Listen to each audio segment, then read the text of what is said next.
Hello, YouTube Cubes. I am here, and today we are going to find out about Guild Wars 2's next expansion, ArenaNet, bringing us Expansion 5 later this year. And today the news is dropping. We're about 25 minutes away from probably when the blog post will drop. So I'm just getting started now to get everything warmed up. And we'll go over all the stuff once it drops. We'll see the new features and all that kind of stuff and discuss it and that kind of thing. I'll chill out a little bit, why not? And I have the game open. We're not going to play much Guild Wars today, if at all. It is just going over the information live.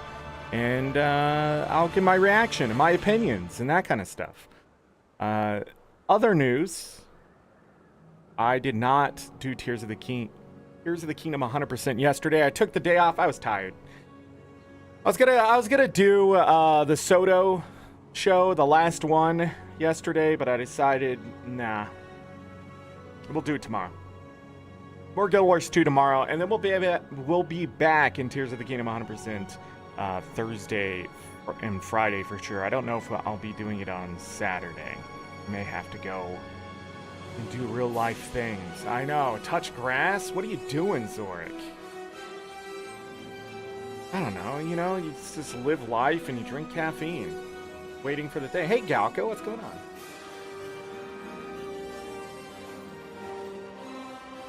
But yeah, I'm jumping on the hype train. Paladin, hello. Guild Wars 3 was coming. ArenaNet still has to make money. I do not doubt one day there will be Guild Wars 3. I just do not see it happening in the near future. Out of everything that I will spout my mouth off about, Guild Wars 3 is one of those things I can probably say it's at least 8 years away. So in the meantime, we got to do something. So we might as well play more Guild Wars 2. You know what I mean? But even then, you know, that's sort of being optimistic if you really think about it, because it's not like Guild Wars 2 has really slowed down much at all. You know, depending on what they release today, it'll sort of show us, like, you could be dead by then. Well, a lot of people could be dead by then, but that's the whole point. Like, I thought Guild Wars 3 was coming? Sure. If you're still alive by then. Just like people thought WoW 2 was coming, you know? Like, you know, is it? He gets some different music going in the background here. You know, like, is it? What happened? What is going on?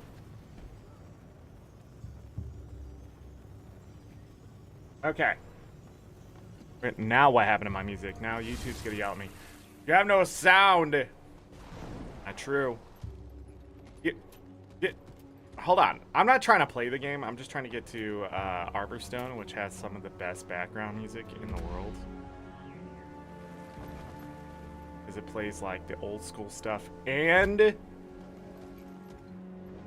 Into Dragons music, which is fantastic. Okay. Okay. Watch this crap. Watch this crap. Hold on. Where is it? Boom! Let's sit there and see when it goes live. Yeah, I'm getting fancy. One of those fancy streamers. Binary, hello, welcome. Getting a lot of gold. Road just came out of Destiny expansion drops today. Final Fantasy 14 and Guild Wars 2. That's that time of year. It's the summer. Kids are out of school. Got to give them hype for something. I don't know. That's how it all works. All companies run on the same, like, schedule because of how stock markets and stuff work. Quarter 1, quarter 2, quarter 3, quarter 4. Not every company starts quarter 1 for them at the beginning of the year. A lot of them start quarter 1 like a weird time. Some of them start it in February. Some of them start in March. Some of them start in April. It's weird. Companies are weird. Competition creates hype, creates news, creates buzz. But yeah, it's not like the movies though, you know? Like, the more information that can flood a market, you just have to be careful not to be drowned out. And in this day and age, it's really hard to do that. I have found over the last 10 years especially, there is so much saturation that it is impossible for people to relate to each other as well because of all the different interests being hit. Back in even in the 70s, 80s, and into the 90s, a lot of media that came out, there was like the hit, right? There was the thing. And then in this day and age, since the 2000s, especially in the 2010s, it's not just the one thing. You have to know like the entire spectrum of culture. You got to know the movie, the music, the gossip, the video game, the whatever, right? The viral thing on the internet, and that changes daily. Like the counterculture moves so quickly. Memes are a form of counterculture, and the meme that is created last week is already old news, you know? Back in the day, you know, everybody watched the same programming. Everybody watched the same things for the most part. There wasn't 9,000 channels, you know? There was only 1,000. And that still seems like a lot to people, but even then, people only watched like 25 to 50 of them, maybe. If they cared what was on those channels, right? But with the internet, everything's so spread around and that kind of stuff, everybody has their echo chambers of media. So, like, when something's happening with Final Fantasy XIV, it's going to be old news the time I read it. But it could be released today, and I'll hear things about it, but it sort of just gets drowned out by, you know, my interests and that kind of stuff. So, you know, them releasing it all at once is risk and reward all the same. You wanna take as much of the pie as you can, but at the same time, you know, it does make sense not to try to do that. But maybe that's the other company's idea, you know? Maybe Final Fantasy XIV wants to drown out Guild Wars 2 news so they get more sales or interest or whatever. But I don't know. It could work the same way too with like Final Fantasy XIV. Since they're releasing their stuff, people are looking at MMOs and they'll see the Guild Wars 2 stuff. Who knows? Who knows? Those people, they hire people to figure that crap out. I'm just a gamer. Their job is to get the news in front of me. If I don't see it, somebody isn't there doing their job well. Or it doesn't matter how well they do their job because, you know, never going to result into anything. Because the saturation. But that's just it. And then it, like, you know, I don't know. Someone comes in my chat, did you see the thing? Or on Discord or whatever. It's like, I can't keep up with all that stuff. So no, I didn't see it. But the thing is, like, they ask if I saw it and then they don't follow up at all. They'll be like, did you see the thing? No. Nothing after that, because I'm not part of the group, obviously. It's weird. You know what I think the problem is? High school. I really think high school ruins all of society. I think it's a shitty fucking system. I think shoving a bunch of teenagers together, making them form cliques, and not sort of getting their interest in place before they get released into the adult world is the most terrible thing, and they have too many choices in their lives before their brain is done growing. I feel like the entire United States educational system just ruins people because it makes them feel like it is a rat race instead of changing the system for the better. That's it. Because other places in the world, it just doesn't seem to be as much of a problem. But here in the US, especially, if you're not first, if you're not part of it, and you're not there, you're not anything. And that's just, it's just weird. Or you got to be the biggest asshole in the room, so people just pay attention to you, right? The spotlight's always on you. So you playing Final Fantasy XI after all this new content? I don't. I'm always a year behind, mostly on the content. Mostly because I don't own the console and that kind of stuff.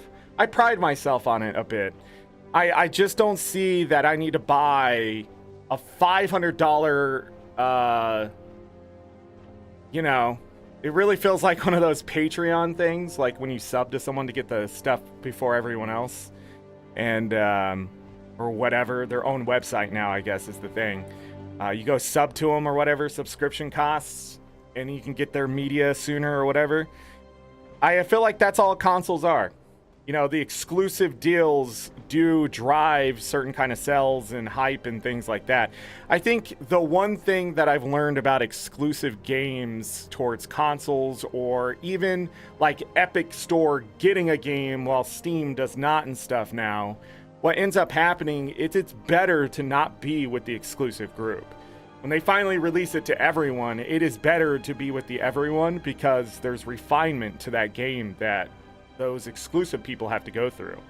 So, much like Guild Wars 2 with veterans, you know, when we were there from the start until now, we had to go through the shit, you know? We were waist deep in nonsense and ArenaNet trying to figure it out, and now we get this nice, refined schedule, and now the expansions are even predictable when they release and stuff like that. Like, that's nice.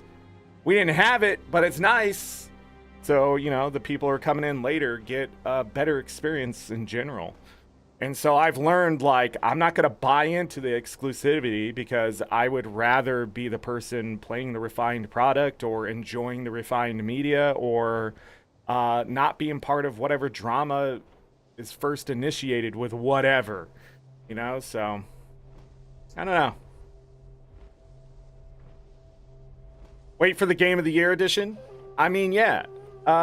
These AAA companies, they want to feed off that thing I was talking about, the being first, the constantly needing to be part of that initial group so you can have clout for yourself. I don't know. I really don't know what that is. I don't feel the need to be part of things to have an identity, I guess. I don't know. I don't know if it's even that. I just think people just get sort of trained into it. And, like, by saying it, it's going to upset someone. If I say, like, you know, you don't have to have that thing first, or, you know, you can wait. Like, it upsets people. And I think that's weird.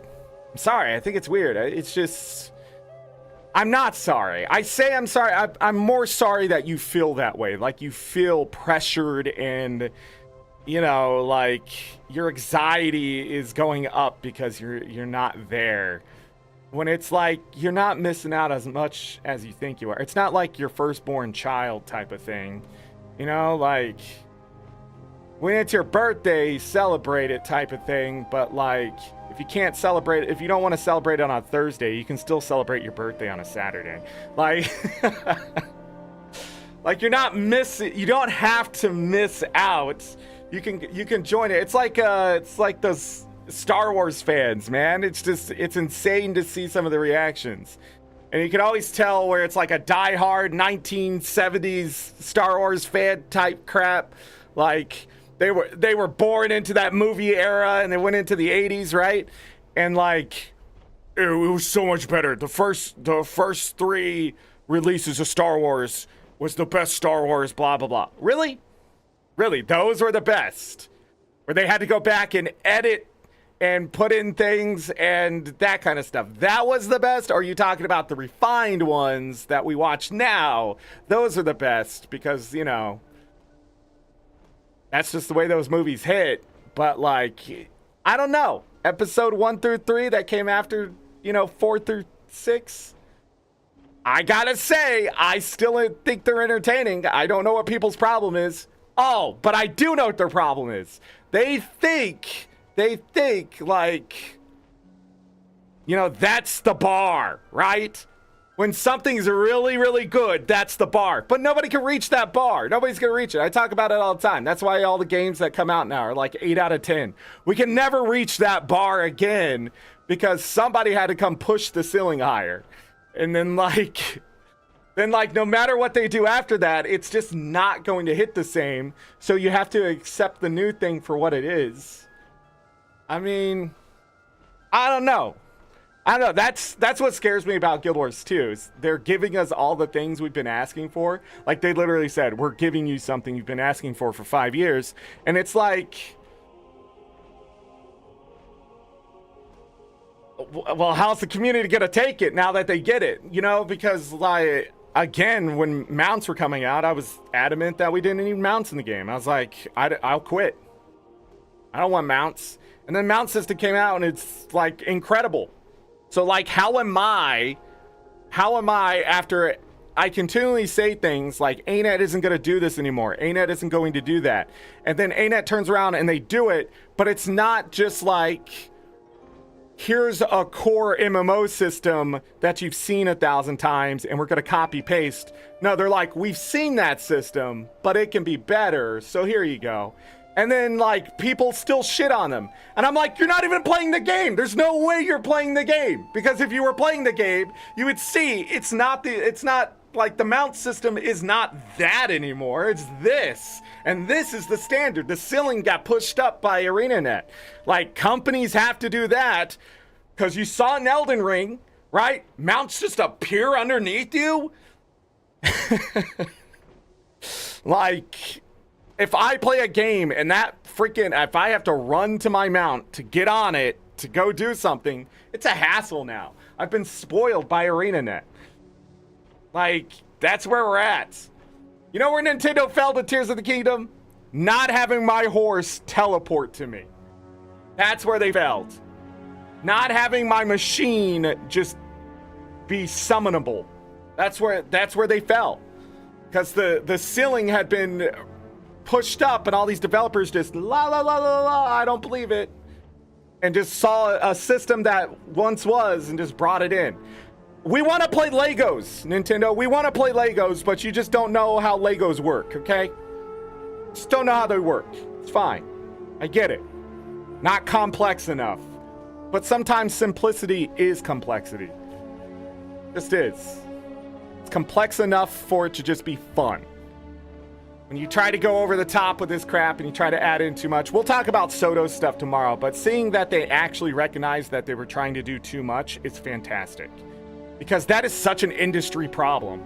And to see that ArenaNet recognizes we're trying to put way too much shit into this and it just lowers the quality is good news. It's good news. And I hope they really do learn from it and we see that in the next expansion. Because as I said, it's going to take the next one and probably the one after that before they get their true footing of this stuff. So, Lex, I love the prequels even if they didn't reach the bar of the originals. They were fun, and as a kid, back then they suited me. The recent ones I don't care for, though, apart from the Rogue One was great. So here's the thing with the newest ones. I didn't mind those either.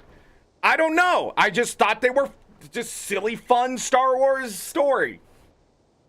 I guess I'm just not fanatic enough to be like, yeah, she can't be a Jedi. Like, I like all this stuff I saw around the stories. Like, the one thing that bothers me the most is that they said that the spaceships need fuel. And I was like, no, they don't. That's stupid. See, that right there is stupid. I can nitpick that. You want to know why? Because that is fucking stupid. If you're going to hyper warp to someplace and now you're telling me that they need fuel, you're a liar. Okay? Because if you're going to hyper warp like that, it's going to take so much energy in the first place. What are you doing? Is it like a shotgun? And you have to discharge the old cell out and put the new one in so you can do it again? If that's the case, then I have never seen that to that point. And I think that was episode 8. Was that 8? By then, like, that hadn't been established, and I thought that was stupid. What they could have just said is that they cannot shake them off, that they cannot outmaneuver these people, which they ended up just saying. The other shit was fluff. That is the problem in, like, all creativity, is that writers need to shut the fuck up. Stop thinking. I don't want to hear the nitty gritty details because they're going to be wrong. No matter what, logically, rationally, nobody cares. Nobody cares if they're running out of fuel. What they care about is they cannot get the enemy off their ass. That's it. That's the only thing they care about. That's all I wanted to hear. But instead, they had to be like, oh, but the reasoning for this, because some Star Wars nerd out there has to push up his glasses and be like, oh, why can't they shake them off? They have hyperwarp and they can go anywhere. Because they can track it, and that actually makes sense. That actually made sense to me, that they could track where they're going. Because it would be crazy just to have the ships go, psh, and then you go, where'd it end up? Like it's some fucking dart you're just throwing out in space. Like that'd be crazy because like you yourself as the person going out there won't know if they're gonna reach their target, right? It would be easy to figure out how much energy is going into something before it goes off, right? So that shit made sense to me. But to sit there and say, now they have fuel? No, writer, stop. Scratch that out. We don't need it. We don't need it. And I think that's like 90% of all movies' problems with like original stuff or trying to continue a sequel or something is that the writers just don't get told to stop. Less is more. This is what I'm talking about. It's simple, but it's still complex all the same. Let the person imagine why they can't get rid of them. It doesn't even need to be filled in because our brain's just gonna be like, oh yeah, it's probably because of this. Let those Redditors have fun with that. Like, why couldn't they get away? Was it the computer systems? Does the engines need fuel? It's like really like the writers went to Reddit and started just reading all the comments. No, don't do that. It doesn't make sense. Episode 8 was the last one you watched? Me too. I didn't go watch 9 because of all the fucking fanboys just being like, great, now we're gonna have a female lead Jedi and it's all woke and blah, blah, blah. It's like the Last Jedi Master just gave up because he just could not stop making Siths around him. It just, what do you want? If you have a Jedi Master, you could have a Sith. And he was deciding, like, was it his fault? Wasn't his fault? Was the writing bad for him? Sure. Was the writing for the villain too good? Absolutely. And so you had this little balance, but then you had this other Jedi coming in being like, what's it mean to be a Jedi? But the whole thing is, like, I think the whole point of the last 3 episodes is to be anyone could be a Jedi if they just recognize the Force and what it is. And people are like, oh, now the Force is just everything? It's always been that way. What are you talking about? Yes, controlling the very matter around you. Yeah, correct. I mean, that's the like, Force lightning, where do you think that comes from? Just, Jesus Christ, it's magic, people. It's just magic. It's science magic, and you're just sitting there like trying to justify or rationalize it, and it's just like you can't, you nerd. Where does the mana come from? A sandwich? I don't know what to say. But anyways,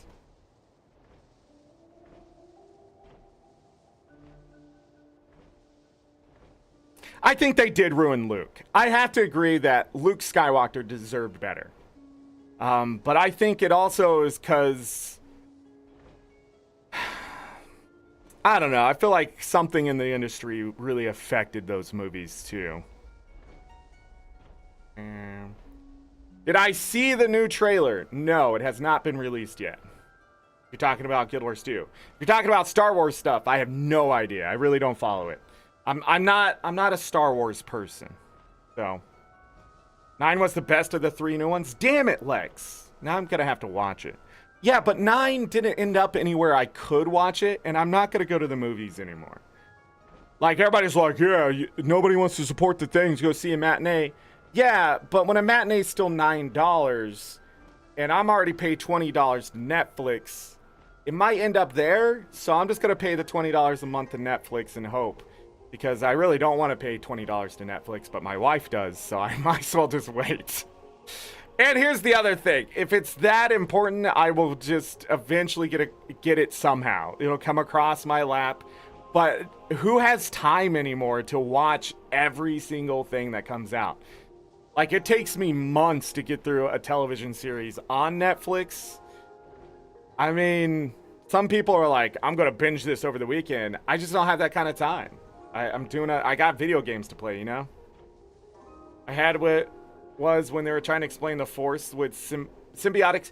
See, and with that kind of stuff, they cut out stuff. So I guess there was like deleted scenes that explained that stuff that was cut out. I don't know.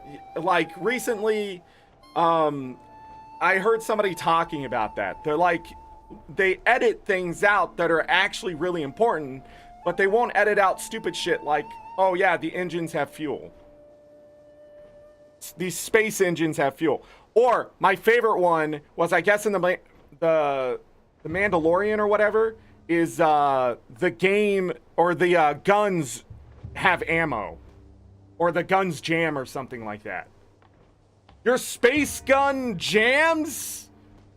Like the fuck it does. Like if it exploded in your hand, you'd be like, well, that's a problem. But you're telling me like like what mechanism is moving like that? Shouldn't it all just be energy oriented? Jesus. No, stop using today as like your starting point for something that's happened like, I don't know, so many millions of years ago. Midichlorian system, the prequels though, Anakin was basically born as space Jesus and had to train his latent powers. And yeah, but again, they cut something out of those first 3 episodes that explained like, yes, his potential was so goddamn good, but it doesn't actually mean you're gonna be, because it was the same thing with Leia, obviously. But again, she never truly gave in to the Force.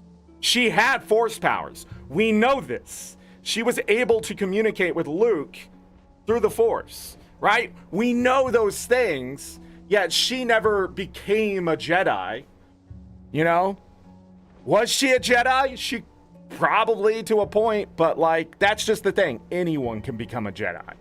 I think that's what we have to take out of like each. The first 3 episodes is anyone can become a Sith. Anyone. Jesus could become the devil, right? In the next 3 episodes, you are not the sins of your father, right? And you get a choice in your path. And then the last 3 is anyone could be a Jedi. Anyone could be Jesus. Anyone could be the devil. Like, it just continues on. That's how you should really view most things, because like being a Jedi is like a religious thing. If you really, it's all about the spiritual side of your mind. Do not give in to temptation. Do not give in to your emotions. Do not be a human, be something greater type of thing. While a Sith is like all the sins. Kill, kill, kill, kill, and we'll talk about it later about killing more. So yeah, but again, when they try to over-explain, that's the biggest problem with any story in this day and age, is they just try to over-explain stuff. They don't have to. Just keep it simple.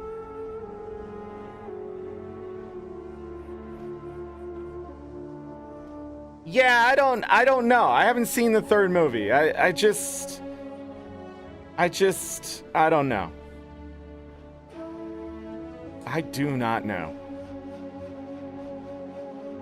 You're more Trek than Wars? I'm not even a Trekkie. Like, Star Trek has its own problems with its space travel and people eating poop. It has its own problems.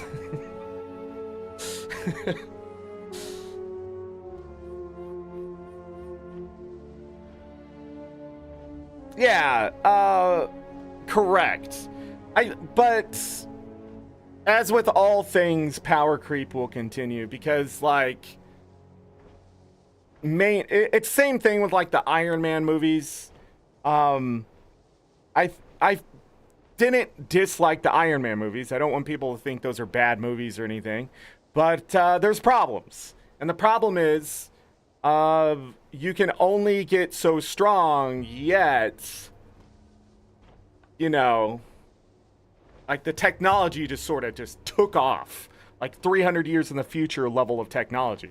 And it's like Tony Stark is smart, and the technology in those movies are beyond our technology, But now you're talking about just having your suit just appear on you. Like, there's problems, right? There's problems with that and stuff like that. Like, it sort of starts to destroy continuity and stuff like that. But all movies suffer the longer they go. All shows suffer the longer they go on. Eventually, they'll jump the shark. So...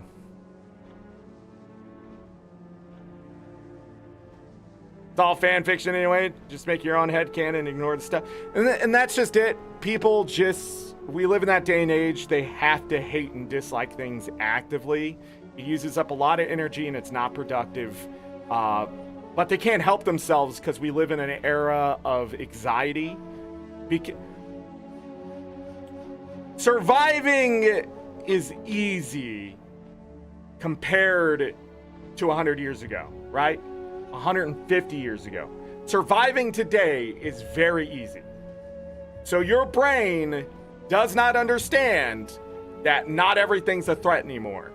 Like, when someone disagrees with you, you're not going to die because they do not like your Star Wars character. like, shit's crazy out there. Don't get me wrong, like, there are dangers, but, like, the amount of just energy poured into internet discourse could solve world hunger, cure diseases. Like, it's insane the amount of time we waste arguing and disagreeing about something that does not matter.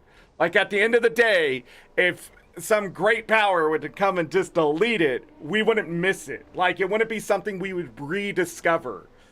Like, more than likely, it would not be told the exact same way, right? And just when someone's like, and this is what happens when people like ship couples and things like that. I'm not in the big no. I watch Aurora Peachy and she talks about that stuff and fan fiction and all that kind of stuff where people are doing it. But men especially do not understand that they do it too. They just don't know that they're doing it because they're doing it the manly way, if that makes sense. Like, they're doing it in a way that's blunt and whatever.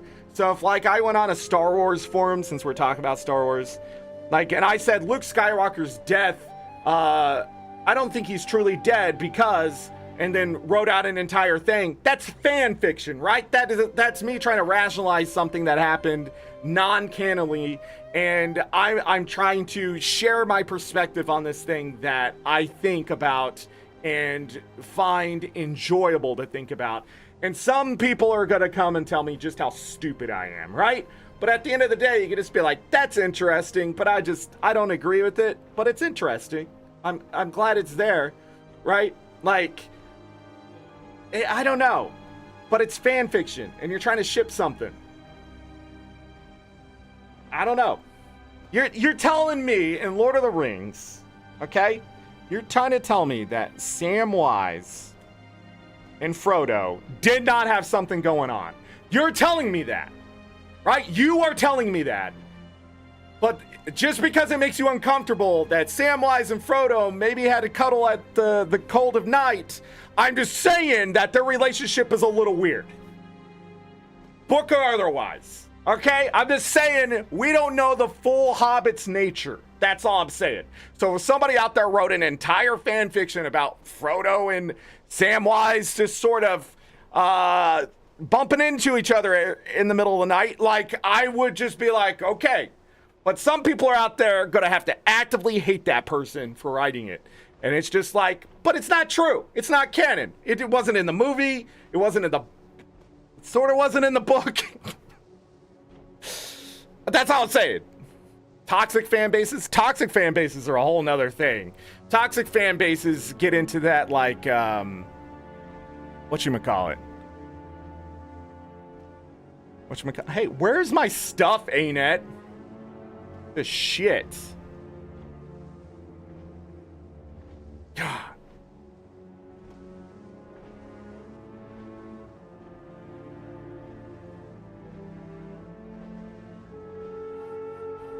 No!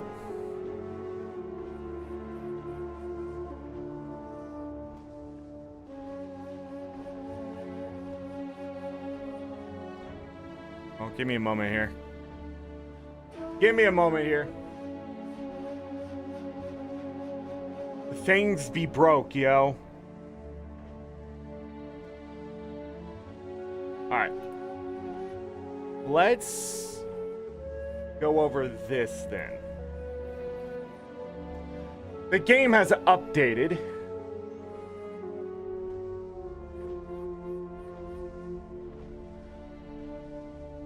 Hold on one second. The window did not update. There it goes. Never mind. God. No! What?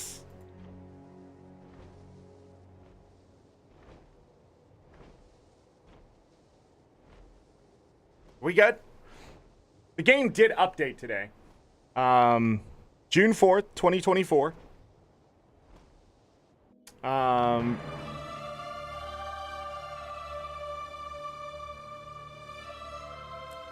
on, I gotta close the game. Hold on, everybody. Shit is getting real.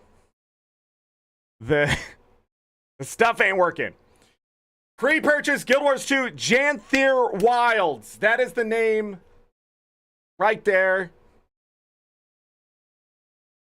Janthir Wilds. My links down in the doobly-doo. If you want to support me, I am an ArenaNet partner. It's right above me here. ArenaNet does support me, so if you want that stuff, feel free to go get it. Pre-purchase it there. It supports me, and no cost to you. If you want to try the game, you don't know what I'm talking about, you just showed up here, you're like, where the hell's the Tears of the Kingdom? You can go try the base game for free. That also supports me, so if you want to do that, feel free. I was hoping to see the other notes, but Guild Wars 2 Janthir Wilds arrives on August 20th. I mean, the Wizards Vault pretty much pointed at that, so August 20th. You can pre-order the standard deluxe ultimate edition of Guild Wars 2 Janthir Wilds before release to unlock the Whispering Serpent's Pauldron skin, a Serpent's Wrath weapon skin, and a new title, Homesteader. You can learn more about our latest expansion here. Hey! So there it is. 25 bucks. 25 bucks US. Deluxe 50, Ultimate's going to be 75. The Ultimate Edition, I will tell you, it's a bit misleading about that price because for 75 bucks, you're going to get 4,000 gems, which is, what is it, $50 in 50? Is it 50? I can never remember, but give me a second here. We'll put some music in the background again. Oh, am I going to fall to my death? Is the way it kicked me out. Is it gonna kill me? ArenaNet, don't kill me. Don't do it. ArenaNet, please. Oh, God. This is the longest loading zone ever right now because of just a... Okay, I'm alive. God. This. Oh, my God. I already have the game? ArenaNet. Sexy. Again, I'm not here to play the game. But I'm going to tell you what you're going to get for 75 bucks before I go down to the 25. Because I'm going to explain this for those who do have the money. I'm not saying this is the one you should buy. Not even close. Not even close to the one you should buy. Always stay in your price range. You can save $10 a month, June, July, and August. You'll be able to pre-order this before August 20th. Because it's 25 bucks plus some tax. So, you know, whenever you want to get it. But 4,000 gems, I think is like $50 in gems, just alone. So you're also going to get a level 80 boost, I believe. Okay, what was in the deluxe edition? So you're going to get all of this in the deluxe edition. So in the deluxe edition, you got to get the character slot expansion.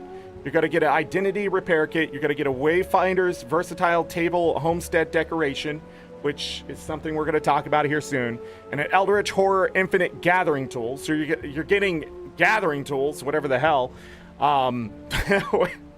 when you get the deluxe edition. And so you get all that plus 4,000 gems. What am I missing in there? I'm pretty sure there's a level 80 boost in there. Pretty sure. I don't remember what's in the stuff. But pretty much they give you, I think it's $85 worth of gym store stuff and skins. And then you're practically like getting the game for free when you buy the ultimate one. It's honestly always worth the money to pay the ultimate price just because of the extra stuff they give you. But again, that's a high price point. The deluxe edition gives you a lot of it, just not the 4,000 gems. So, oh yeah, I have an entire thing. I'm sorry, I forgot my spiel here. I'm just gonna see. I'll put it in there.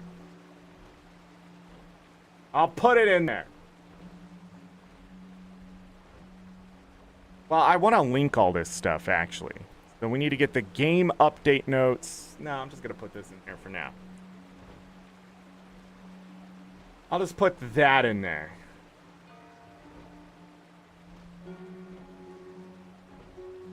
So, there's my links in the Guild Wars 2 section. If you would like to support me there, let me put the patch notes in there. And there should be a blog post somewhere. Eventually, there will be a blog post, and I will put that in there as well.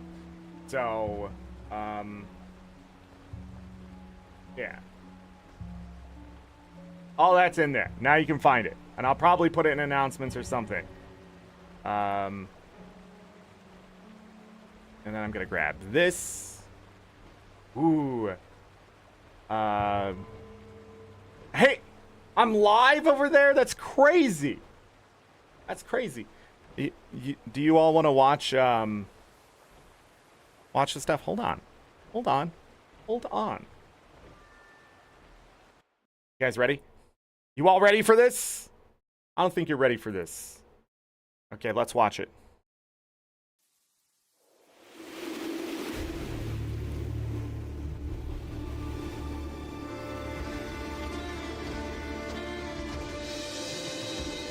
It may be dangerous, but this place...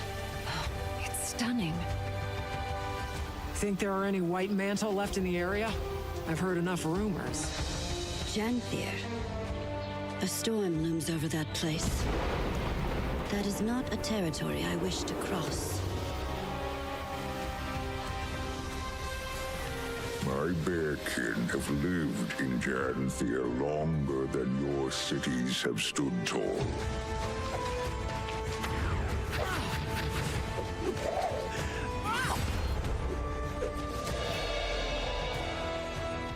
Is this? Surely the strangers do not walk among all lands. A false god!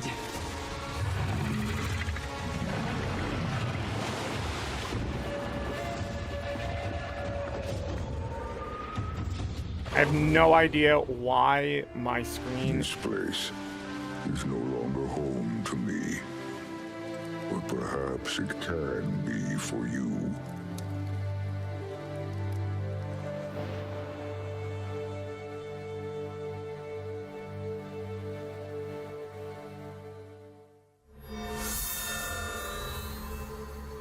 Some of it's being cut off, and I don't know why. I can't readjust the size of it. But anyhow, there was all the things right at the end there.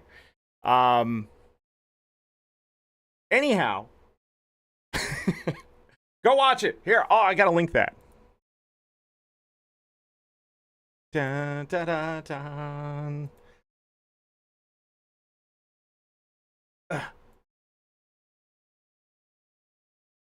There you go. You can go watch it on the Discord now. So, as you saw in there, we're going to the Isle of Janthir somewhere. Janthir Wilds, all that kind of stuff. Explore new lands, wield a spear in combat, and test yourself in challenging encounters in Guild Wars 2. Janthir Wilds, the newest adventure Guild Wars 2 will play out over the course of 4 quarterly releases, a year of content, future updates, and more. Question of a refund? Into the Wilds! I'm sorry I'm blocking some of this, but I'm not sorry all the same. Head north to the wilderness of Janthir in the latest Guild Wars 2 expansion. Recent momentous events have left the denizens of Tyria determined to recover and build a new future together. Knowing that cooperation with neighbors will be crucial to the long-term success, your allies dispatch you to befriend the lowland Coden of Janthir, a dangerous land that was once home to the strange Mersat and their white mantle sycophants in the time of original Guild Wars 2. I'm sorry, Lucky came up and licked my leg, and it was weird. The story you uncover on the Isle of Janthir will play out across 4 major releases, starting with the initial launch of Guild Wars 2 Janthir Wilds on August 20th, 2024, and continuing to introduce content and quarterly releases through the first half of 2025. Each quarter of content also includes feature updates, new challenging group content, combat system updates, and more. So just as they have been doing.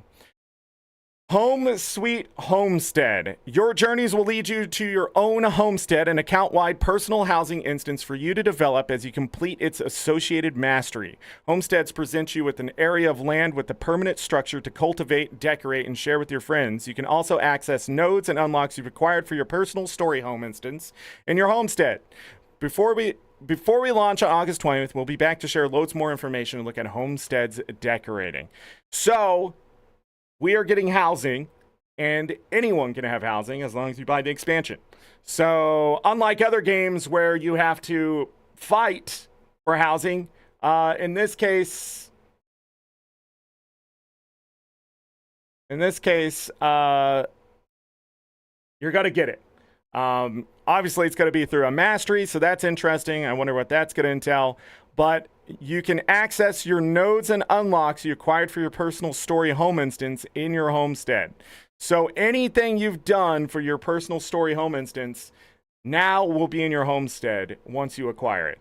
So I'm sure you'll still be able to go back to your story home instance, but the homestead looks like it's now going to be your new place of all your things. And it's talking about decorating it. And I've talked about this before. I wish they would give us a place like this and let us decorate it or let us show off our things and that kind of stuff. So now we have it. It's here. It's going to happen. So spears.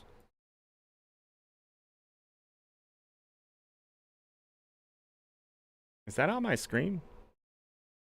No. What is this black dot right here? You see it? What's going on with that, ain't it?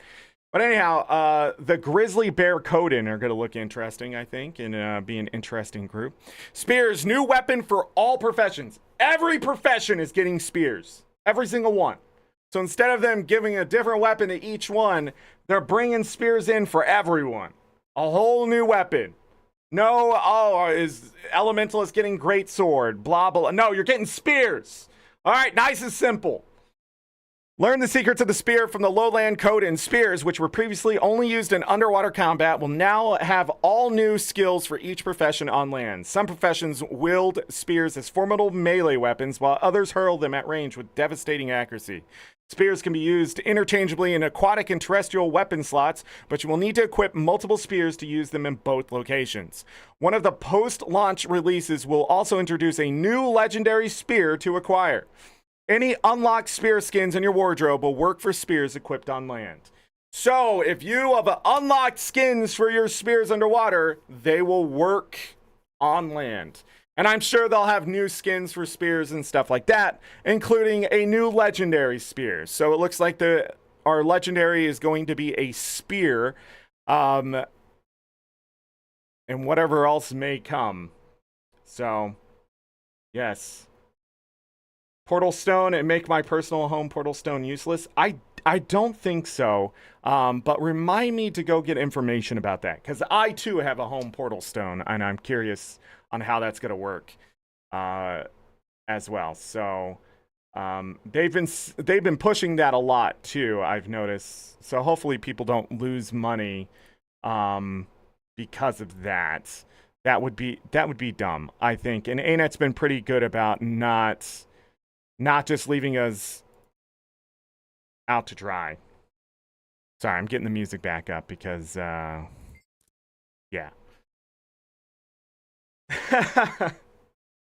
Yeah, I'm pretty sure that's what's going to happen, but I want to double check Because I think that would be silly. They've been adjusting things for the player.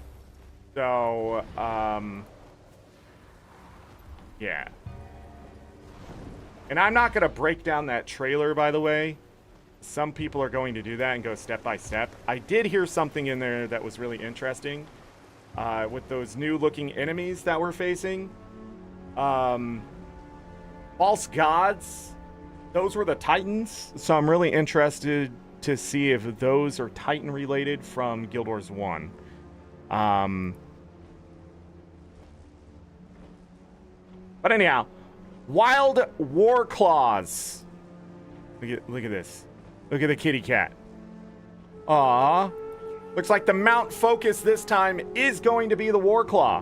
In PvE, the War Claw is sort of just there. I mean, it's weird, but now they're bringing the War Claw to PvE, not just something you earn in World versus World and has a use in PvE land. Now, obviously, they want to expand on this mount, much like they did with the Sky Scale. So let's see what that's about. Guild Wars 2 Janthir Wilds features the War Claw mount with new mechanics. Previously only available through World vs. World, the War Claw will be introduced to players in the story of Guild Wars 2 Janthir Wilds, including new skills for PvE play.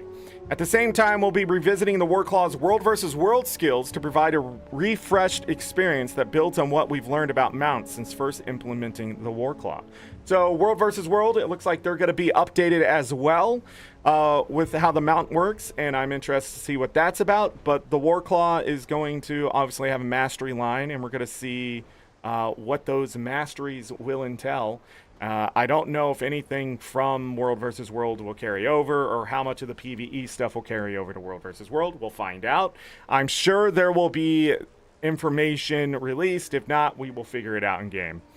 Rewards! The launch of Guild Wars 2 Janthir Wilds and each of its major releases will include a Wizard's Vault seasonal refresh that introduces new objectives and rewards. At launch, players will be able to work toward 2 new armor and weapon sets, as well as several other cosmetic rewards. More cosmetics will be available in the following major releases, including a legendary spear and a legendary backpack.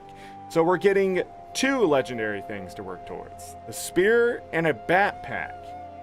Interesting. Interesting. Oh, I skipped something, didn't I? I skipped something. What's that? Raids? Raids? Additional challenging encounters will become available alongside new story chapters and 3 major releases that follow Guild Wars 2 Janthir Wilds. And the first of these releases, around November 2024, you'll get to challenge a new raid comprising of 3 encounters. The story of these encounters will be accessible in 2 ways. Through a classic 10-player raid instance, our 8th raid, so we're getting Wing 8, or with large groups and open world events. So my guess is it's going to be much like the Convergences, where we can go in with a big group and do the stuff, but it looks like it's going to be just sort of following what the raid does. The Convergences system will be... Oh, it says it right there. I mean, the Convergences system will also be extended to the region of Janthir, including Janthir-specific enemies. The following major release, coming in the first quarter of 2025, will introduce a challenge mode and legendary challenge mode for the raid. And in our final major release for Guild Wars 2 Janthir Wilds, we'll add a new fractal and its accompanying challenge mode. So... not only is ArenaNet making me eat my words that I said another raid is never coming, they have doubled down on it and then tripled down on it by adding in the legendary encounters. So as we know with Cirrus, the top tier legendary challenge for that is the hardest content in the game. So they are not going to stop doing that, but they will still give us the regular challenge mode underneath it, and it looks like they will give us open world type events with it where you can go in with a lot more people. So it looks like this is extremely approachable compared to past raid wings and things like that, as you will know what the enemies are. You can go fight the bosses with a bunch of people, then go in with the 10-man group and do the mechanics with just 10 people, and then obviously there's the extra challenge with that. I'm sure there's going to be leaderboards with that because that's what they introduced with Cirrus. I'm really I'm really interested in seeing how all that works. Now, I don't play challenging content myself in Guild Wars 2. I enjoy watching it more than I play it. These hands are old. They have arthritis. So I can only play those for so long, and I'd rather spend my time doing open world content while my hands work. So I will not be doing that, but I will be watching it very closely, as this is the first raid wing in 4 years, 5 years, 3 years. I don't remember when Wing 7 came out. It was Path of Fire, so about 5 years, I think. Somebody knows. But it's been a while. So I'm curious to see how it impacts that. And then with the convergences system also being extended to Janthir, I'm interested to see what that's about. So, ArenaNet, making me eat my words again. Never do raids again? ArenaNet said, oh no, Zorric. Shut up. Yes, we are. So this is interesting. Are we going to get more and more raids going forward? Because we're still getting a fractal. We're still getting challenge modes.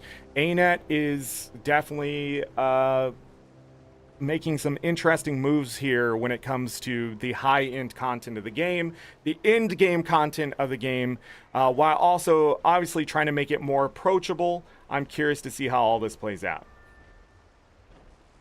You wish you could enjoy the combat enough to justify playing? Maybe the spear. Maybe the spear.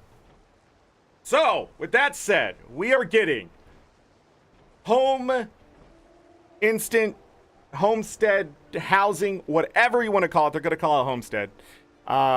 We're getting spears. We're getting raids and a fractal and challenging content. We're getting advanced war claws. That's how I'm going to say it. So they're going to take the war claw. I really need to stop hitting the mic. And they're going to give us a whole new bunch of cosmetics and things like that. Do we have the blog post, please? Oh my God.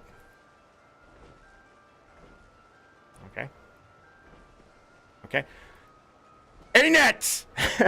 Let's go to the patch notes until they can figure out how to make their website work. That's ArenaNet, please! Okay. Dragonbash Festival. It's time for today? Today the Dragonbash? Is today the Dragonbash? It's time for the Dragonbash, and wouldn't it be a proper celebration without your attendance? Join for a whole brick for another moot for the ages. There will be tests of strength, racing, food, song. I'll see you there, unless, of course, you don't enjoy fun. Newt Whitebear.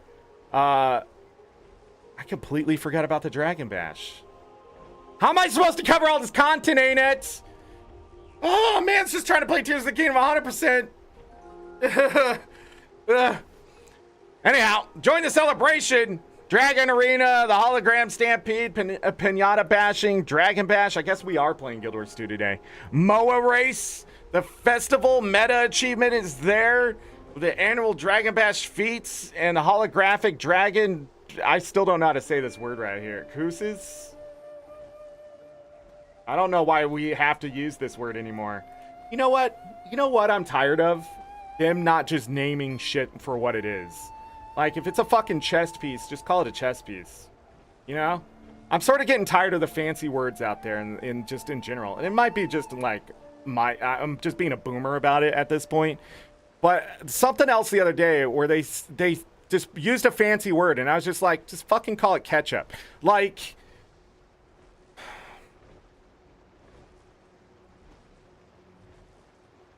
I'm tired of synonyms, you know? I'm just getting to the point where it's like, why are we making this so fucking complicated? I'm a smart man. I know what that is, okay? I could tell you what other things are, but I'm just getting to the point where, like, I don't think anybody would give a fuck at this point. This is exactly what I'm talking about. It's the engine out of fuel. Nobody gives a fuck, okay? So why are we sitting there just why can't we just name it something normal that's normalized in this day and age? So if somebody doesn't know that word or doesn't know how to say it because we don't use it in common language anymore because it's not a common fucking thing, you just throw the fuck out there. I don't care how much D&D you play. I don't care if you came up in the 1970s. I don't give a fuck where you went to school. It is time to simplify language. Why? Because there's enough bullshit out there. That's all I'm saying. I'm just tired of having to think.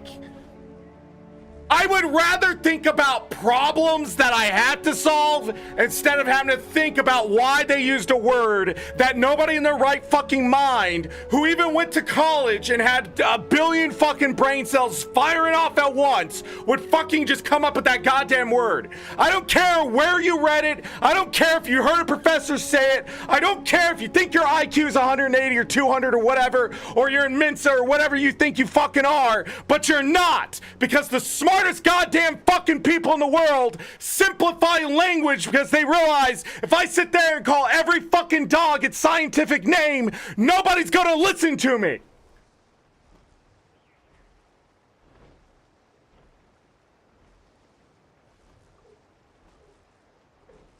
Also, why can't we just spell though T-H-O? I'm just saying.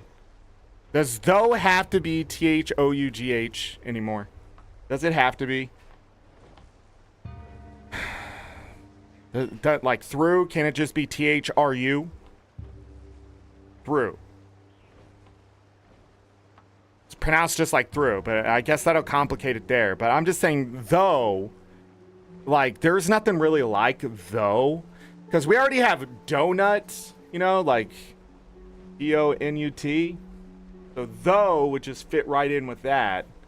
And I'm just thinking at this point, just why do I need the extra, you know, UGH? Like, do we, ugh, you know, that's what that is. Ugh. I mean,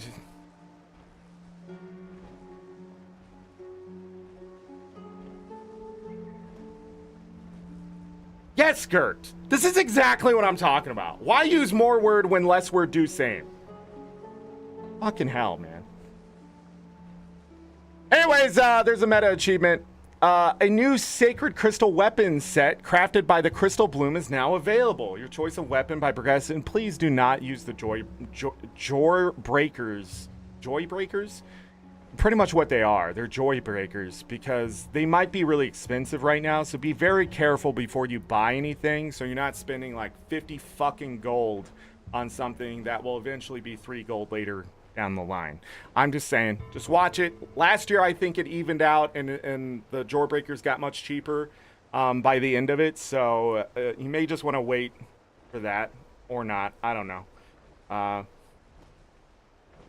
Never use a big word where a diminutive one will suffice. Fuck you.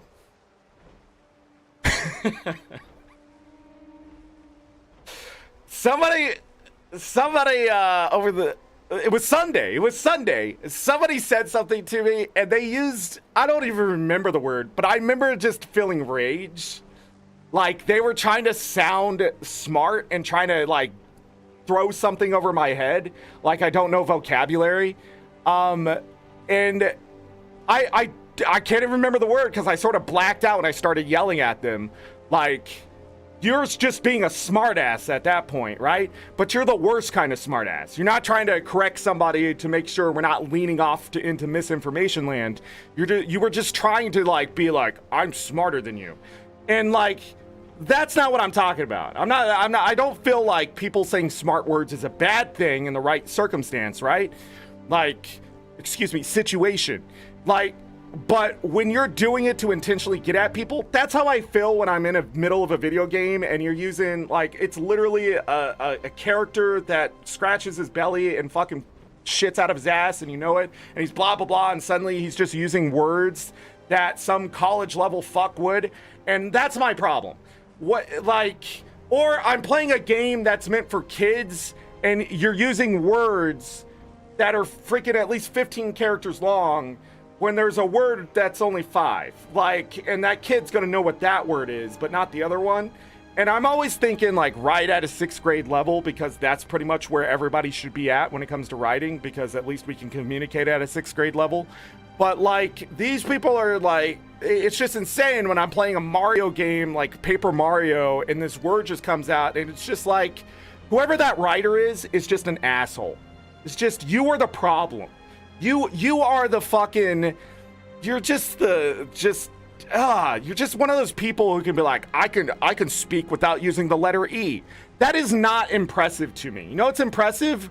Writing in such a way that when I'm done reading all the stuff that you've written, I didn't even realize that I was just reading it all, because it was so flowing and so fun to read that I forgot I was reading for a moment and just enjoying the passage on the page. That just doesn't happen anymore. I try to go read something or play a fucking video game and they're like, oh, let's use this fancy fucking word. No! God! No! Stop! God, it's not even fancy. It's just you stole it from another language. God, what are we in French class suddenly? Oh, I'm gonna take this freaking, we're just gonna have Celtic names all over the place and nobody's got a name. We might as well just go in full Welsh.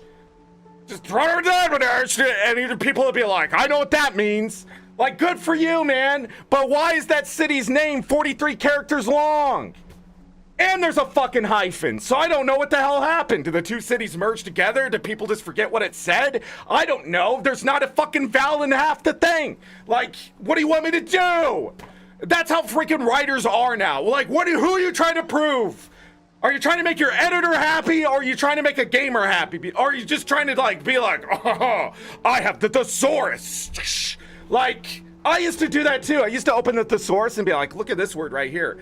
Destitution. I'm gonna use that. A desolate kid. Like, it's a poor kid. Why am I using why? Like, no, don't do it. As a writer, you just gotta get over yourself. You gotta take your ego, you gotta flush it down the goddamn toilet, and just let people enjoy things. Like, hey, do you know what this word means? And if somebody just goes, yeah, you should probably go back and be like, I should choose a different word here. But if there's absolutely just no other word that you're going to use there, or it just fits the actual character that they would just be that way, okay. But most of the time, if the little fucking pig dude is just eating food and pooping, and suddenly he's trying to tell me what the freaking just some astrophysics level of fucking word, I don't believe you. I don't believe your character. You ruined the character. I don't think that's a secret genius sitting there, because no secret genius would just sit there and eat food and poop all day. They would have to do something else. Nobody knows what I'm talking about. Let's go back. New guild decorations. We got some Iron Dragon statue, some Iron Dragon body, some Iron Dragon tail. We got a Sky Scale rental post, because they've been giving us those.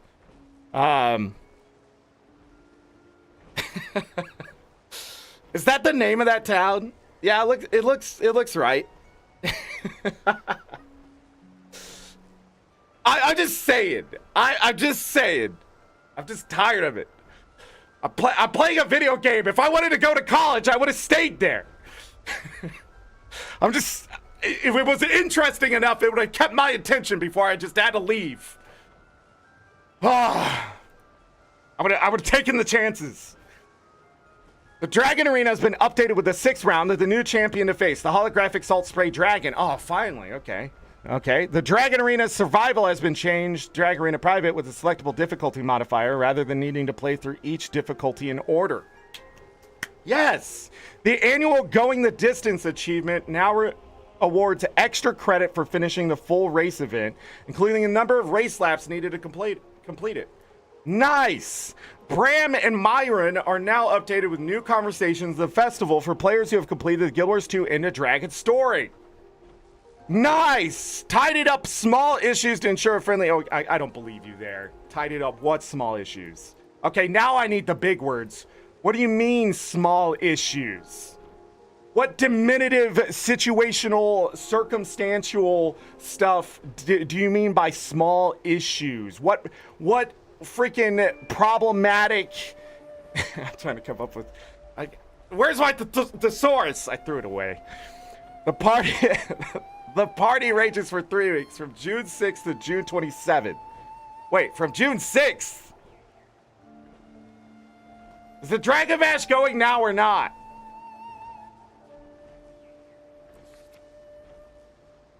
Okay, June 4th.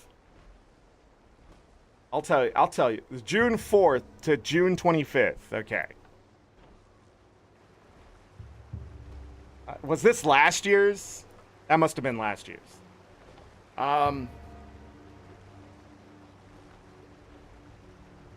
Let me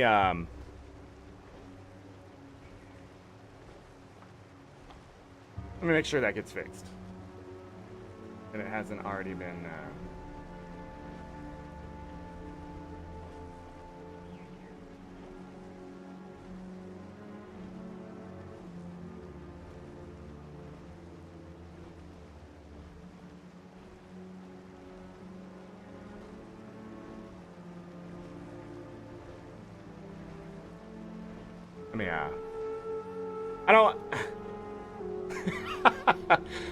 I don't I'm not, no. Okay, we need to go over here. Is this working now? Is this working? ArenaNet, I'm trying to show off your game. What is going on? Where's it trying to go? News, announcing. I don't know what's happening with that blog post, but that blog post probably has some information for us. All right, General, the Master of Mastery Secrets Obscure achievement now properly updates progress when players log in. The Tier 2 Legendary Armor Suffused Obsidian achievement has been updated to count completion of Road to Hater and the Fangs of Nash event chains. Okay. Fixed an issue that caused the Tier 2 Legendary Armor Suffused Obsidian achievement tracking effect to incorrectly display the number of world bosses defeated. Fixed an issue that prevented the defeat the Enraged Grawl rampaging through Martyr's Woods event in Plains of Ashford from restarting. Fixed an issue that prevented the event UI from displaying the boss's name and defeat the Risen and Free Agent Rhea. It's Rhea. From her Broken Battlesuit event in Straits of Devastation. Fixed an issue that prevented the map from properly revealing the Temple of Phoebe strike mission. What happened? One-handed Skyscale weapon box fist issue that caused the Skyscale shield skin to continue to appear as an option after player had already unlocked the skin. Interesting. Well, what was once before achievement fixed an issue that caused players who hadn't started the achievement collection to see visual effects relating to it. Fixed an issue that prevented players from receiving the special action skill needed to locate relics if they were defeated while the collection was active. Okay. Omnitas fixed an issue in the Help Lear Bring Order to the Bay Hall and engage the avatars and free Bastion and Balance events. Fixed an issue that caused 2 ley lines in the Omnitas supply run adventure to ignore disable ley line riding effect. That would probably be a surprise. Fixed an issue that caused... I'm sorry. Could you imagine, like, you don't have it on and... Somebody did that on purpose, all right? No, they did it, but I'm sure it's been fixed. Okay, fixed an issue that caused players to get stuck between 2 intersecting ley lines. Interneos, a new achievement, Interneos Explorer has been added. Completion of this achievement will progress Skyfarer achievement. I forgot about that one. We'll go over that tomorrow. Adjusted the balance of the Defend the Turrets from Being Destroyed event. What's that mean? The Fangs that Nash added a voice-over call-out when the Coliseum begins to fall under enemy control. Fixed an issue that prevented the malignant fog effect from being properly applied after revival. Player was still inside of E-Park's barrier. I have never seen the Coliseum actually fall under enemy control, so that's interesting. So that's probably one of those late things like, oh, that's actually going to happen now. Update the processing of voiceover dialogue at the end of Into the Spider's Lair meta event. Fixed an issue to disrupt the apprentice Celians. I don't remember how to say that name. Event that caused the Temple of Cherubda roof to prevent players from accessing top floor via the stairs. Oh, that's what happened. Okay, that makes sense.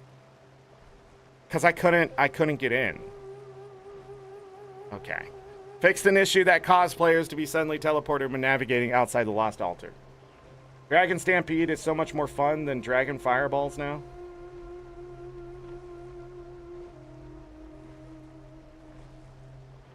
What? I realized Paladin said earlier you can't have it both ways. I've seen it. It's when no one stays in the Coliseum when the 2 champions... Yeah, I know, but I've never seen It happens a lot with low population metas. I mean, for the hologram stampede, the Dragonbash event where you kill holograms in the zones. Yeah. Oh, I'm reading it wrong. So much more fun with dragon fireballs now. I don't know what I read earlier, but it did not click in my brain. I'm sorry. You were using small words, and my brain had adjusted to astrophysics and rocketry and all that kind of stuff. So let me tone it back. But yes, using Dragon Balls, correct. Dragon Balls, fireballs. Jesus Christ, God help me. I can't even talk. I don't even know why I'm here today. I'll be honest. I should have taken another day and slept. Fixed an issue which the war technician Renault's voice over the Skywatch archipelago. Burn grubs and insects with your Skyscale event. I don't know what that means. Dragonbash Wilds fixed an issue with the Forever Tree event chain. Adjusted the Temple of the Dredge event. The Igni Mossart event chains to not depend on each other for restarting in order to allow easier access to the Temple of the Dredge Mastery Point. Okay. Fractals, the Lonely Tower, added an in-world chest for completing the Cirrus and Deimos encounter on both normal and challenge modes. The Lonely Tower Essence Orbs spawned during the final encounter will now display their names when moused over and will no longer be targeted by player skills as if they were hostile. Really? We did not play that Fractal. I gotta give it time. Personal story. Added limited Skyscale access to Chapter 19 of Guild Wars 2 Secrets Obscure for players who don't have Skyscales unlocked. Chapter 19. I'm trying to remember which one that is. Well, that's interesting. Okay. Skyscale access for Chapter 19. Items. Guild Weaponsmith and Guild Armors now sell Guild Kites.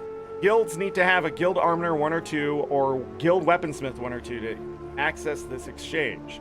Fixed an issue which the Legendary Relic was not using the Legendary Relic icon when selecting relics from Secrets of the Obscure Set 3.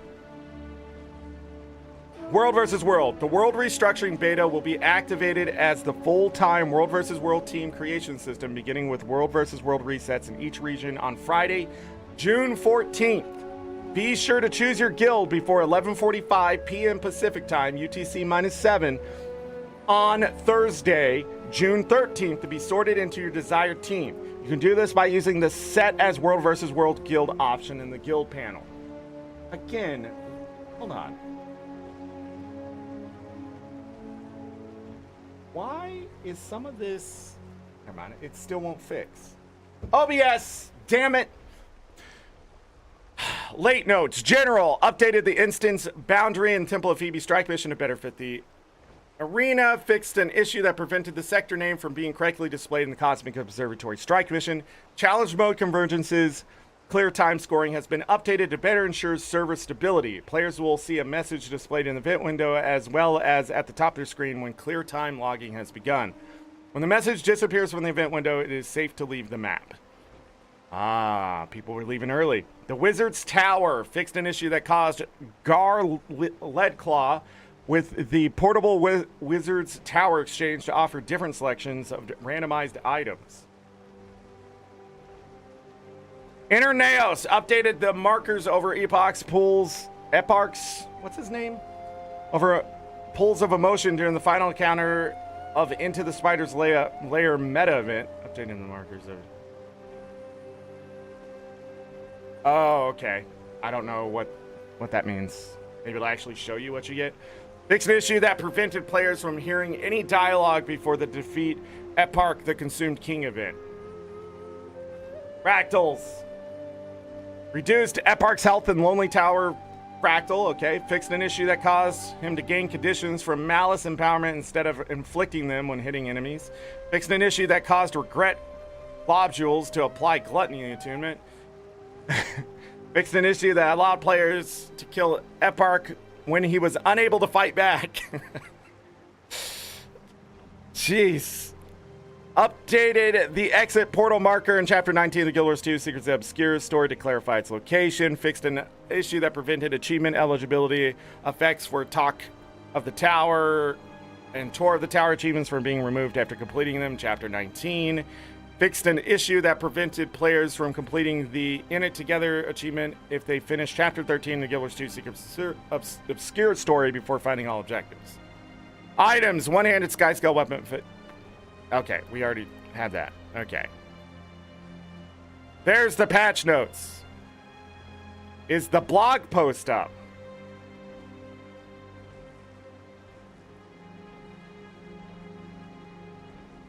Yay! Got the blog post, everyone. Guess we're going to be doing the Dragonbash today, too. Whew. Fresh adventures on the rise in Guild Wars 2. Janthir Wilds arrives on August 20th, bringing with it another year of story chapters and content updates, bristling with Mersat ruins, harrowing to navigate the fabled Isles of Janthir have been carefully guarded by the wizards of the Astral Ward, and to most of the Tyria's denizens, they are distant legend. But recent events have inspired the world's leaders to create a Tyrian alliance and dispatch the Wayfinder to befriend new allies. As you seek out the lowland Coden colony in Janthir, you will explore, fight, and learn more about the mysteries of Tyria's past.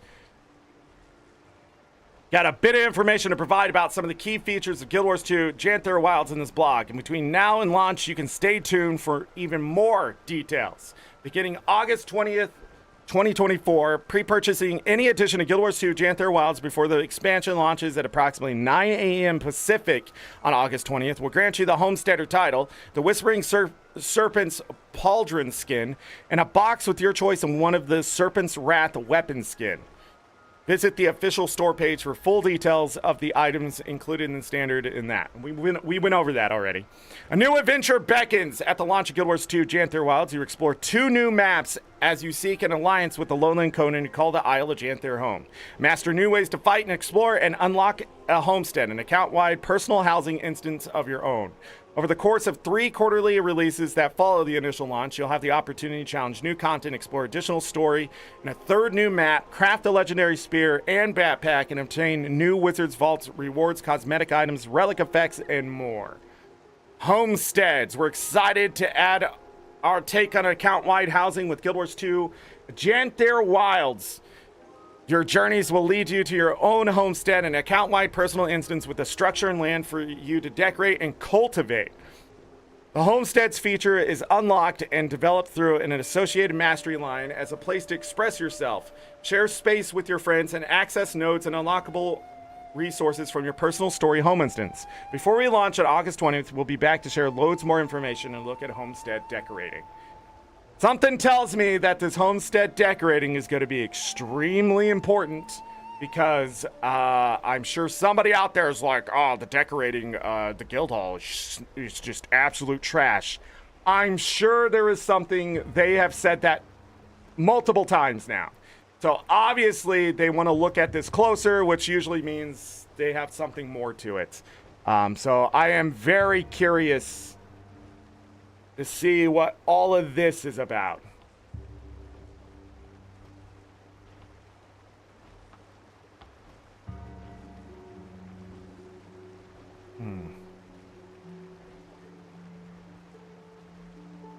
Wielding spears on land previously...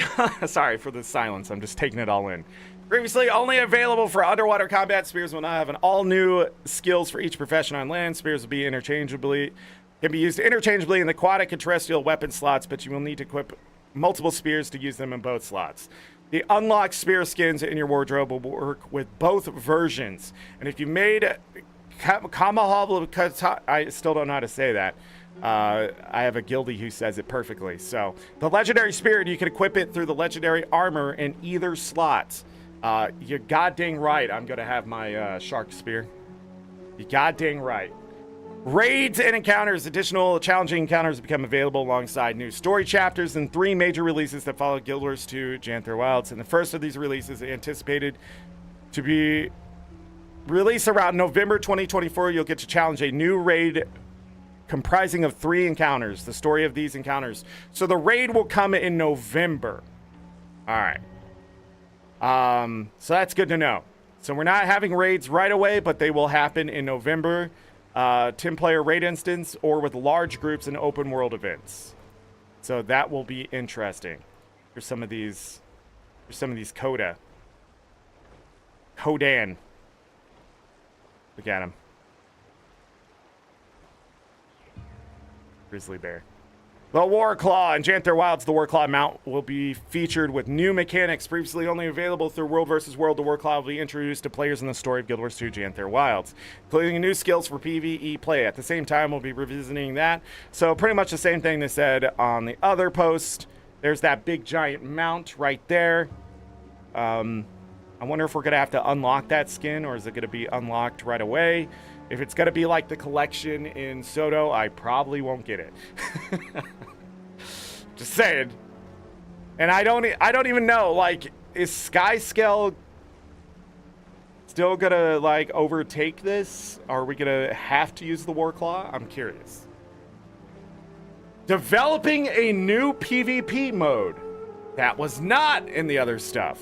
And we've got one final thing to share for now. Over the course of the coming year, we'll also be seeking input from the community on a new PvP game mode we aim to implement.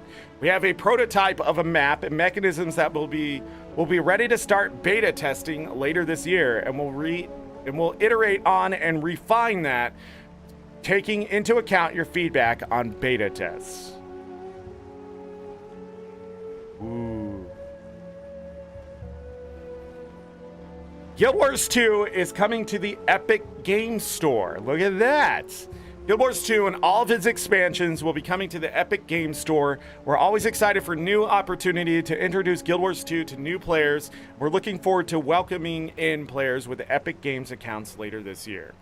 Stay tuned. Again, you can visit the official store or hop into the game to purchase the upcoming expansion, Guild Wars 2 Janthir Wilds. Between now and launch on August 20th, we'll be sharing additional information about features and content like the new spear, skills, homesteads, raids, and more. So last time with Soda, it sort of just went quiet. It looks like they do not want to do that this time. Fantastic. So we're going to be getting more news. Last time they dumped so many blog posts on us, I really did feel like it was getting lost in just all the noise of people being excited about specific features. But now it looks like we have more things to learn in the future. Should be interesting. Okay. So let's think here. We're getting housing, which is really interesting to me because it's something I've actually wanted. I do not know exactly how it's all going to work or how big that instance is going to be or whatever, but I am curious to see just how much decorating you can do and how the unlocks work, if those are going to be more compacted or if they're going to keep them spread around, that kind of stuff. I really hope they don't. Really do hope they compact our nodes and things like that so it doesn't take us so long to just go through our instance. I wonder if they're like the masteries unlock the ability to create more decorations or if certain achievements will unlock things, because it looks like we're able to unlock something with the pre-purchase already, much like when HOT was introducing guild halls. Like, what's that all going to entail? What are we going to have to do to get it to where we want it as housing? And I'm curious if they're going to improve on this in different ways by giving us different locations in the future and stuff like that. That's me thinking way down the road, but it would be interesting. The other thing is I'm curious to see what it's going to cost to make that legendary spear and the backpack. Until I see them, I guess I'm not really interested in that. But having a second legendary spear for underwater and for land, the problem with that, I don't know if it's fully thought through at ArenaNet, is that you are going to have to end up with 5 of them, or 3 of them, excuse me. I'm trying to think here. Because what if you want to do weapon swap with the legendary spear and you want the underwater spear? Does that make sense? You're going to need you're gonna need another legendary spear in there somewhere. So I don't know if they're just gonna let us craft multiples. Same thing underwater. I guess 4 of them, right? Because underwater you can weapon swap too. So I'm sort of curious, like what's gonna go into that new legendary spear and backpack, I guess. I mean, another legendary backpack really doesn't affect me either unless it looks really good. So it'll be interesting. The other thing I find really interesting, away from spears and everybody getting them, I hope we are able to test them and stuff going forward, just to see if we have any betas for the spear. I definitely want to have a show on that, and sort of see what that looks like on every character or every class, I guess. Raids and encounters, I'm curious to see what these encounters are and that kind of thing. But the Warclaw, I'm really interested in. What are they giving us that would make the Warclaw better than the Raptor? You know, better than the Jackal even. Like, as it sits right now, the Warclaw is sort of just like a very basic mount. So I'm curious to see how they're going to improve it. And since they've done so well with like past things with the mounts, I'm sure it is going to be interesting. But will it overtake my Sky Scale as something I want to use, or is it just going to be another option like the Jackal, Raptor, Springer that's just going to sit on the backlog for me? The only mounts I really use anymore, like I guess if it's for an adventure, but it's just the Sky Scale for the most part, or the Siege Turtle. Because the Siege Turtle is better at sieging things still, which, thank God, makes sense. But I just wonder eventually the mounts will get fleshed out to the point where they will be something you want to use. But at the same time, the Sky Scale wasn't the only thing improved with the last expansion, so was the Griffin. So the Griffin got a lot of extra things too, like not being taken by the ley lines and that kind of stuff, and being able to use the updrafts, which makes the Griffin still something that if you want to get around the maps fast, especially in HOT, the Griffin is the mount. It is the fastest mount in the game when it comes to traveling across maps. So, you know, that got improved as well. I wonder now, with improving the Warclaw, is it going to be good for PvE, or just something that's a little interesting and then I'm just going to keep using the Sky Scale? Or is that improvement for PvE going to transfer to World versus World and just improve competitive mode as well? So that's what interests me about it. What are they going to change, and how is that going to help World versus World? And also, what's a PvP mode? And they're going to have a beta testing later this year. I'm curious to see what this is. Because right now we have Conquests, we have Strongholds. And I don't think we have any other kind. We don't, well, I mean, the 2v2 and the 3v3s were death mode, right? Like, they were death matches. So it was just kill your opponents to win. But, like, I'm curious to see what this is. Are they going to go Dota-style gameplay? Are they going to go something else? If it's not Conquest, I'm curious.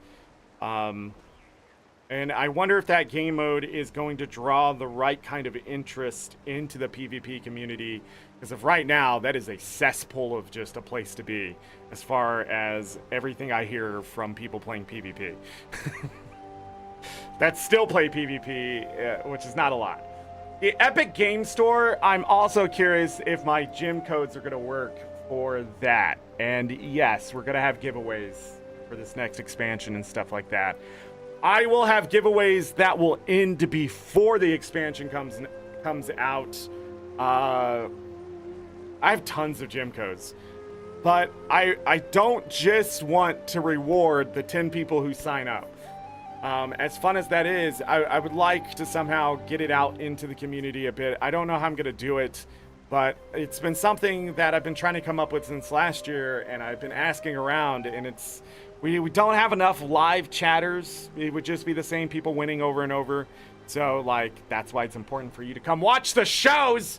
But anyhow, yeah, I'm curious to see how I can take my own things and give them to you guys, and if they will work in the Epic Game Store, or is it going to be like Steam?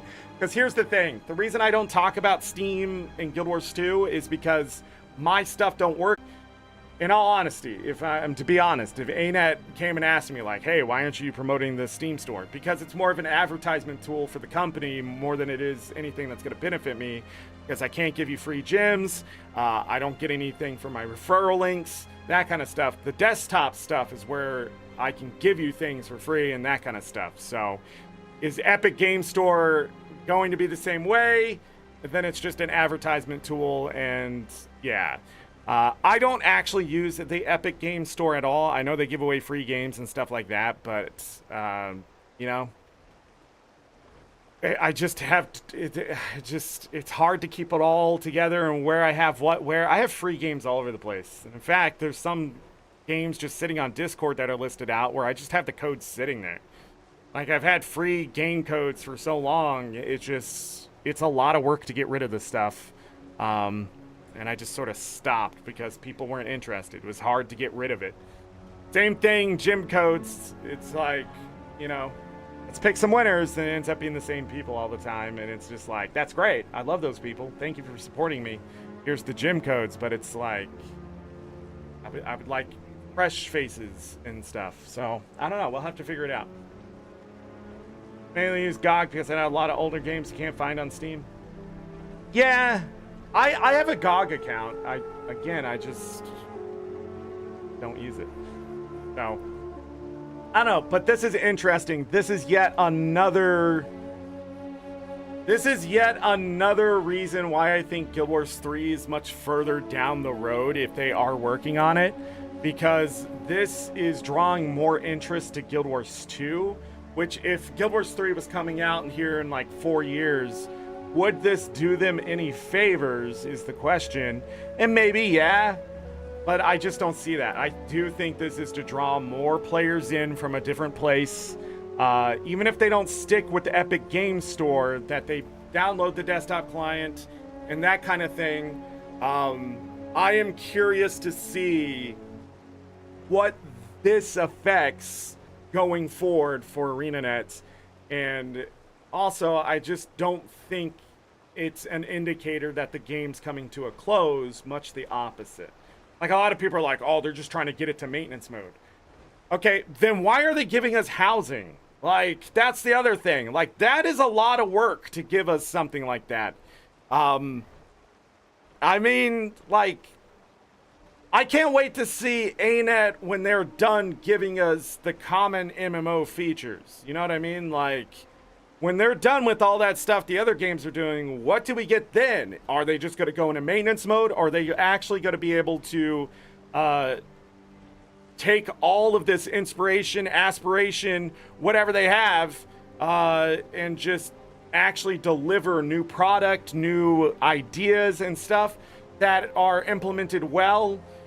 Like, because we have always got an ArenaNet that, you know, they evolve a system, but it just isn't quite there and that kind of thing. But it seems to be much different now. The last 3 years, it feels like when they introduce something now, yes, but they're also honest about it. When they were giving us Soda, they're like, this is going to be a learning thing. And then they even came out with a blog post, you know, Josh Davis came out and said, this is what we learned, right?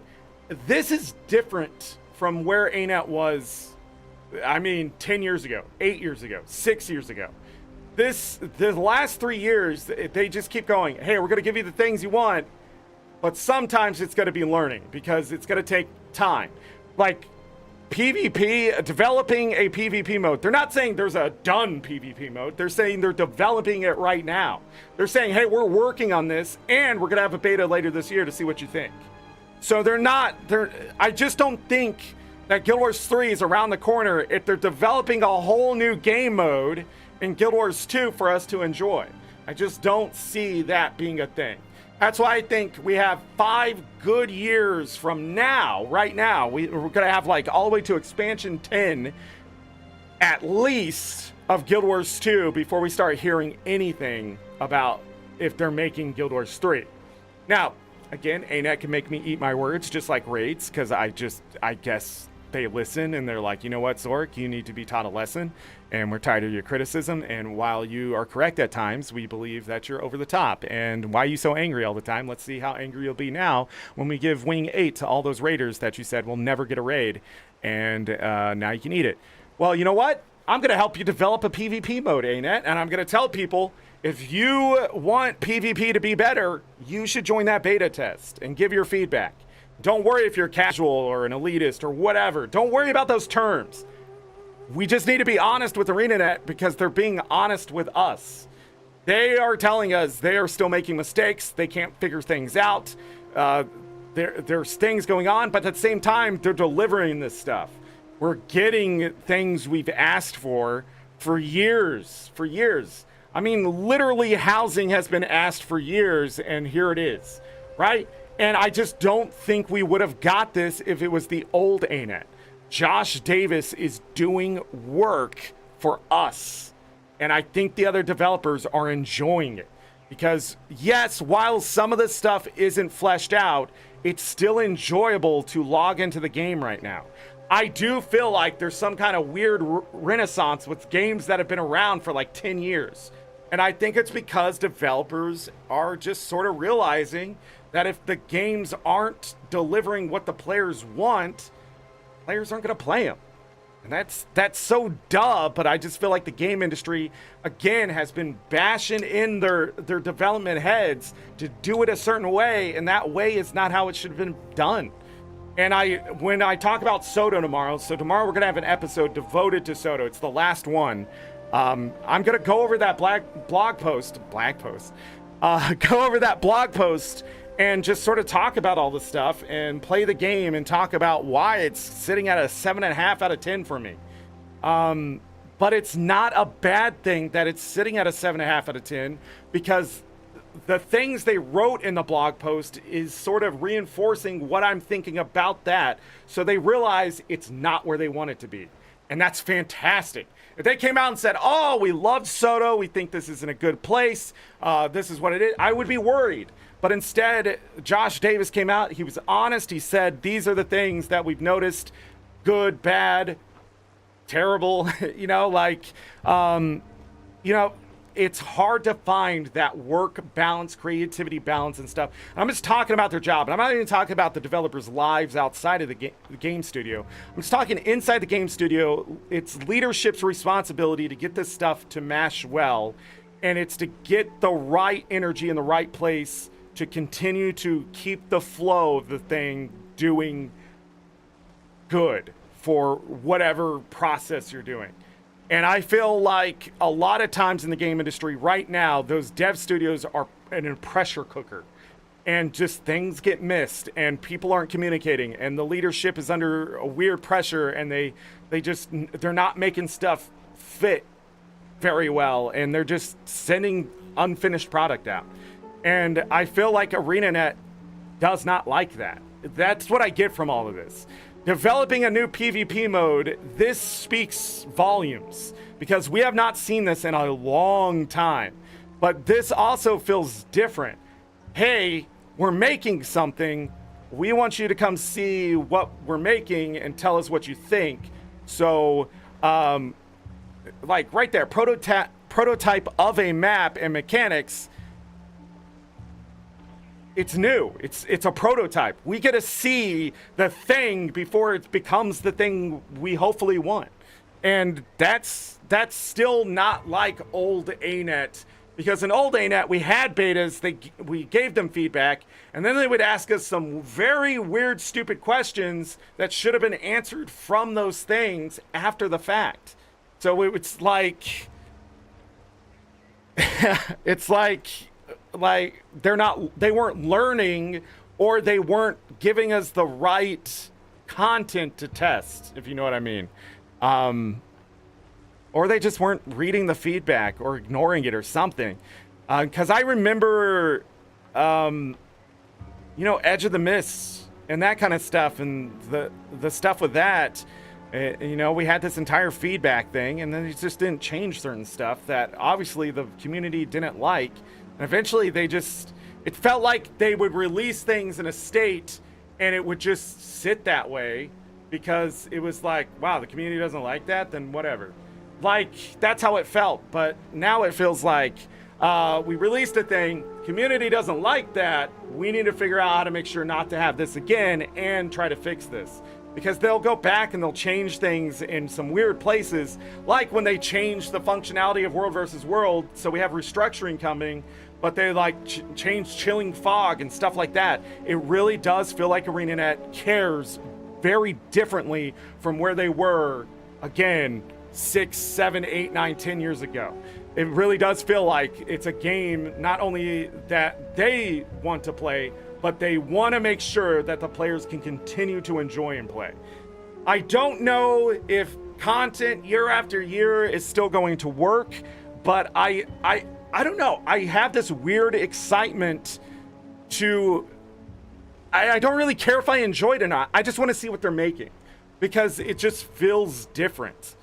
And that's sort of what Guild Wars 2 has needed all these years. Because I'll be honest, I was going to quit. Like, 10 years, I was going to be like, that's it, I'm done. But then they started to be like, well, now we're going to work on World versus World, and we're going to change this, and we're going to deliver on that. And remember this thing that you've been asking for? Well, here it is. And it was sort of like, what the hell is this? Like, it almost felt like more false promises were coming from just another game studio type of thing. But then they started to deliver, and you're just sort of like, well, now I can't quit because I got to see this through. Like, I don't know. It's like having a bad relationship and finally the person who's just been sort of like dragging their feet, I don't know. They just start doing the dishes and freaking taking showers and going to work. And you're just like, hey, you okay? And they're like, oh yeah, I'm fantastic. Do you want some blueberries? And you're just like, sure. And then they're like, oh yeah, remember that chair that was sort of wobbly? I fixed that. And you're just like, oh, that's great. But when you sit down to dinner, you're not really thinking about the chair anymore. You're thinking about the fact that why the hell did they make dinner? Is this a trap? Right? You sort of like the distrust I can understand because you're so used to a company being a certain way and you're so goddamn jaded that like something's wrong here, that when they continue to deliver, that distrust isn't going away.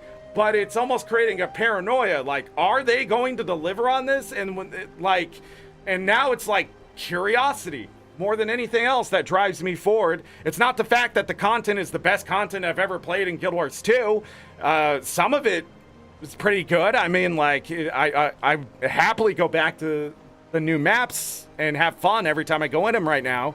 But like, it's just weird. It's just weird. And I said that in Soto, like, the content they're giving us is weird because it's not bad, it's just not the best, but at the same time, it's like, we're getting all these other things, quality of life, it's weird. And that's just where the relationship with me and ArenaNet right now is just a weird one. I've always enjoyed what ArenaNet has made. I've just always had these critical things about the game that they just didn't want to fix. Or I felt they didn't want to fix, and suddenly the relationship has changed. They want to fix it, and I'm here for it. And I can't wait to see what World Restructuring is. I can't wait to see what the PvP mode is. Can't wait to see how the Epic Game Store affects the company. I've never been so invested in a company. Like, it's so weird because I've seen other people invested in companies and been like, oh yeah, I know the names of the devs, and I've met them and blah, blah, blah. But now, like, even being an ArenaNet partner for so many years before all of this, Josh Davis took over and that kind of thing, it's different even now as an ArenaNet partner. I almost feel responsible to make sure people understand this isn't the old game. If you haven't played it the last 3 years, you have missed out. You've just missed out on some great things. And if you miss out on the next expansion, you're probably going to miss out on some more great things, especially if you enjoyed Guild Wars 2 and you quit back in 2015 with that content drought, or maybe you just picked up Path of Fire for a little bit or whatever. I think this is a game you have to come back to and see how it feels year after year now. And I mean, yes, is spending $25 a year on a game worth it? I don't know. I can't answer that for you. But I can tell you that the money that is spent on Soto, I think it's worth it. I think the $25 just base standard package is worth it because you're getting $25 of just content that used to be free, and people are like, I used to get it for free, but it's not just free story content and maps anymore. It's expansion worthy features and quality of life that is now coming with it. And that's what's been missing in the game. And now we get it, and now our competitive modes are being looked at. I just don't know. I think this is the right direction. As jaded as I am and as distrustful as the weird relationship is, I just can't help but root for ArenaNet to make something. Jacob, cool guy, you played Guild Wars 2 once? This is the new expansion, and I'm just talking. I used to spend $15 a month subscription fees on numerous other MMOs. $25 a year for new content is easy win. Correct. Links down in the doobly-doo or on the Discord. Also, there is a support links section on Discord, by the way, Chaz. I think you asked something about that. My support links are there towards the top under, in the announcements category. But I also posted it in the Guild Wars 2 section on Discord. I'll post it here on YouTube, maybe here soon or something like that. But anyhow, I can't get away from this game. It's the community. It's now ArenaNet. I didn't want to leave the game, but I just felt like there was nothing left to accomplish. And I still feel that way. I feel like there's not much for me here. But it's doing things, you know?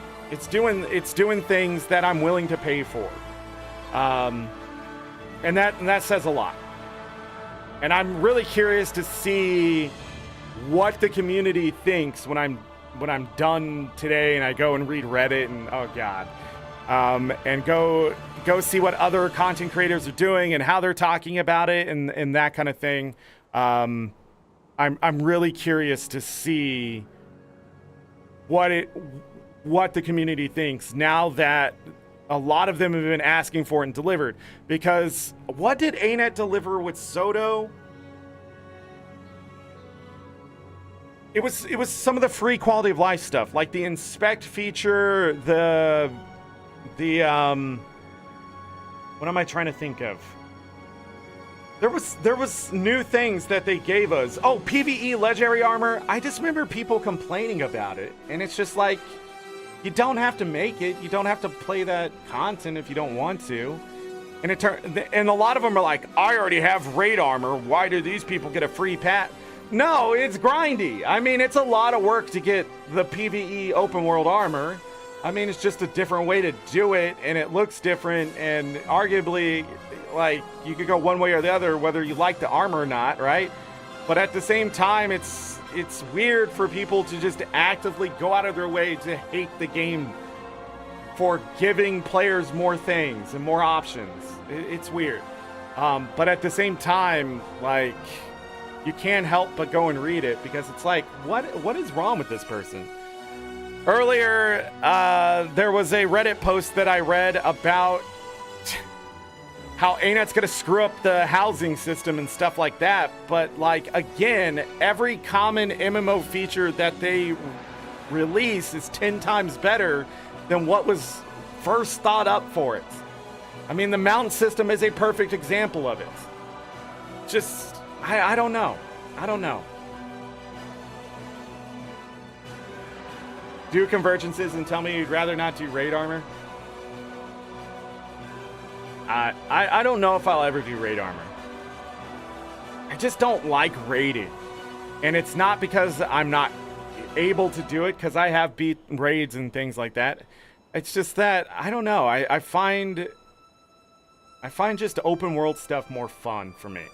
I like fighting with a bunch of people. I like helping them and that kind of thing.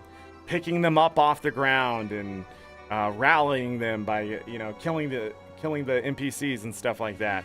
I find that more that kind of stuff in Guild Wars 2 is still what drives me to play open world content. It's the same stuff that was there on day 0. because it's so different from what I was used to back in the day in MMO, where I'm competing with everyone all the time, you know, for the node or for the things to kill or whatever. And now we get these like events where everybody has to come together and work together and to complete the one goal.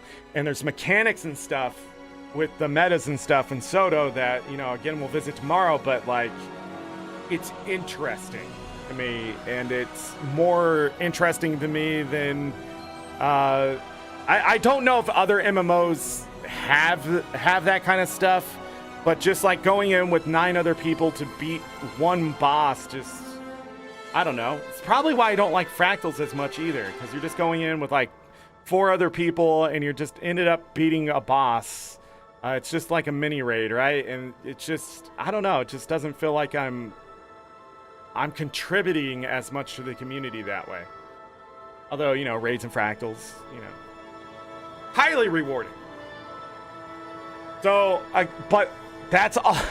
But again, it's like ArenaNet knows. ArenaNet knows. They know this stuff, right? Like, that's why they're gonna let us go with a large group in open world events. That's why they're doing it. They're breaking convergences over because they know that's fun. They know that's fun. I got kicked out of the game. What happened? I kicked out of the game. Fine. Go back in. Let me go back in. But is there anything else I need to cover here? I'm curious to see what else they bring forth with, you know, going deeper into this kind of stuff. So we're definitely getting 2 maps. We're going to meet a whole new race. I don't know how many new characters are going to be in this one, but we saw a niece in the trailer. Let's talk about the trailer a little bit. We saw a niece in the trailer talking about stuff, so it looks like she's coming back. In the Soto stuff in the story, spoiler alert a little bit here, Livia was being requested to come back as well. I'm curious to see if she was there. There was stuff talking about the Isle of Janthir, if you didn't see that. Is the Eye of Janthir coming back? What is going on? And then False Gods, you know, a Char saying that reminds me of Titans. Are those the new look to Titans? Or is it a new enemy, or is it a different enemy that I'm just not connecting with? Because the elemental you see in there, the red one, those were in a Guild Wars 1 map at Ascalon 2, but I don't remember if they were involved with the Titans or not. I can't remember. I remember they were fire elementals of some sort, because they would like burst into giant flames and stuff like that and kill all your people if you didn't get out of the way. They would use Incinerate or something. But I'm curious to see if the story is this time not trying to be its whole story arc, or leading us down a road towards a new thread of some sort that will need to be resolved in future expansions. Because I'm okay with how this is sort of taken over how Living World used to be, because I do think they can make it much better if they truly have learned from Soto. I think they can make the story much better by not trying to inject too much story in spots that just doesn't need it, you know, and making sure the story flows in a way where they can have a good cutoff without it having to be a big dramatic, you know, whatever. Because they've been able to do that in the past where, you know, the expansion would take years to develop, and you would get this big story, and like it always led to something, but it didn't always lead to the end of that problem, you know. Calcatoric took so long before it led to finally beating Calcatoric, right? So like we had to play through Path of Fire. Calcatoric had been around before that, but like Path of Fire, we had to play through that and defeat a god before we had the opportunity to finally take down the dragon. And it was this long 4 or 5 almost 5 years of just dealing with the situation, but it did make for a good story. That's how we got Living World Season 4. I don't know. But we'll see. I do have doubts. I do think ANET's going to stumble in some places, but I'm curious to see that. When it comes to cosmetic stuff, legendary stuff, I am going to go ahead and take my hype and just throw it away. I was not overly enthused by the legendary armor. I wasn't just, really excited about the systems around that. And I just don't see it being any better for those because it's going to probably have to be grindy, annoying type stuff more than likely to keep players busy. They have to give us busy work. So I'm not looking forward to that. I'm really curious to see how the relics have to be unlocked because with the legendary relic, we still have to unlock them moving forward for every expansion now. So we don't get this stuff for free. So I'm curious to see how that works and whatever else they may add along those lines because it does say and more there, but yes, I'm excited, but I'm not overhyped. I'm gonna try to tone it back. My enthusiasm for Soto was very eye-opening when that started. I do hope this story doesn't just sort of thrust us into the middle of some BS at the start. Instead, it's sort of a build-up into revealing the enemy, revealing our problem, and then trying to resolve it as they do the quarterly releases versus just pretty much standing on the side of Arena and just waiting for the story to end. I did not like that. The Cryptus and all that kind of stuff, I don't know. It's good to see some things that are just sort of have been here a while and we can work with. Like the Coden, we know what they are at least and stuff. We have a history with different sections of that kind of race and that kind of thing. But I don't know. I think that, again, we'll talk about it more tomorrow, but I do think Soto really tried to do too much for the story, and it just... I think it just created a lot of problems and made one of the worst villains, because it's not that, his story is boring or whatever, it's just fell flat. It's sort of like, oh, we killed him? Okay. Like, it didn't feel like we were killing a dragon or a god or even facing Joko down. But facing Joko down, it just sort of felt like another enemy to kill type of thing, which really sucks. But there it is. I forgot the Dragonbash was happening today. So...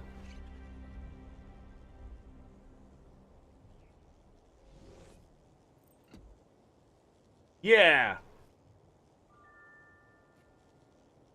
Okay. All right. So...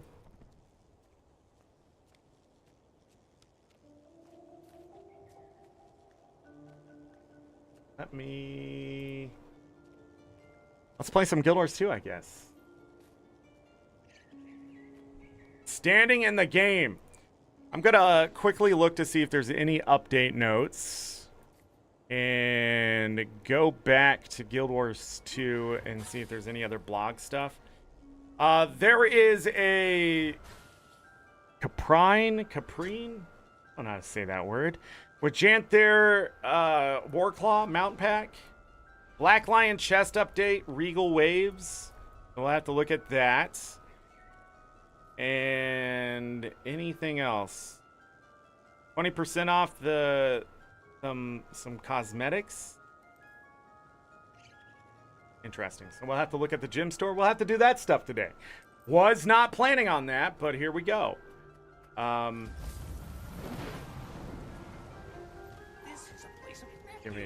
Give me a moment here. I'm gonna have to change this. Secrets of the Obscures in the past. We gotta move on. Oh, I got my my account got updated. Okay. Ultimate Edition. I guess I can go ahead and show this stuff off. Go ahead and what's this? Level 80 boost available. Hey, another Shared an inventory slot.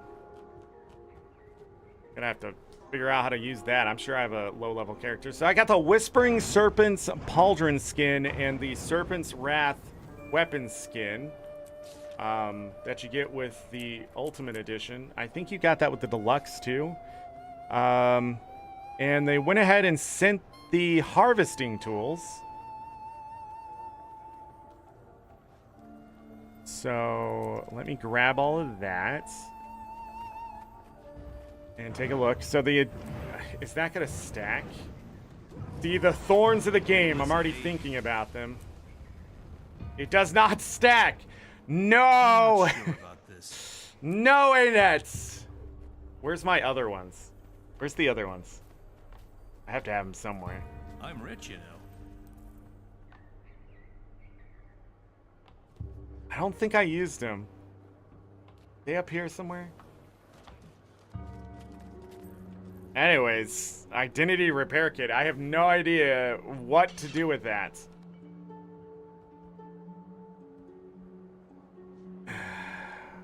Bank 1?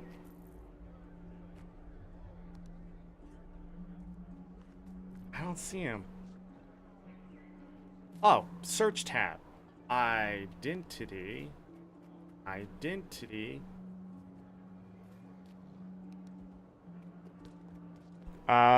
Maybe I destroyed him. Repair. Huh?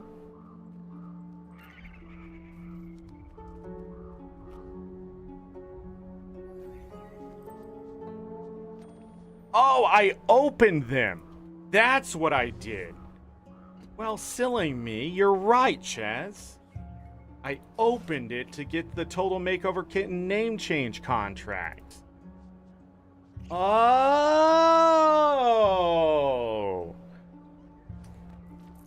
Anyhow.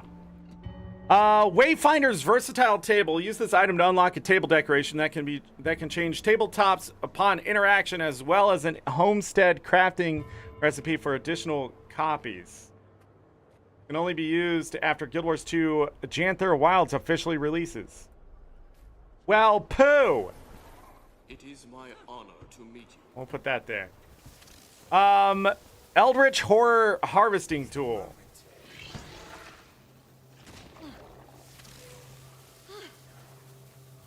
Okay, that happened. Logging tool.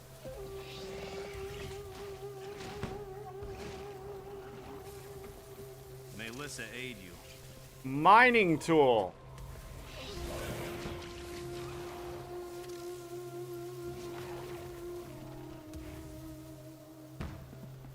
So I have some extra tools here. I don't have glyphs for them though. I mean, they look all right. I have the Whispering Serpent's Pauldron skins.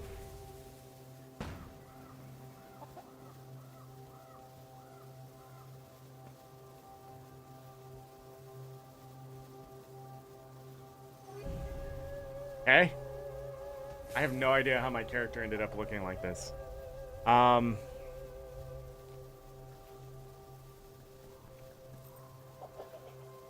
No, come on.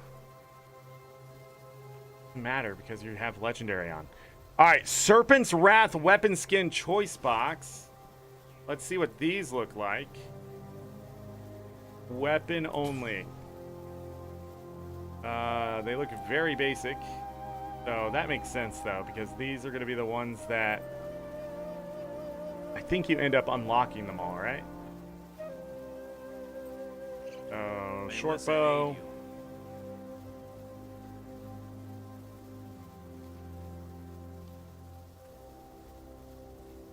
Serpent. What the frick? Thing is that? Huh. Great sword. Hammer. How big is it? Oh god, it's a dinky hammer again. Mother frick. Not too dinky though. I mean, there's smaller hammers probably, but it's still dinky. Still a dinky hammer. Boo! But how big is the greatsword?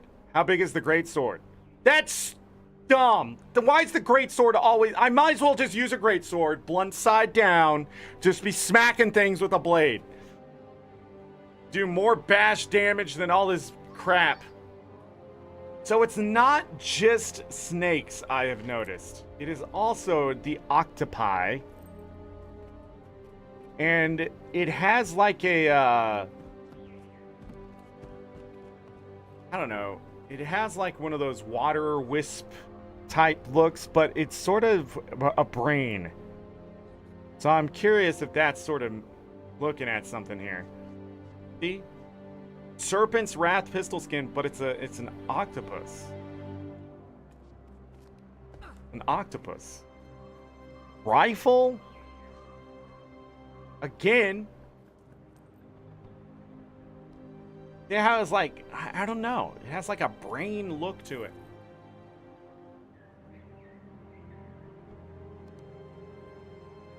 Or squid-like. Shield. Now we're back to the snake-like stuff. It's a spear skin. Staff skin. Sword skin. How big is that sword? A good looking sword, actually. That thing looks dangerous AF. A torch. Ooh, a green flame. Yeah, but I'm not impressed by that. I'm not sure about this. Yeah. So it's a sea serpent, octopi.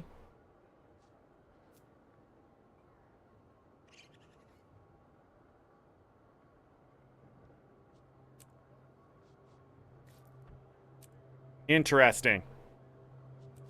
All right. I'll probably just hold on to that for the moment. Just for now. Deal with this stuff when the expansion comes out. The shoulder piece, though, I'm going to have to...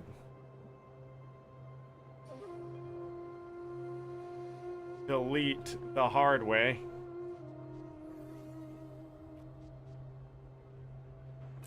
Thank you.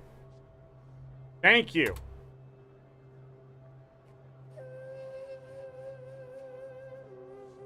All right.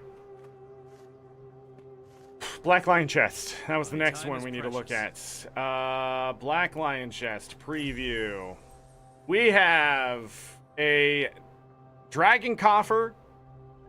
So inside of there, you're going to get the Dragon Coffer stuff plus some, supposedly a higher chance at the infusions or that kind of stuff. And then these can be sold for gold. So that sort of increases the price of a Black Lion Chest. Overall, just looking at it, what weapon skins... Oh, the shimmering stuff? I do not have these. But the shimmering stuff, let me show you the shield. Look fantastic. Ooh. Hammer. Look at this hammer. Absolutely ridiculous. And I love it. God.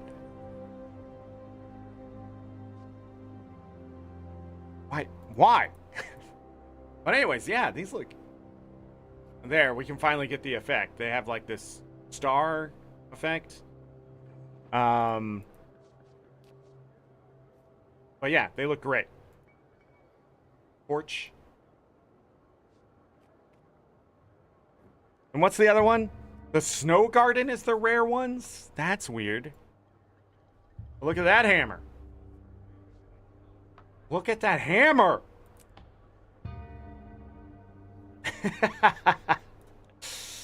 But yeah, okay. Some pretty good skins. What do we got down here? Timekeeper, 33% chance to complete gathering instantly.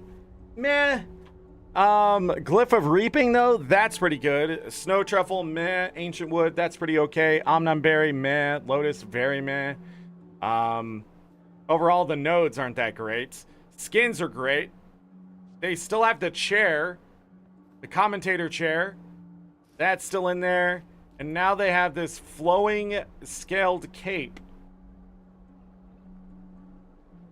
I mean... Okay. That does not look terrible. Wow, the reflection. The frick. Oh, that's interesting. Overall, I gotta say that these Black Lion chests look pretty good to open. Am I gonna open some? No. But, with that said, let's open the gym store and take a look at this mountain pack. Ooh.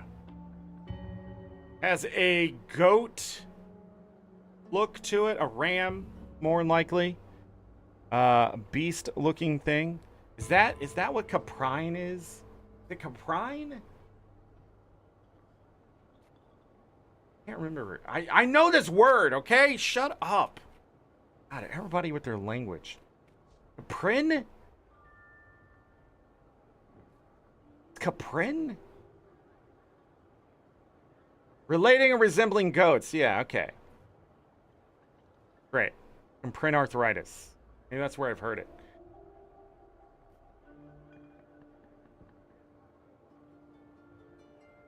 Huh. Anyways. I was thinking the same thing, Lex. I was thinking...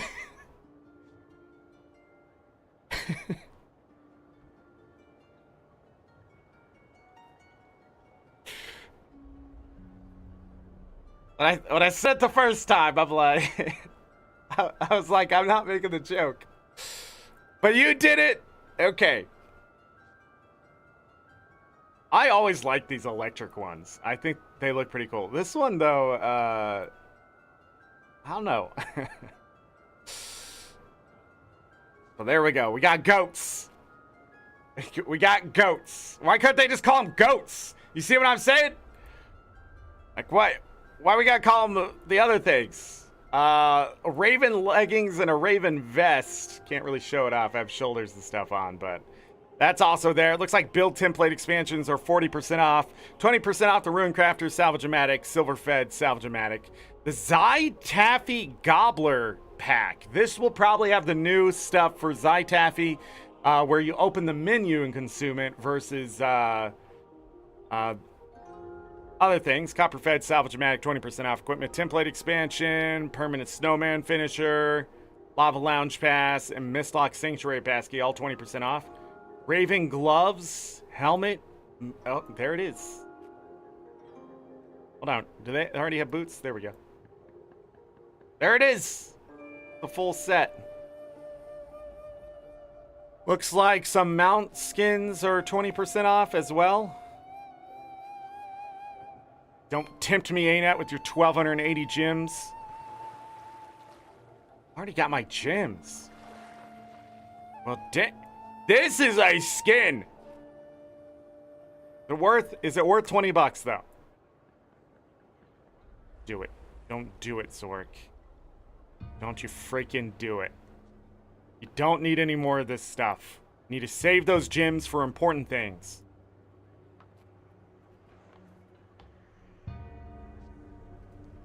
I had this skin, and I don't even remember when I got it. Did I unlock it somehow?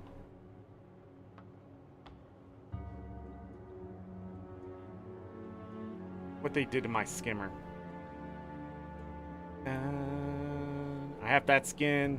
I have that one. This is a skin. I really like this one.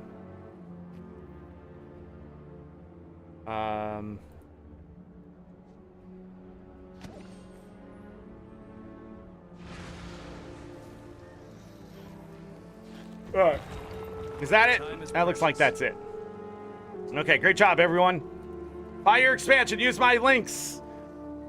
All that kind of stuff. I just got the yawns, man. I feel like I've been talking forever. 2 hours. All right.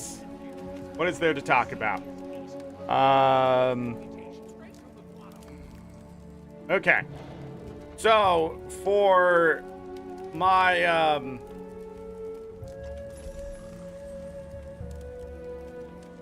shop here, just to talk about it real quick. I have already bought everything, and I think I only have 5 weapons left before I'll start down here and start buying all that stuff. So I am going after the exclusive stuff first. I just need 245 more acclaim for that. I also need to work on my alt accounts and things like that. So if you have not been working on that, remember you have until August 20th, and then the expansion comes out and all that stuff is gone. We're sitting at 1,709 gold. Achievements, because that Dragonbash, let's not worry about that just yet. The daily stuff, no. Yes. Salt Spray survived. Defeat Salt Spray Dragon at difficulty 3 in Dragon Arena private. Oh, looks like I got 5 achievement points to get there. A mini mystical blue orb.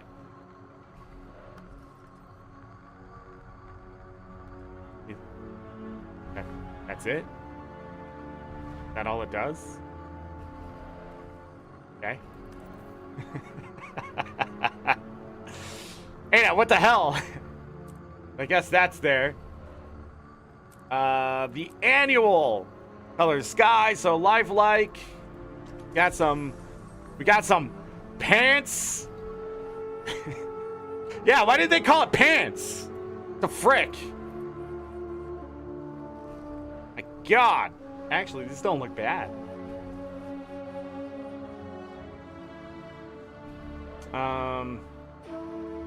Okay. So, we got the Dragonbash to do. Get over there. Let's speedrun the Dragonbash. We all ready for the speedrun? Are you all ready for this speedrun? This is how we do the Dragonbash in 2024. They gave... So we have all this expansion news and the Dragonbash. Alright, here we go. Fireworks. Light up the sky. We got a pinata. 35 a day, don't forget. 35 a freaking day. Too many NPCs.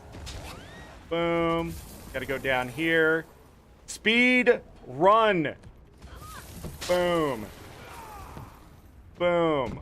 By the way, if you open up the Dragonbash, you can see a hologram stampede starts in 3 minutes and 35 seconds in Wayfarer Foothills. Boom. Boom. It's just the way of the world. Predator and prey. Killer bee. Get us some Zai Taffy. Hold on a second. I know this music isn't loud enough. Let me turn it.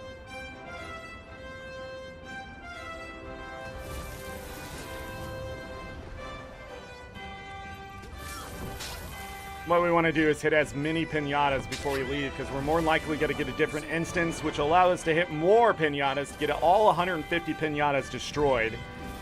I don't even have to look at what these annuals are, because we're just going to do all the things. I'm also going to do the roller beetle race 15 freaking times, but we'll more likely get the weekly done. Oh yeah, did we have a weekly last year? Wonder what that entails. Wonder what gives you points for the weekly. We'll look that up later. I'm guaranteed the Stampede probably gives you 10 points.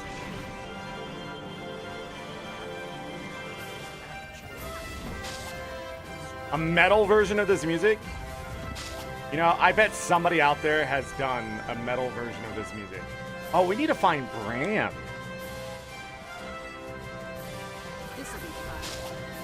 Bram with his beard. Dragon Slapper. That's a daily, I believe. Maybe not. Who cares? I got 100 more side taffy. Lighting all the fireworks, because we got to do 100 of those. You can also use fireworks from a dragon coffer, although those have a 5-second cooldown. These fireworks a little bit faster. We gotta set the effigies on fire, right? Burn! I gotta get out the Wayfarer Foothills. Burn! Burn! I don't remember if I still have to do that. But I did it anyways. Okay, out to Wayfarer Foothills.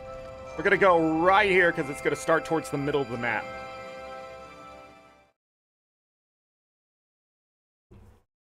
I suddenly don't know how to swallow and drink. I'm fine though. I'm totally not trying to breathe it in still. Oh my god. Well, that's one way to get it into your system. There it is. I tried. Oh man. Oh man.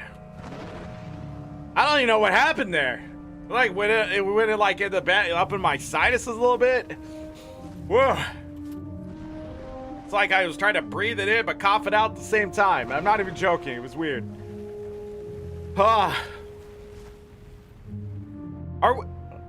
Are you all excited about it? I haven't been really asking questions. So how is the community feeling about, like, you as individuals about the next expansion? Are you excited about the housing? Are you excited about spears?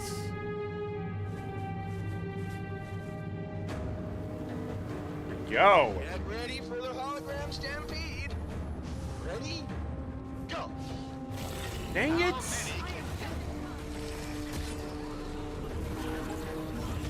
Thank you. I have no life force.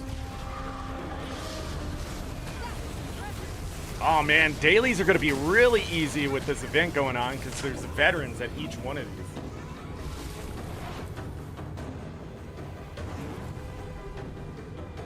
I see an ArenaNet employee.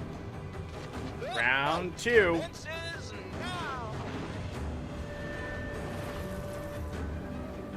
Let's go!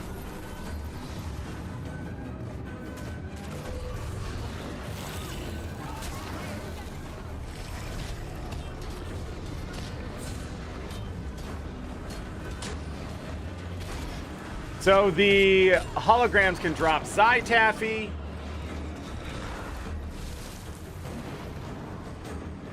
All you're doing is filling up this bar by doing this. Oh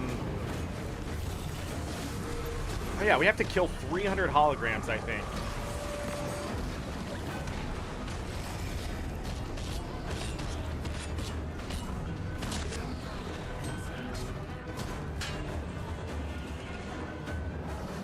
It's great to get your events done for your weekly, too. You need 10 events. And the group event.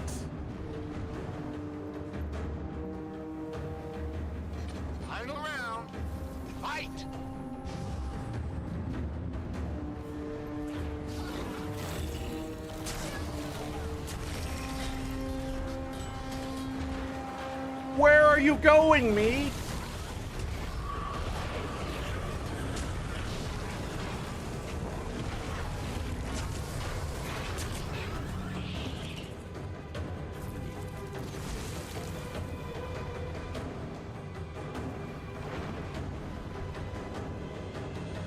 Get them dragon coffers. Pew! Oh!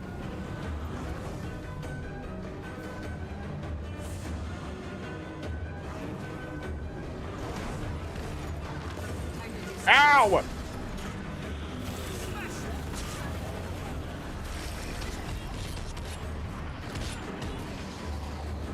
I'm more excited about it than Secrets of the Obscure. Excellent.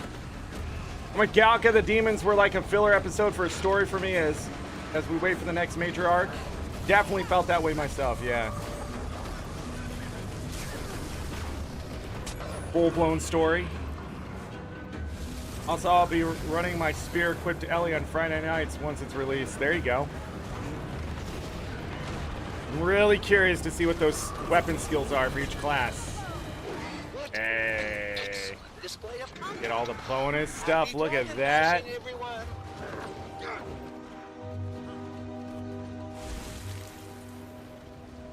Nice. Back. Don't do that. All I gotta do is this.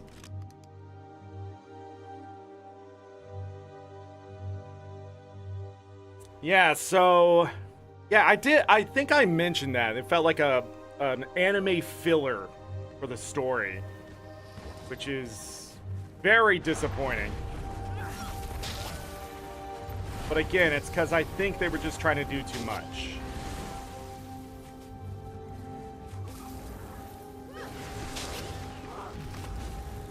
Where's no... What is that? Did I miss these? No. I didn't do the ones on the bridge. Dumb me! Do the ones on the bridge. So I'm just coming back in and hitting the pinatas again. There is 36 pinatas? 38 pinatas in Holbrick? I'm sorry, but self-preservation. I don't remember, actually. The only thing we need to do is make sure we keep some Zytaffy in my inventory, so when the MOA race goes off, we have that. The next Hollow Bash thing's in 10 minutes. We'll go out there with about a minute left.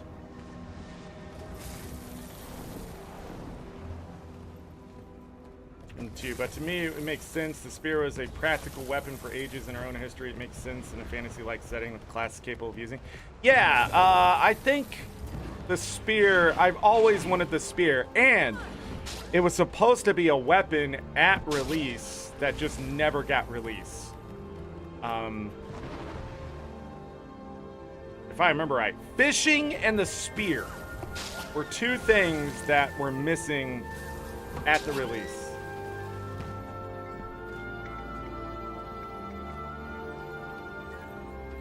Just a hologram.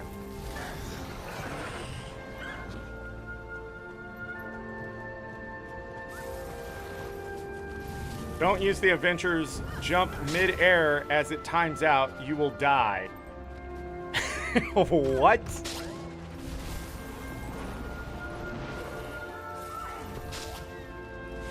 You will see the commoners with spears in ancient Rome times as a practical weapon that kept wild animals and threats at a distance. And they used them for fishing, and they used them for hunting, and they used them... It's almost like spears were really, really good weapons. Almost like spears just make a lot of sense. Alright, we already lit those on fire.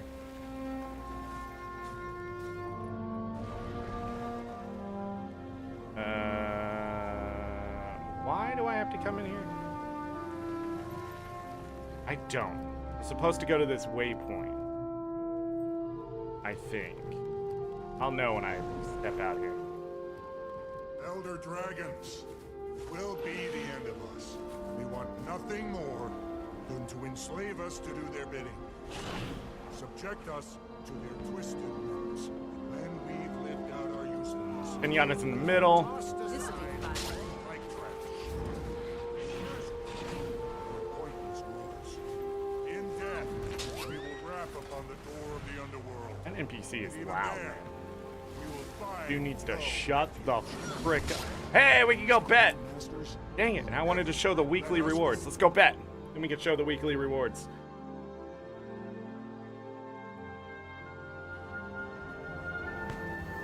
Excelsior. I'm gonna bet on all of them.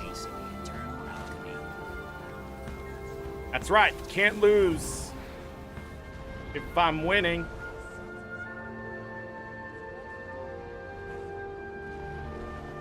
Fine. I know what I mean when I say it. Anyways, weekly rewards. We got the Trader's Dragon Render chest with the dragon's stuff. 10 Jawbreakers. How much is a Jawbreaker? Right now, Jaw Breakers 4.5 gold. The hell, I'm spending 45 gold on anything. Is the transmutation charge worth 4 gold? Is all of this worth 4.5 gold? I don't think so. Tyrion exchange voucher for 45 gold? Nope. I don't know who did this, but why? We'll see how cheap the Jawbreakers get, but they're definitely not worth it in my opinion.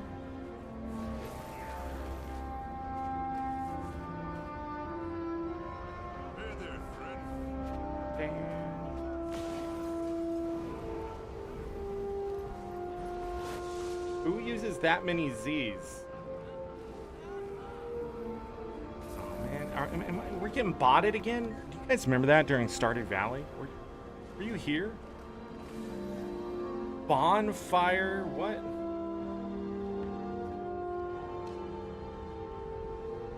These the new ones? I don't remember. Bonfire longbow? Bonfire axe? Huh. Mace?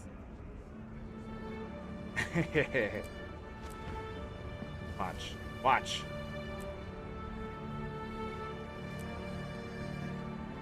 Ready? Stowed. Weapon only. Oh. There it goes. Pew! Alright. But those are there. I usually try to roll them through the other things. Imbued holographic. That's...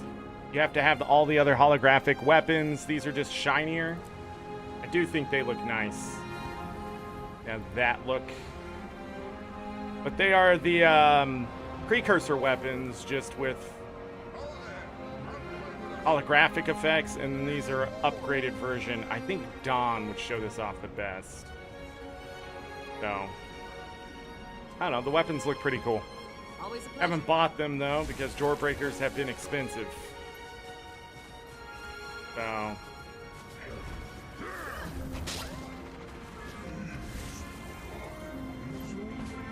gotta keep hitting pinatas.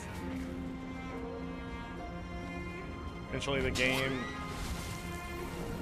I think we already hit the threshold, because just getting one per pinata. That's great.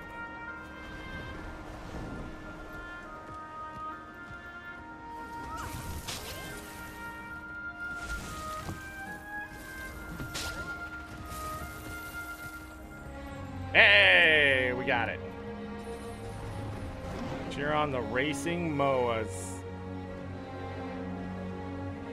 That's one. I think we have to do 5 of those races. I'm lost, aren't I? Fireworks launcher. Boom. Boom. But we need to get back over here to hit the other pinatas. Went ahead and changed the whole thing without even asking you first.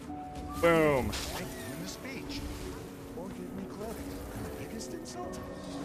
He paid me in Zytec.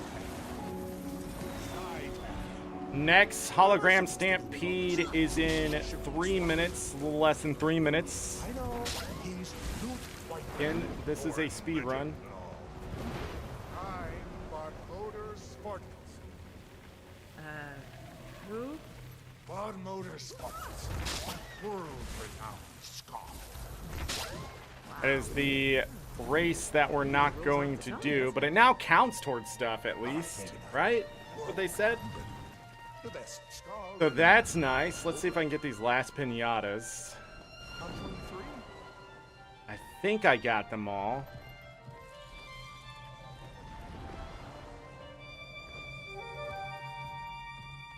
These pinatas are way over here.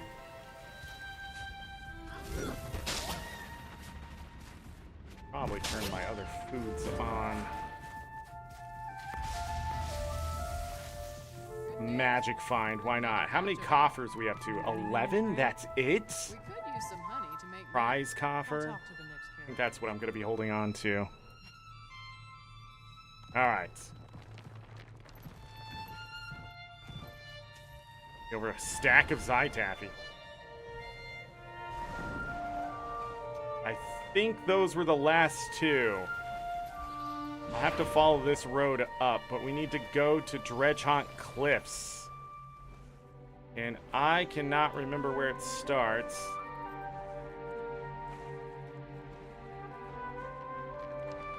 Here?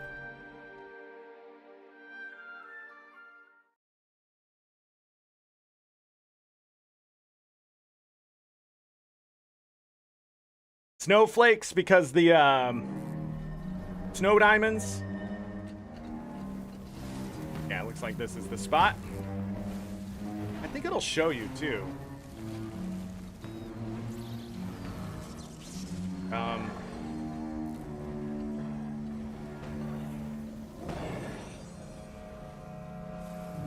Yeah. Yeah. You just gotta click on it with your magnifying glass. Don't forget to click on things. Open stuff up on that right side. We'll deal with this inner Neo stuff tomorrow. Tomorrow will be the last Soto episode I devote to it, just to talk about stuff, do the meta that we didn't get to do because it was broken. That kind of thing, get my little bit of last thoughts, but pretty much just play the Soto content a little bit, as it will become obsolete sort of in August, and I will have to do new content.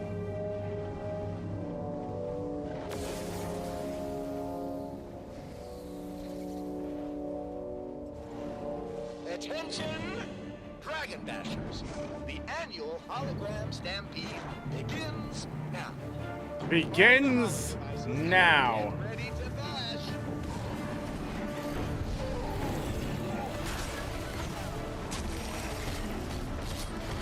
Go! Hey, I'm getting stuff done.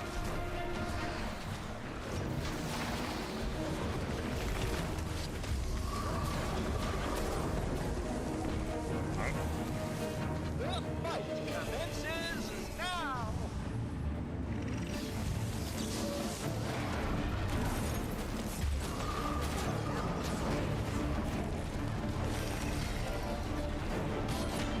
Yeah!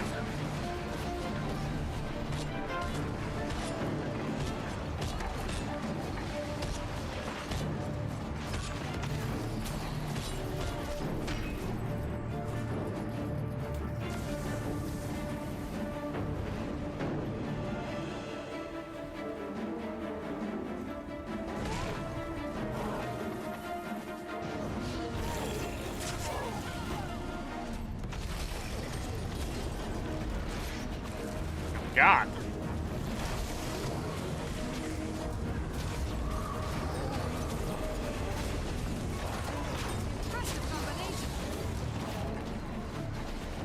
Why does it not?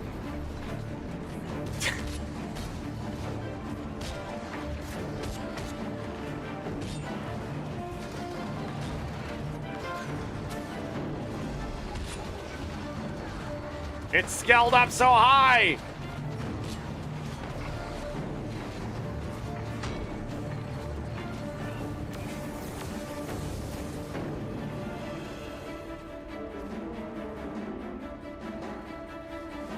Gonna wait a moment. Round 3. Go!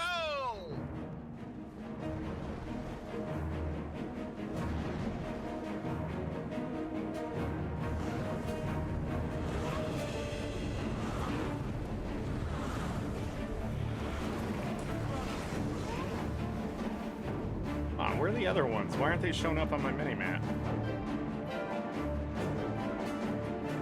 Hold on now. Gosh, hello.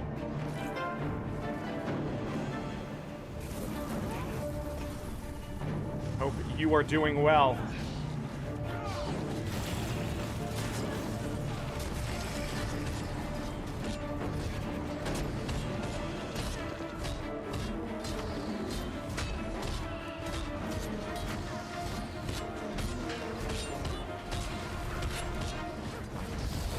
Hardly working.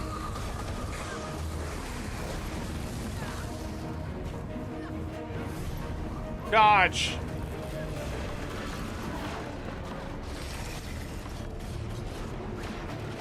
So much HP. So much lag. What the frick?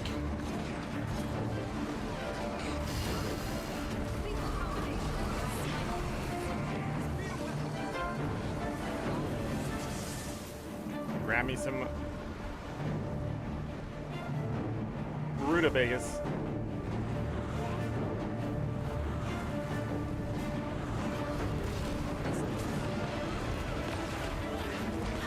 Get wrecked. Alright, and we're done. concludes the event. Come back and try again. Try. But we did it. It was successful. What the heck is that guy talking about? That reminds me, I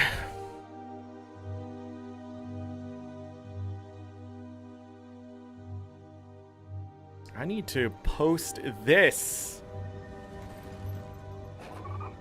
in places, in things. Why is YouTube like this? Yes, that is the whole point of that.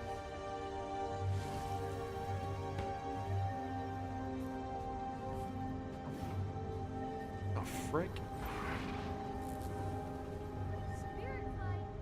There we go. Posted up on YouTube. Probably should post it to the guild Discord too. Did we get all the announcements up in the guild? I wonder.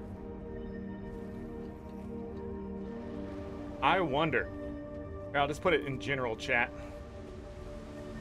People are gonna ask for him, and I'm just gonna put him there. I need to take a quick break because I have been sitting here for 2.5 hours. It's time to get up, stretch, use the restroom, that kind of thing. We will go to Lornar's Pass next for the hologram stampede. I'll go ahead and park my character out there, wherever this is, for the moment. And then we will continue to speedrun the Dragonbash, which, again, I completely forgot about. I apologize, everyone. But yeah, we'll continue to get rewards, that kind of thing. And we'll take a look at the annual once I get some of this stuff done. But let's take a quick break, because we didn't take one before I got started here, which would probably be a good idea. So we'll come back. We'll probably talk more about the expansion and that kind of thing too, if you guys want to. Whatever you want to do. Hit the like button too. BRB.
All right, I am back.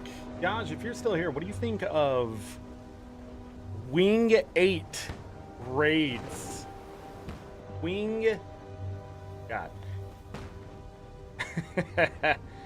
8 of raids.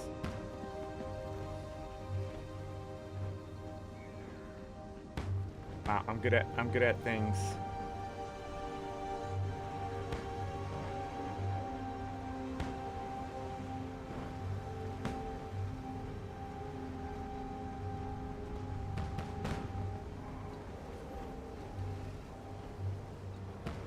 Wing 8.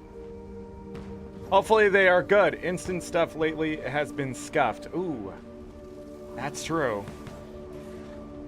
But maybe since they're gonna have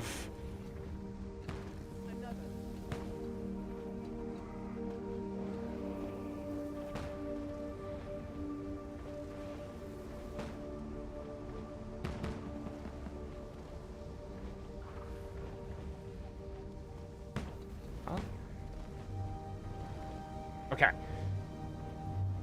Running like Dragonstorm 50-man version and a 10-man, and then CMs and yeah, I think this is the way they should do it, because then I know people are like upset about reused assets or whatever, but my thing is I don't care. I didn't think the reused assets for Sweet loot.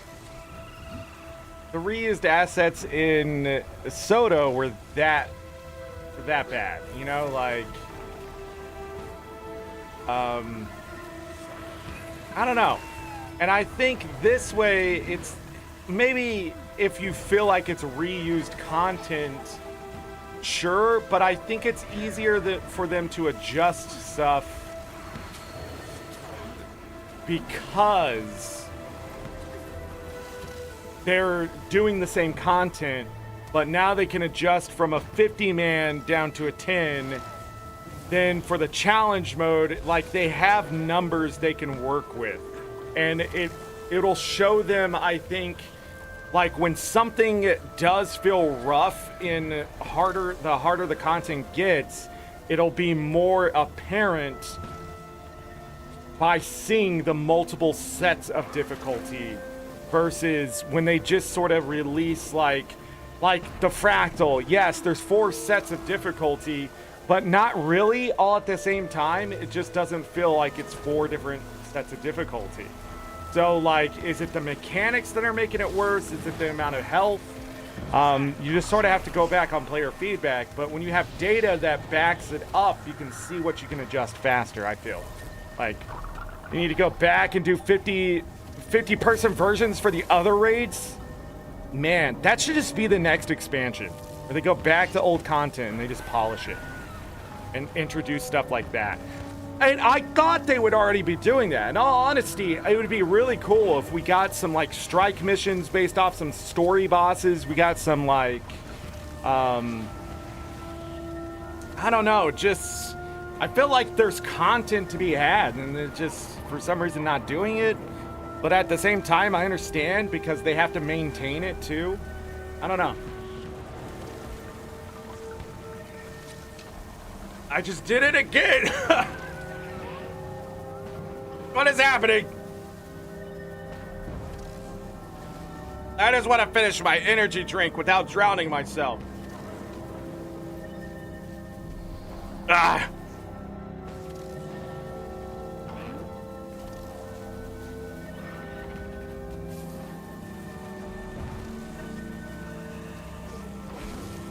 In theory, it wouldn't be hard. The art is done and the maps are built. I mean, yeah. In theory. But again, I'm not gonna say like, I don't know how much work goes into some of that stuff though.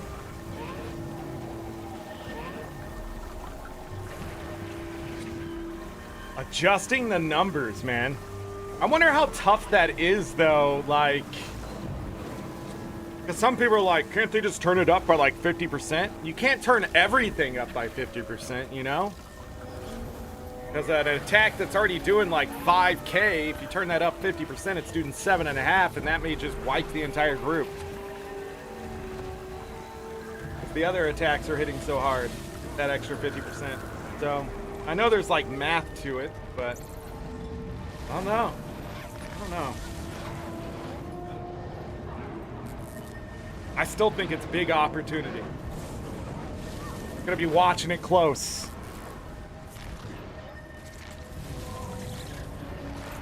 Here we go.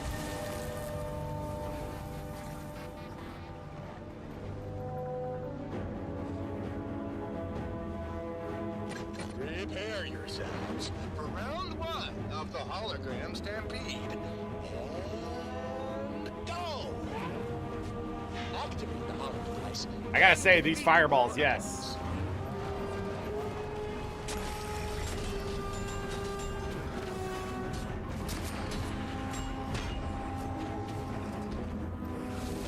Done without healers and reliable boons. Or it's time for players to learn. No, I get what you're saying. It's time for players to hybrid out. You can run all the DPS you want, but you going down, boy. Welcome to the end game.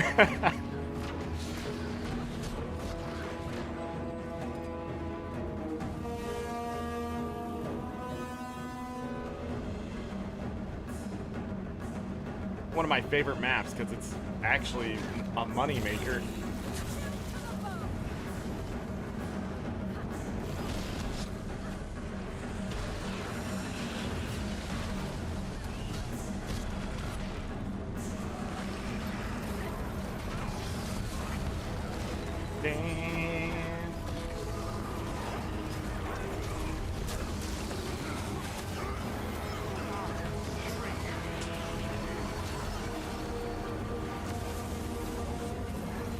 Going. Final fight commences now.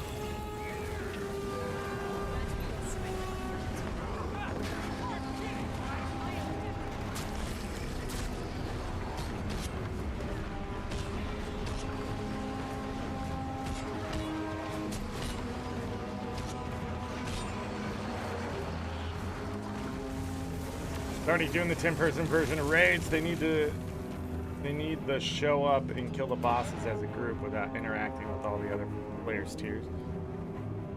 Yeah. I think for the most part,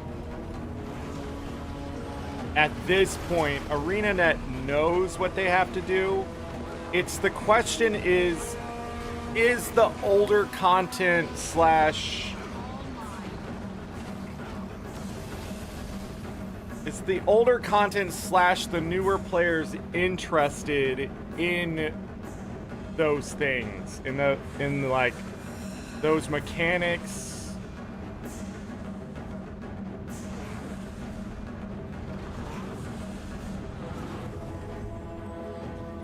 Got him.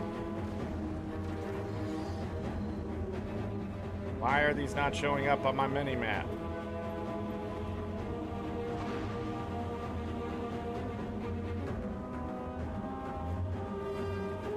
Mile away. How many are going? Yeah, okay, it's done.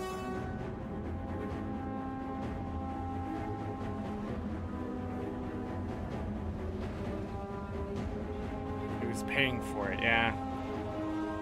I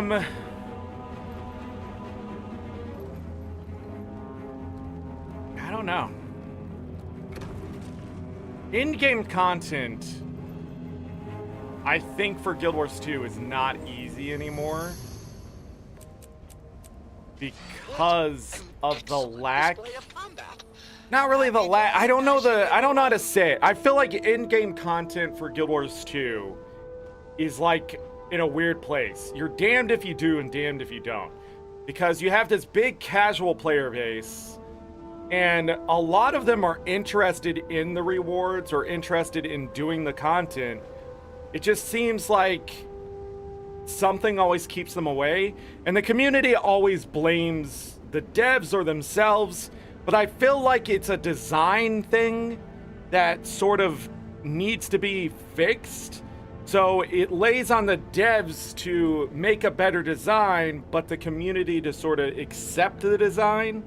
That's why I think the 50-man, 10-man CM and LCM are all going to work well together, because it sort of bridges the gaps. But at the same time, I don't know.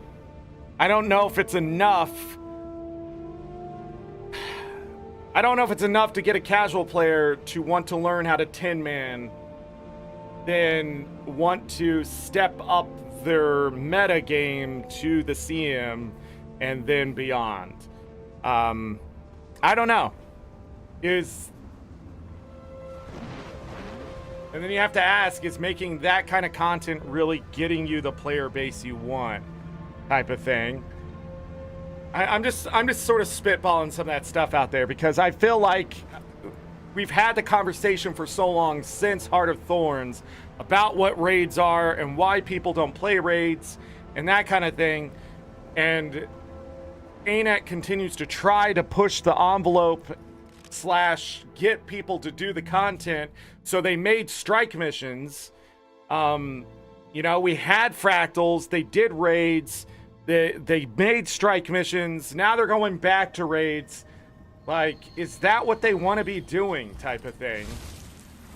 I don't know. I really am curious how many people still run raids every week versus fractals versus you know, how many people are out on a meta map, an open world PvE. I am curious about the actual numbers, but there's no way ArenaNet would ever tell us that, because it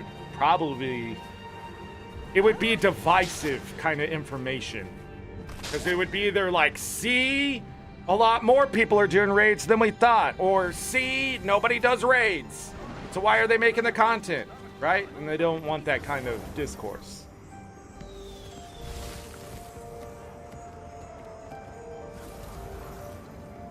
Feedback from the game and how well a player is doing in the role. Yeah. I don't know why there still isn't a breakdown like in PvP. In PvP, when you die, you get to see what kills you. I do not understand why we can't have that information both ways. Like, if you are in a raid and you die, it should show you what you were able to maintain in boons, the damage you took, and break that down, and then the damage you were able to dish out or whatever. Those kind of breakdowns, I think, are extremely useful to a player individually, and then seeing group information immediately after a GG or whatever would also let them know what's going on. So, like, if the healers are doing well, except players aren't dodging a certain mechanic that's causing too much pressure on the healers, it's not that your healers suck, it's just that, you know, people aren't getting down the red circle enough, right? Like, you can only heal so much before someone goes down, type of thing. And so people, I feel, get unfairly targeted sometimes and stuff, but that's because the lack of information there. But at the same time, people are going to weaponize that information to blame people versus trying to just solve how to make the group work.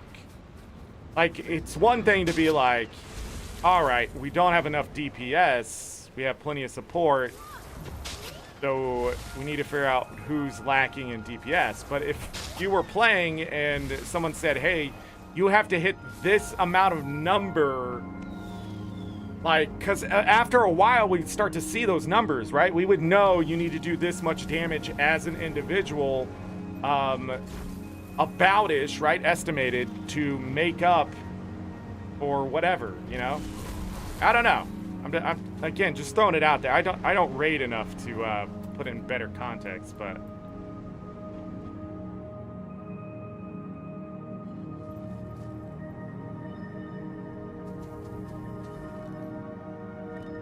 gold rewards level DPS, that I think that is a good positive reinforcement, but at the same time, what does that mean? I don't know. I like numbers. Mostly because I analyze, but I think the data, those numbers are, they can be broken down. Because if, say, somebody needs to do 50,000 damage in a certain period of time, and they're only able to do 37,000 damage, but somebody else is able to do 83,000, we have the DPS, right? And I can break down the numbers to know if somebody goes past what they usually have. My word, we all have a place in the eternal alchemy. Got it. Got it. But anyhow, sorry, I had to run over here. That's how I view numbers. But as an individual, would somebody understand that getting bronze level DPS rewards means you didn't hit this number, or what? What does it mean? I don't know.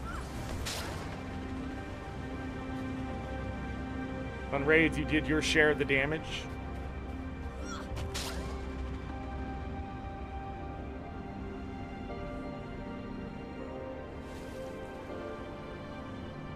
The point of it, if you can't play your ranger.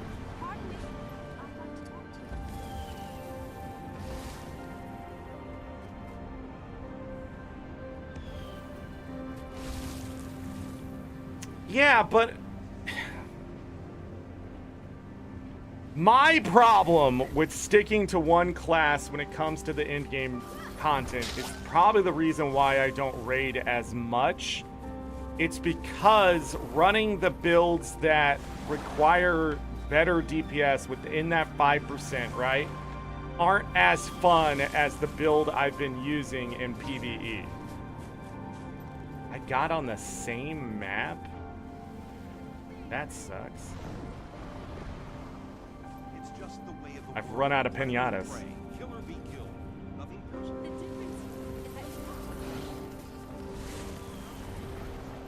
Like that's the thing. And I'm not saying like that's exactly a bad thing. I'm just saying, I don't know. Why should I have to press 22 buttons when somebody else only has to press 8? That's all I'm saying. That's all I'm saying. I know what my stuff does. It's just much more complicated than what that guy has to do, because he literally just has to do some setup and then press the same 2 buttons over and over to get more DPS than me in my setup. That a balance issue? Is that a skill issue? Is that a player issue? Is that an ArenaNet issue? Is it an issue at all? I don't know.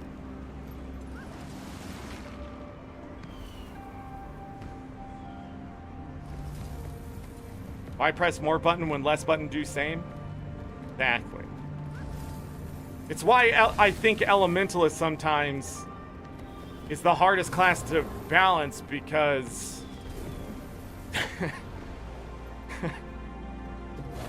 they like... Did the race end? I wasn't paying attention. Damn it.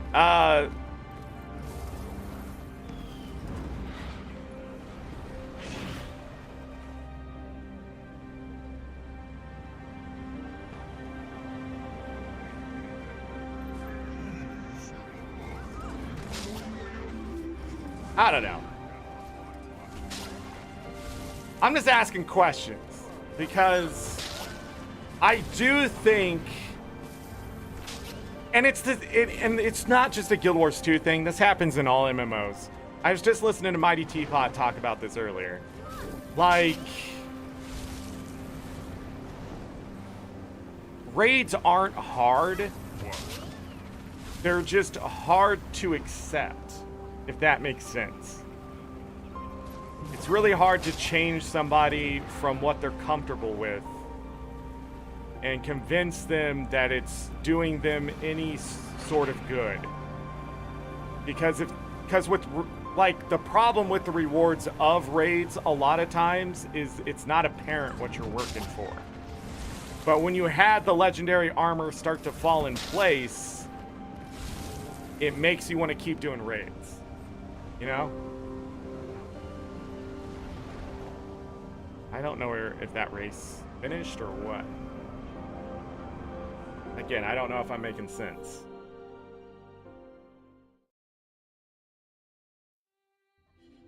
Not great at Prepare science. yourselves for round 1 of the hologram stampede.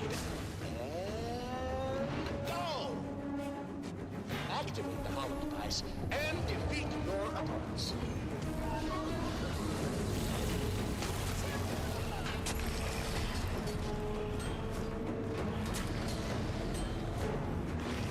Minor.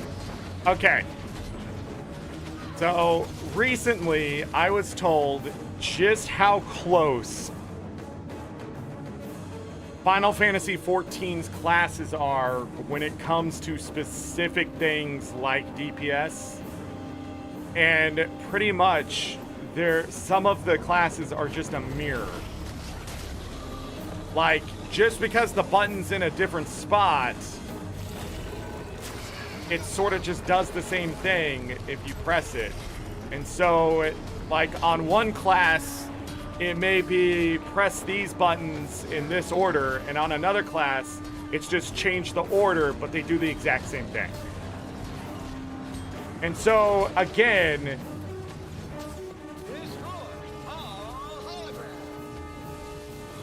have they gone too far?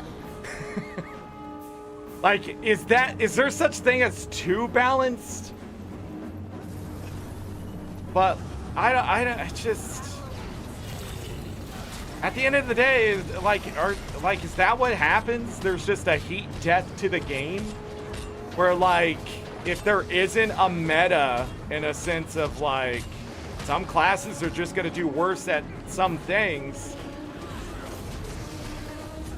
is that bad for the game? Because if I told someone playing engineer is the same as playing ranger, what would be the point of having two different classes? You know? That makes sense. How they do damage?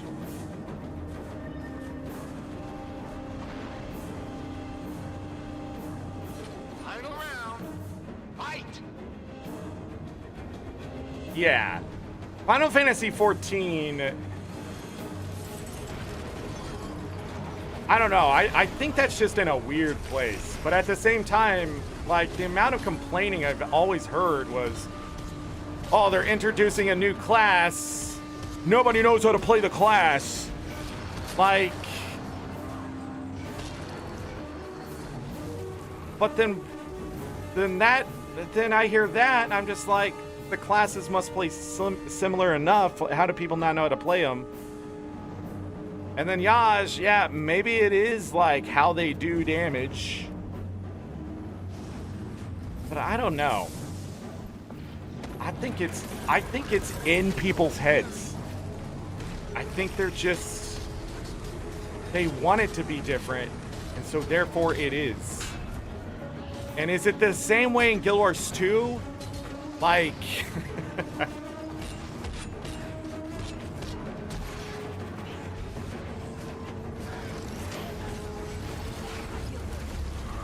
these classes really that different at the end of the day?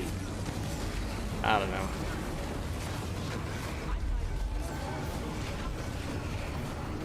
Within one class, there's too many skills.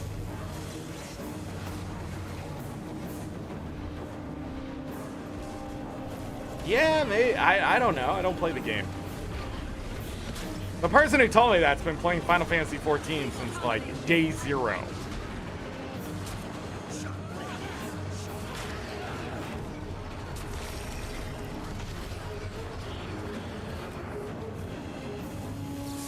But you can also play every class on one character, so I don't know. Maybe it's just the way it is. Is it just me? And that concludes the event. Come back and try again. Gosh, I don't use every skill on my bar. I just spam one. See? I'm doing it right, according to that. I just spam my one skill. 1, 1, 1, 1, 1, 1, 1. It does damage. You have 2 to 3 skills that are situational. Oh, that's true. I go in 5, 4, 1, 1, 1, 1, 1, 1, 1.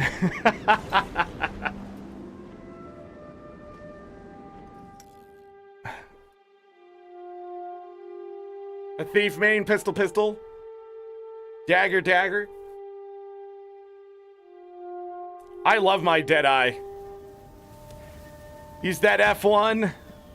Spam my 3. It's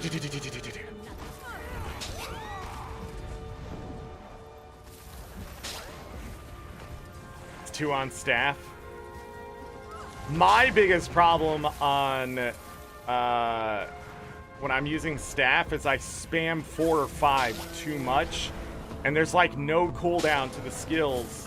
So I end up using all my initiative on those. Like, you can only blind the stupid boss so many times, or whatever, right? And then I can't use my 2 skill. It's like for some reason I just can't control myself when I'm on a thief, not to waste every bit of initiative spamming skills that just do not matter when it comes to DPS. I mean, pistol is satisfying as hell, especially in open world.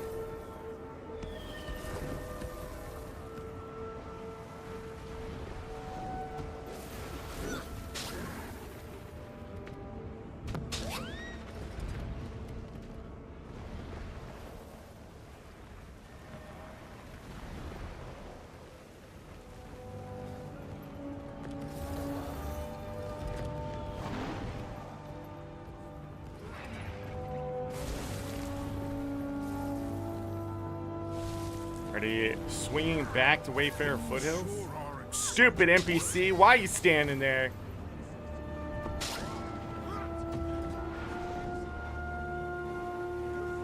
Commander is a Snargle Goldclaw fan? Why?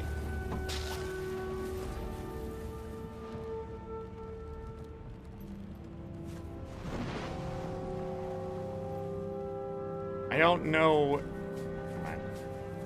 If I complain about it, somebody's gonna get mad because they're like, because it's better. But I mean, it's just right there. You just go here, you go like this, and you go like that, and you're gonna see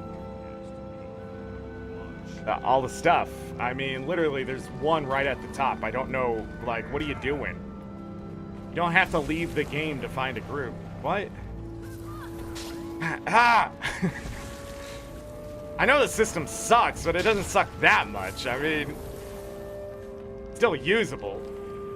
Just because the knob falls off of your freaking crock pot cooker setting doesn't mean you can't turn it. That's all I'm saying. People are like, what are you talking about, Sword? You shouldn't leave the game to find a group to play in the game. Or I should say, you don't need to. Again, I understand that the LFG.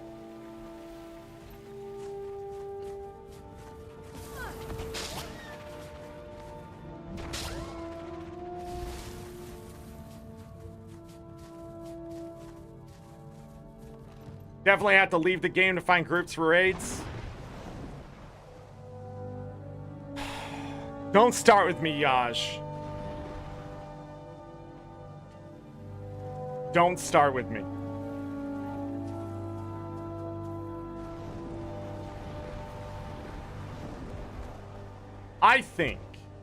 What I think happened Because if I go to raids right now, I can tell you exactly the problem with the raid section, right? Right here. You get cells, you get recruiting statements, and then I guess somebody's actually trying.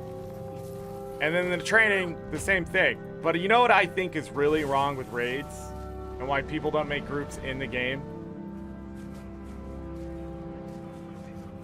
And I used to think it was like, oh, we got to slot in the right person. No, no, no, no, no. No, no, no, no, no. I found that the community eats itself.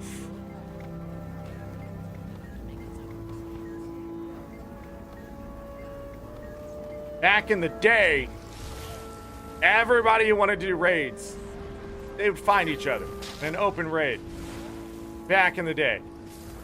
But when the community started to shrink, it was left with these certain types of people, right? And they didn't go to the guilds that were doing raids, that kind of thing. The pugs were left out there to their own devices.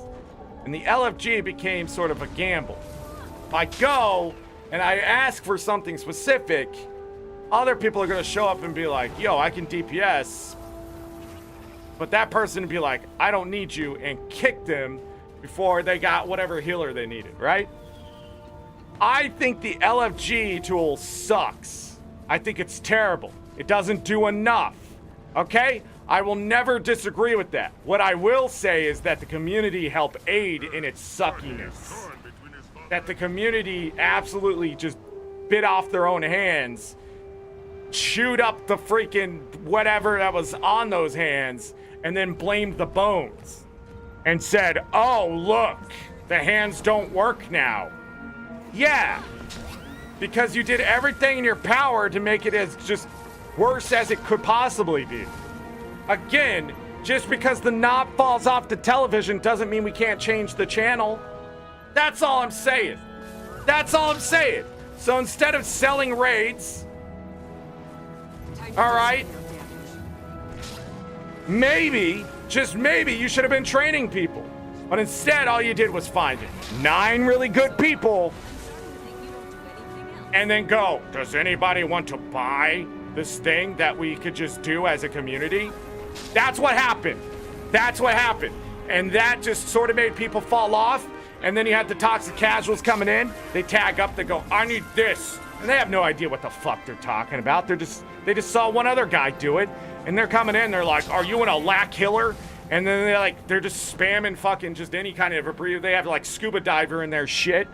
And people are like, hey, what do you need? And the toxic casual's like, if you can't read, you can't be here, right? And so that attitude slowly just pushed people away. And people are like, that's gatekeeping. No, no, no, no, no. No, no. Gatekeeping is when someone says you can't play because you are this, right? Like if you came in and they were asking for kill proof, right? And they were just like, hey, I need 50 kill proof. And then it went to 200, and then it went to 250. And I'm just sitting there asking, at what fucking point? At what fucking point was it going to be enough? 250 kill proof? Go fuck yourself. You're the problem. Not, I'm looking for someone experienced. Have you ever done this raid before? Do you know the mechanics? Shall we go through the lingo every time I make a group? Nope, you started asking for the impossible. So you shrunk your group down into fucking nothingness, and then people thought that was the fucking requirement, looking outside in, and then you had the audacity. You had the fucking audacity to blame ArenaNet, the LFG, and the casual community for the problem you created. No, you don't need kill proof. You need fucking brain cells. Any motherfucker can teach another person how to play a fucking video game. They teach monkeys how to play fucking video games. Don't sit there and tell me it's about finding someone with experience. If they have 50 fucking kill proof and they got it from the same goddamn boss, It's an honor. who cares? Teach them the new boss. If you're teaching everybody who comes through the gate, the boss boss mechanics and talk them through it, they're more than capable of killing that boss too, more than likely if they're able to kill one of them 50 times. You just didn't want to spend the extra 15 minutes, but you'll sit there for 45 minutes to an hour and a half in the LFG looking for a specific kind of healer with a specific level of kills. God damn! Idiots! And then you're gonna go tell people, well, that's just how the community is in any MMO. Didn't have to be that way in Guild Wars 2, now did it? And then people are like, yeah, the raiding community just isn't a big thing. It could have been. Then ArenaNet tries to fix the problem, right? ArenaNet shows up. They said, hey, how about we give you these like boosters to your group on one of the raid wings every week? And then what'd you do? What'd you do? You pulled the same shit. And then you had to go and say, look what? They're gonna nerf raids now so people can just get the rewards?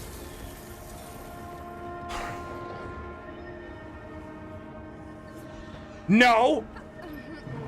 They're giving the chance to those players that you would not give the chance to.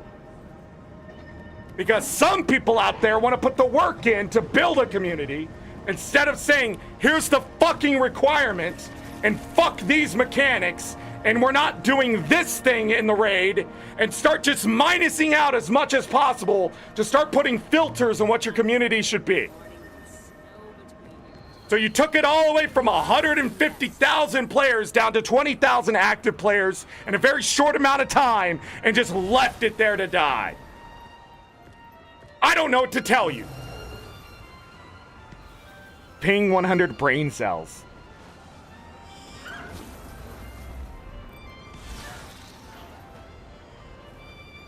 The reason you don't see people asking for KP anymore is because a lot of those people don't raid anymore. They don't. I mean, I don't remember the last time I saw KP, but it did the dirty. You know, it did what it was going to do to the community. And it wasn't and people kept saying it wasn't gatekeeping and that. And I agree, I don't think it was gatekeeping because every other MMO does it. What I think ended up happening was the attitude around it was what was gatekeeping. Instead of somebody saying, hey, because literally I had a buddy, right? He had 150 kill proof, right? Not something at the time that was very easy to do. But since it wasn't 250, they didn't take him along. They didn't take him. And he just quit. He was like, fuck, I can't get into an experienced group. His static group fell apart because people couldn't make it. And he just quit raids. 4 pieces of armor in. Then he just quit the game. And now he's back in the game. But it's like, is he gonna do raids? No, he has open world PvE legendary armor and world versus world armor.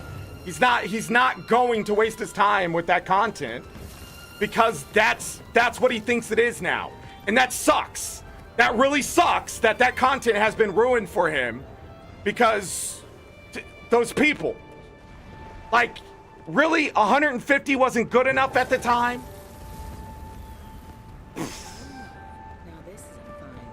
No, you ask for a level of experience and you sort of just, it's like a job application, right? If you need to fill position, but you just deny everybody the position and then go, man, we really need to fill the position, who's the fucking problem? The applicants or you? Hey, you got one of them done. I need 34 more. But my point was, it also, my point is, not was, my point is, the community has to foster the next generation behind it. Because the leaders today are gonna burn out eventually. They just are. It's the way things are. They're gonna get tired of leading. right? And if they're fostering people behind them, they will step in, and the next one, because they're all doing it the same. And it goes on forever, and then leaders come back after the burnout goes away, right? And they get back in, and they get to learn from the generations that stuck around. And there's just knowledge on top of knowledge on top of knowledge that creates a community of wisdom that when new players come into the game, they no longer have to worry about, you know, what build do you need to run, what armor and stuff. They have a baseline for everything to get someone in so they don't feel behind at all. But raids just has not felt that way. So people think it's really hard to raid, and it's not. It's not really hard to raid. And it sucks. It just sucks that they feel that way, because they shouldn't. They should feel like they can do any content in Guild Wars 2 and give it a shot, but instead, all these stories and all this attitude and all these gatekeepers, they exist, but people are like, they don't exist. Gatekeeping for raids doesn't exist because some goddamn content creator wants to open their fucking mouth and tell you that it doesn't exist. But yeah, it doesn't exist for that guy, sure, but it exists. It exists. I understand there's going to be a toxic casual out there. There's going to be a dumbass one way or the other. I get that, but it is not the majority of the player base. And not every casual is showing up to raids not willing to learn. But that's the shit that gets attention. That guy over there makes a Reddit post and you have to go, I have a high horse that I now need to get on and tell everybody why this is why ArenaNet doesn't make raids. That's not why they don't make raids. They don't make raids because the community killed raids. Burnout sets in for those who loved raids. So all the good ones eventually are going to leave, and if there's no fostering of that part of the community, we have to wait. Because ArenaNet's gonna let all that stuff die down. They're gonna let it all get to the bare minimum, and then they're gonna release a raid wing, like they are now. Or they're gonna say, casuals, don't worry, we got you, 50-man group. And don't worry, people who are afraid of high difficulty raids that you've had in the past, we now have CMs and legendary CMs. So if you don't want to do that, don't worry, elitists. We still got you because we got that CM and legendary CM, right? Don't worry, people who just want to play on the high end and try to hit the ceiling and push your skill level. We got you, right? Because now they're doing it in a way that we don't have to worry about that attitude showing up as often. But is that attitude still going to show up? Yeah. So November, we're going to get a raid wing, and I just want to see if the community can handle it. Because they're going to blame the 50-man. They're going to blame the lack of raid community. They're just going to blame something. And it's like, just look at what you're doing, and that's why it's not working. Just for a moment, ask yourself, am I part of the goddamn problem? And you egotistical, narcissistic sociopaths, yes, you are part of the fucking problem. I'm looking for an Alack killer, blah, blah, blah. You're not running Firebrand? I've seen it all. I was in a group where we one-shot Vel Guardian, and I had my guildie yelled at because they didn't provide enough might.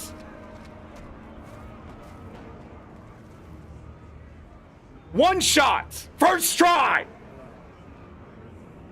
And that guy was sitting there just like constantly berating him.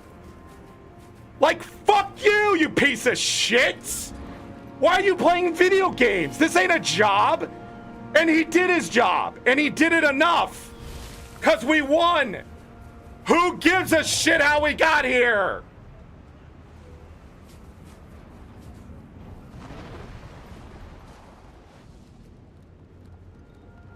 You didn't ask for might 100% of the time. They didn't do the job they signed up for. I don't know what you're pertaining to. I lost context. I was too busy in my own fantasy. Oh, I'm done with that. Hold on, what else? I got the race. I have to go do the hologram stampede one more time, and what? Eat 1,000 Zai Taffy. That's what I gotta do. How much do I got? That's it? Open all those.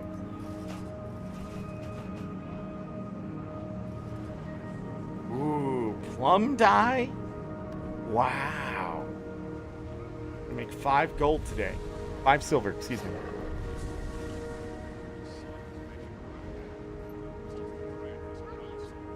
But you know what's funny? I sit here and complain about that.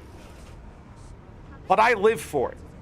I live to watch the community just backhand themselves.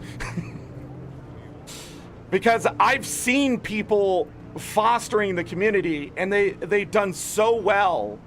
They literally just ran out of players. Like, so many new players just felt like, you know, the things they heard or how hard it is and stuff like that. And they were trying to, like, you know, get rid of that thought process. They were trying to get rid of that, and they were succeeding. It's just, after a while, that bad news travels just too far. And it sucks. And yes, it doesn't help that ArenaNet didn't, you know, improve the LFG this entire time.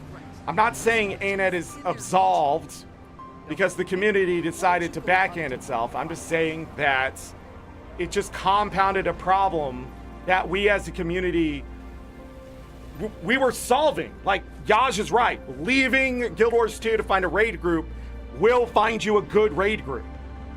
But it didn't have to be that way.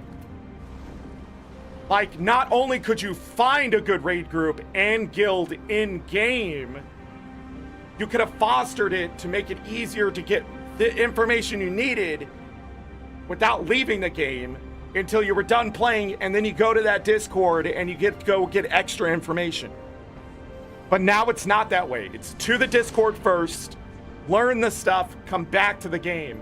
And that does nothing for anyone because it pulls people away from the game. You want to keep them in the game, learning in the game, active in the game, so people always feel like they have people to play with. And it just, anytime you have to move them away. That's the problem with the LFG in general. The LFG should not feel like a wall between players.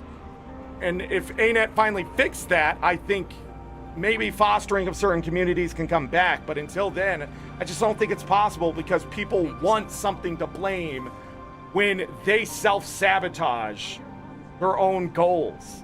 It's just, because they're never going to blame themselves. But it wasn't like I wasn't part of the problem either. I'm going to admit that. You know, I didn't like raids. I didn't support raids. But again, after a while, I was like, yes, go play raids if you like raids. Go do the raids. Because I was afraid that content was going to leave and those people were going to go back to PvE and do their shit there. But in the end, it just didn't matter because they ate themselves and did it anyways. And no matter what, it was just, the community was fucked that way by such a small portion of it. It just sucks. My voice sounds hoarse. That's because I was playing so much Tears of the Kingdom 100%. That's why I also took an extra day off.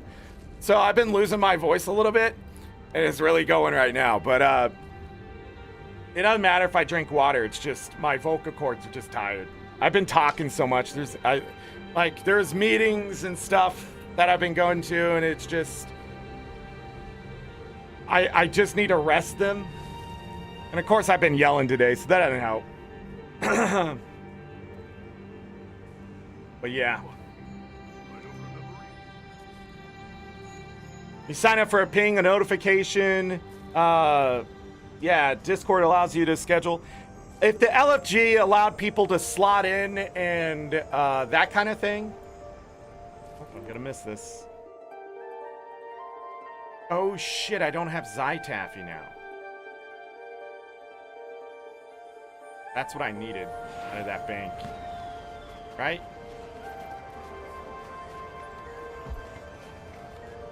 Shit. Hold on. ArenaNet, let us buy the tickets outside of the bank, you butt face.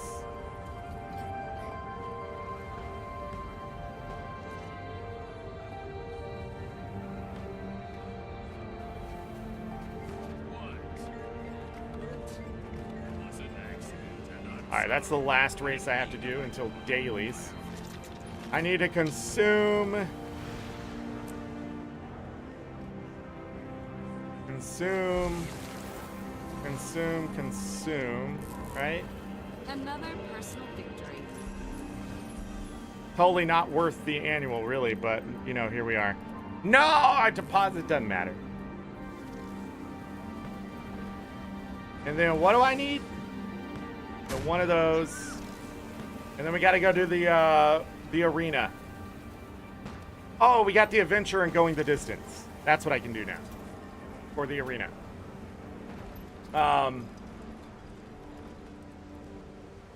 But yeah, anyways. Enough of that. Enough talking about that. I hope the time Wing 8 comes around, people do utilize the resources that are there. But I think selling raids and stuff is just an old school thing that just doesn't need to happen. Raids should be approachable by anyone. They are. I don't know.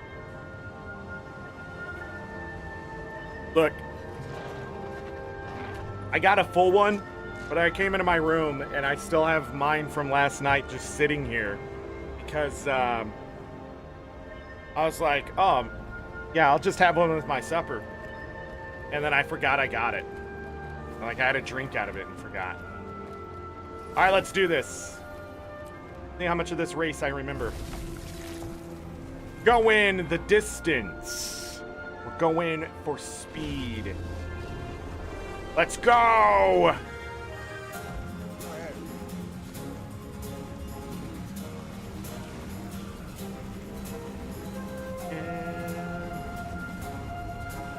Yeah.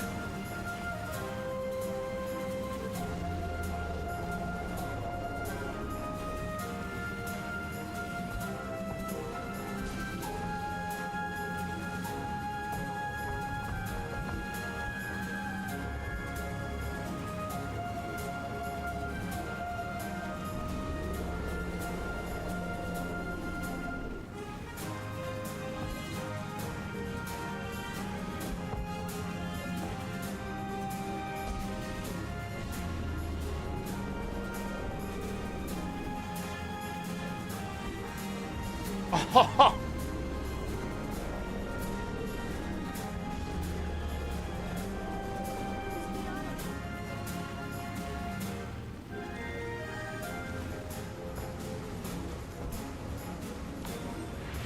$109.240. I don't know if I'll be able to beat that. 106.960 is my fastest. You're very bad at it? Oh, I'm terrible at it. I don't know what just happened there. You know when Einstein thought up E equals MC squared? You know when that happened? That just happened to me, but with just the roller beetle. So it did nothing for anyone else, but it, you know, did everything for that time right there. That's what just happened. All right, 15 times. 2. Go.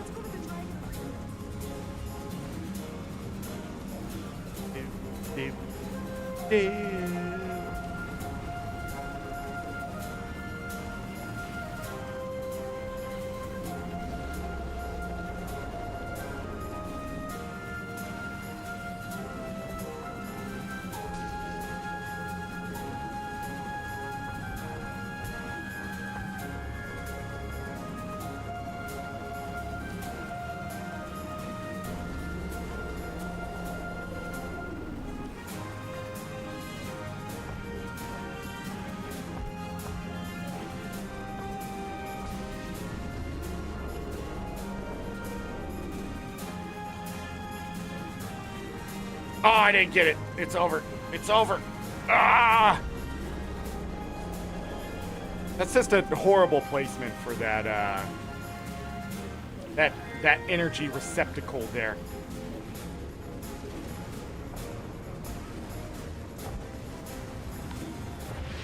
Yeah, lost 3 seconds. Also, why I have to turn around to start this race every time, I don't know. 3.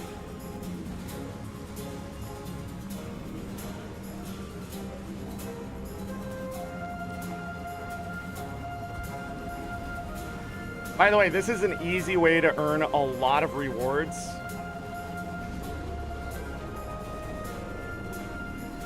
In a very short amount of time every day. Is just do this race right here. So if you get this down, it only takes like a minute.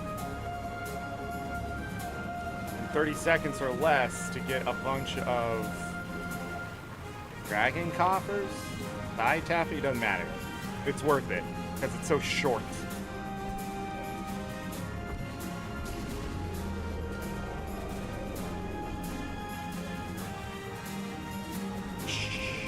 Didn't get it again. It's just in a bad spot. Whoever put that energy thing there, it just, I don't think they know how to drift. And that's the game. Right there. There was nothing I could do. It literally just stopped turning. I don't know what to do. I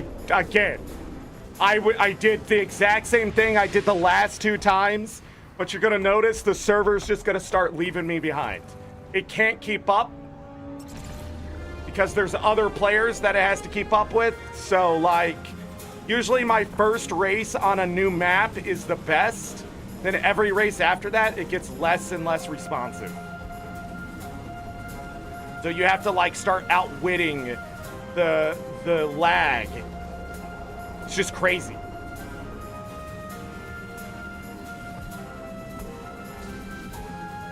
Then the beetle will like start bouncing in weird ways and slow down more than it did previously, and it's crazy. You can do it the exact same way. It's just I don't know.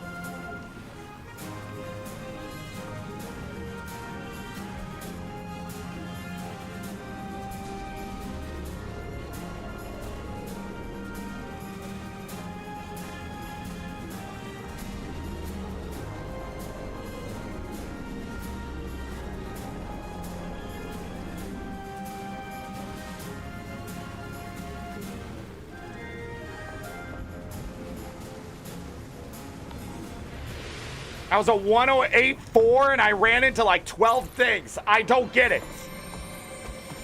Literally like bouncing all over the place. Craziness. How many times have I done this?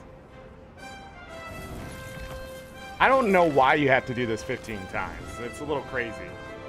Again, they're not really looking at the festival. Again, there's nothing I can do. When you have a bad start like that, it just sucks.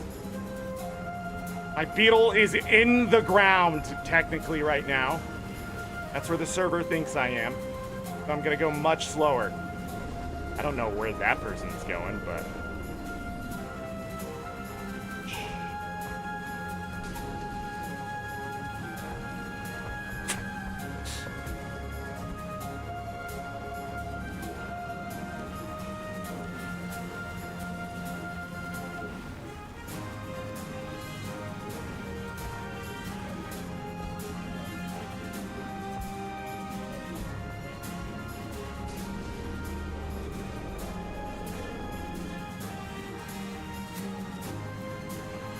Jesus.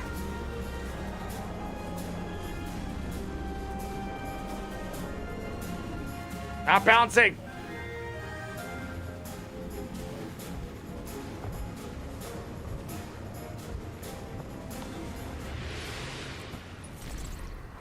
Going the distance.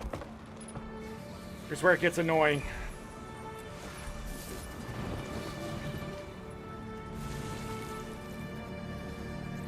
Yeah, it is dragon coffers.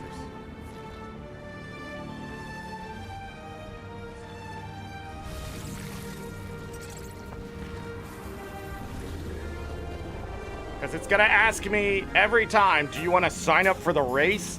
No, I don't want to sign up for the race. I'm already part of one, jackass.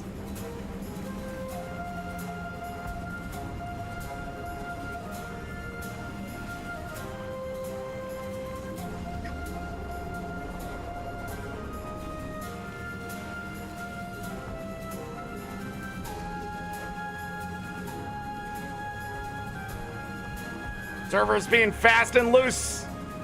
My mount.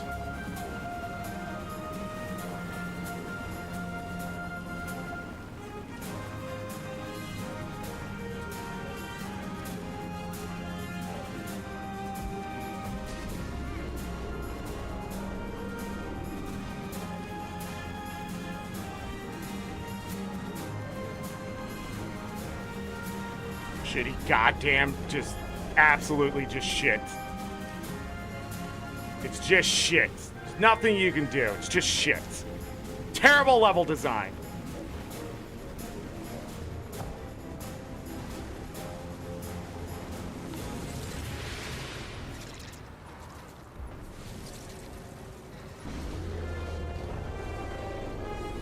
Erase all these fools. See how many we lose on this first turn.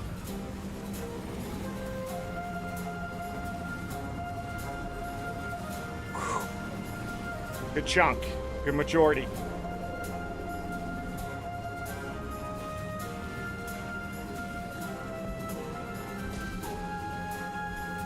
Yeah, see? It happened to both of us. The ground just stopped existing. There's just nothing you can do. It's just server lag. That's why the leaderboards don't matter. Don't worry about the leaderboards. They're shit. They're absolutely meaningless at the end of the day.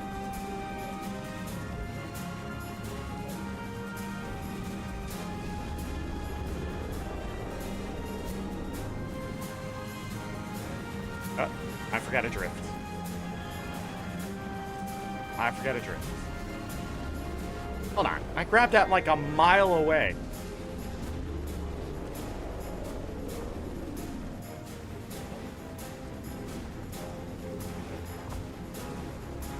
Gonna be the worst time out of all of them.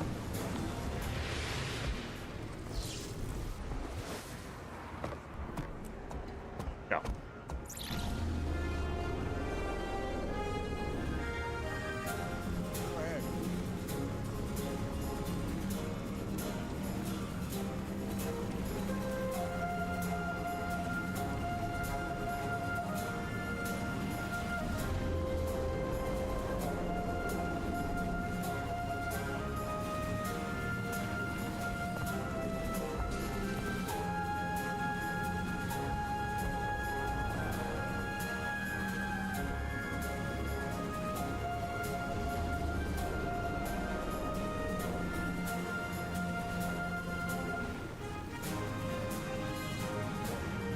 I don't know how that guy just did that.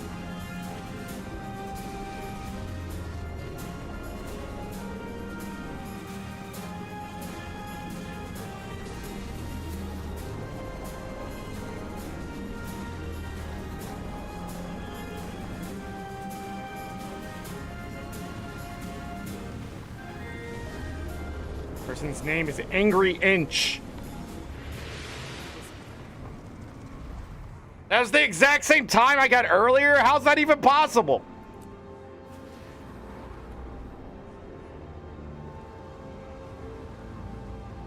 It's a great way to finish your weekly. Guild Wars 1 roller beetle races. Let's bring back the Mario Kart to Guild Wars 2.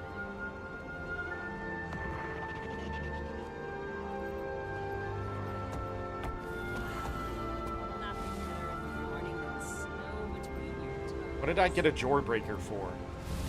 What did I just get? Is that the weekly? Where's the weekly? No? Not the weekly? Yes. Tier 1 is a Jawbreaker. Tier 2 is a Sacred Crystal Chest. Oh, we forgot to look at these. Weapon.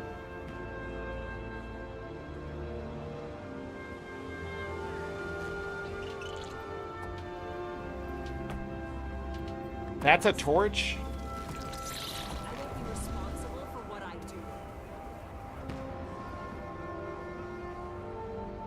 Huh?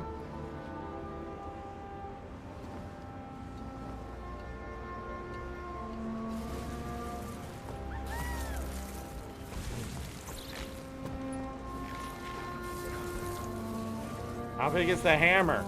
Oh my God, what is that? Jesus Christ.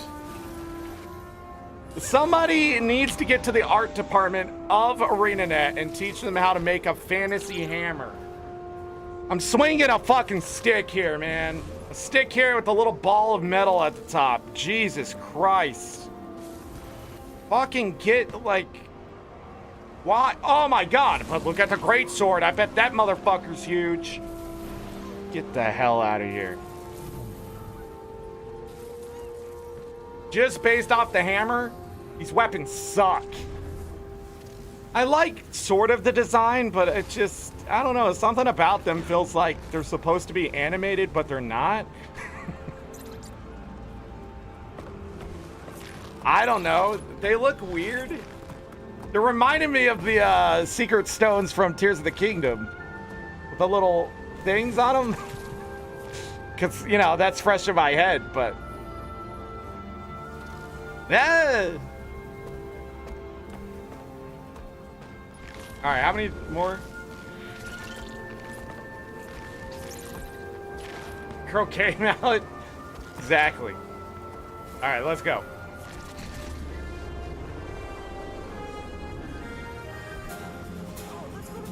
That's an alright start.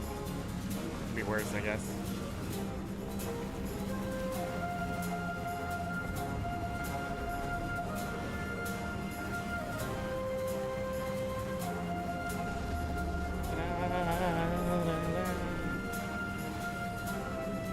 Hopefully I can get the pinatas. Why? Fuck you! The hell is that?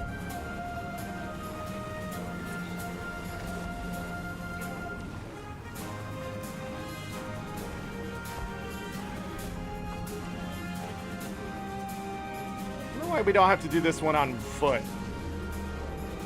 Still not responding to me. That's great.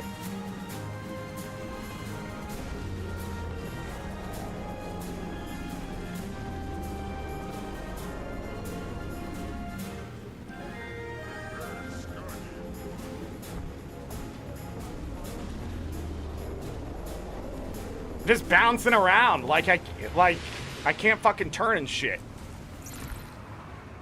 You'd think I'm kidding, but it's like it just takes one bump along the way and then your beetle just doesn't fucking work. Because the server's like, are you in the air? So annoying. Like when you start with other people and they're already going faster than you, and you're just following right behind them. What is that? Like what is that? How are they faster than me going down the same line? Oh, I didn't get bumped up in the air that time?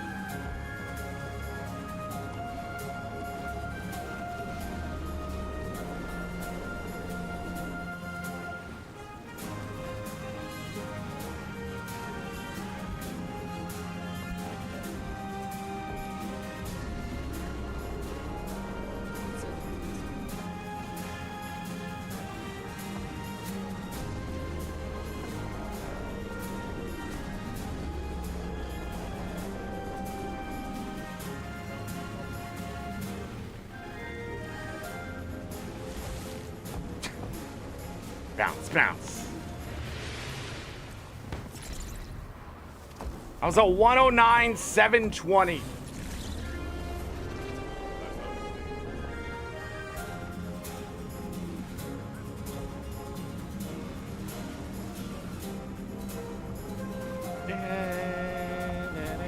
Still have the adventure to do. And I do not remember that. Game's not responding. Hello? I'm turning my camera here. Not taking my finger off the W key.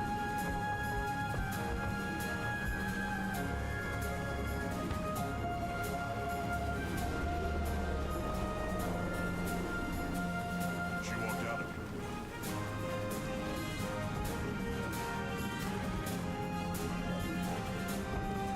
And yes, this is technically an adventure. So I'm gonna be salty.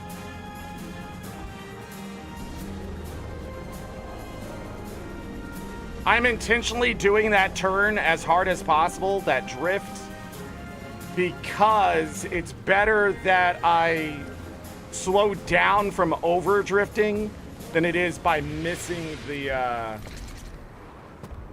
thing and then having to use my ability to catch up. 4 more times, god dang.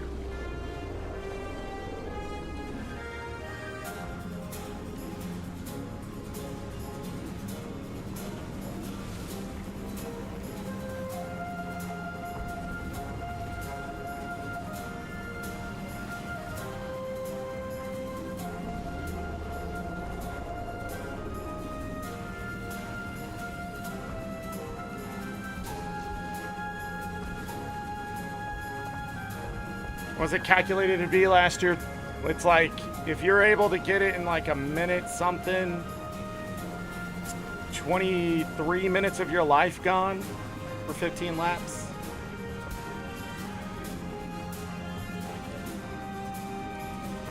Which I guess isn't terrible comparatively to other things.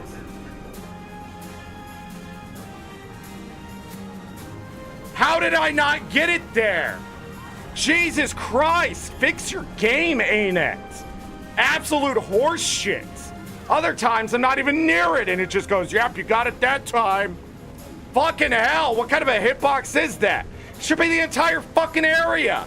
God, it shouldn't even be a fucking orb on the ground. It should be the checkpoint. It should be a different colored checkpoint that gives you energy. God. Fucking Mario Kart bullshit, question block nonsense. Give me my fucking boost.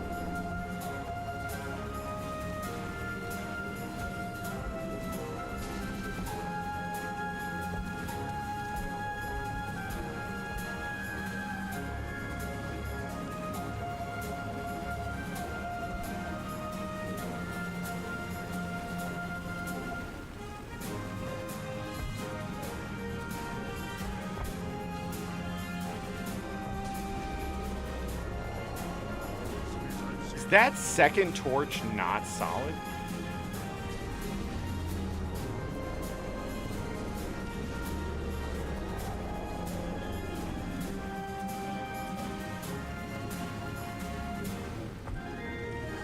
Bounce, bounce, bounce, bounce.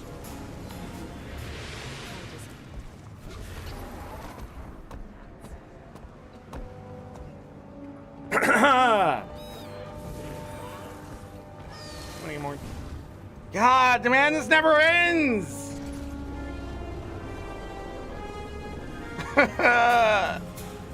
Racing this beetle for the rest of my life. This annual sucks. Dragonbash is like my second least favorite of all of them. Just such a terrible economy. It's just all the events suck. Ah!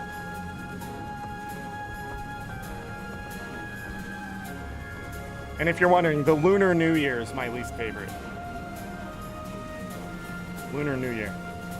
I think it goes like Halloween. I did not mean to boost. I did. No. I have to face the consequence. I tried to boost again, but it didn't let me do it. Because this game is absolutely horseshit. This game is horseshit. I'm boosting! How much boost do I need a boost to boost? Jesus Christ, would the game just respond to me? Fucking servers, man. ArenaNet. How about you take some of this expansion money and fucking invest it in better servers? What's it take to get you some fiber network? Jesus Christ! What's my ping? 60 still? I don't know how I have 60 ping. This day and age? When I connect to other servers, it's like freaking 19. I don't understand. Servers you use it. Why is my beetle not turning? Jesus Christ! Thing was built by an absolute madman. Built this, Raymond? Was it Raymond? Who built this? I remember the dev who did it. Back to the drawing board, Raymond! I don't even think he works there anymore, right? Does he? Oh, he still works there. Does he? Part of the PvP team.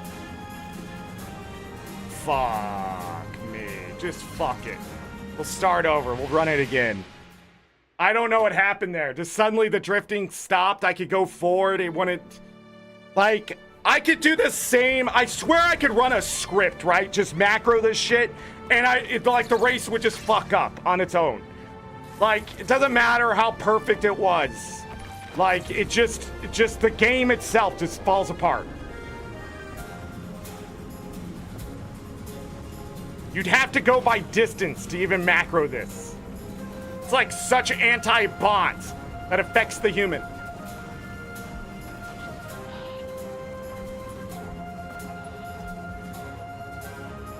ArenaNet, just let me finish the fucking annual! Why is it 15 fucking times? You goddamn assholes! Knock it down to fucking 10! Jesus, this race is terrible! It sucks! Tired of fucking running it! Jesus Christ!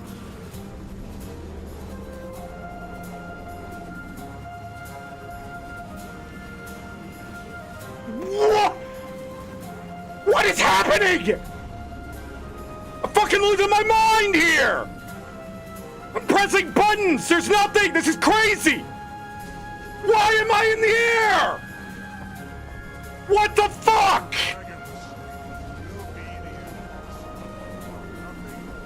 Okay, that was on me. That one right there, that was on me. That, I can't blame anyone but myself. I went to itch my nose. I should have, like, I was thinking about it, and then I don't know. It just, everything fell apart there.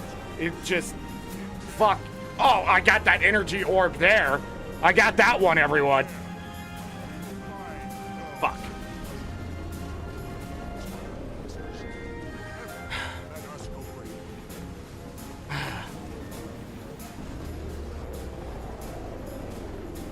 We're gonna make it. Don't worry. We're done. Oh yeah, by the way, yeah, the MOAs, I should have said this. Just bet on all of them to spend 50 Zytaffy. So it'll cost you an entire stack of Zytaffy, but you'll get the annual done for sure. You can risk it and try to win some really good rewards, but, you know. Oh, I got my weekly done. Nice. I guess. Snowden Drifts, Stampede.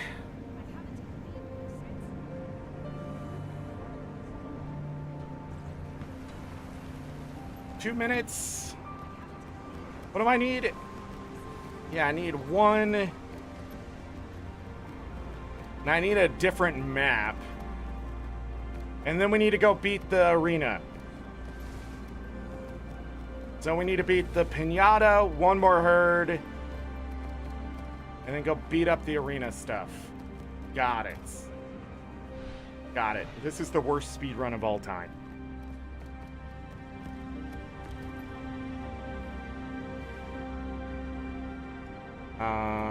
Where's Snowden Drift start? I really got to stop yelling.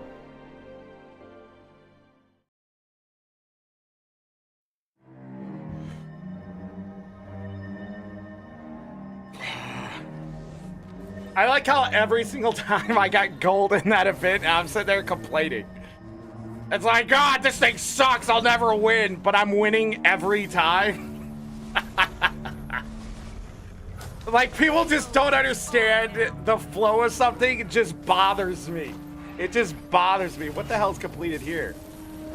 Oh, going the distance achievement. I forgot to look at this. Dragonbash feats achievement. The hologram herder achievement. And the Masters of the Arena achievement. Same thing. When I was doing the adventures for Soto, and I was getting gold in them, like, it only took me like 2 or 3 tries on all the adventures to get gold in them, and I was so angry. People thought I couldn't actually beat the adventures.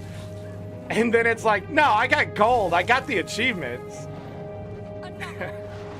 It's just that I just think that content sucks. I just don't think it's made well. I don't enjoy it. I'm not looking to win every time. I'm looking to have fun, and that is not fun to me. Like, oh man. I'll be honest though, out of everything in this festival, that is my second least favorite. I do like the hologram stampede. Fun thing to do, and I think that's the whole point of festivals, is to have just like simple fun things to do that aren't adventures.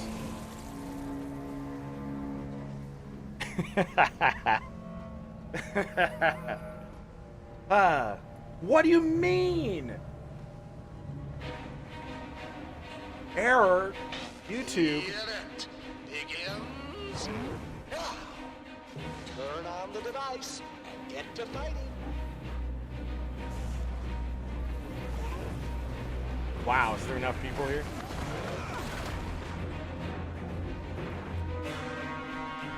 Toxic Spore, what?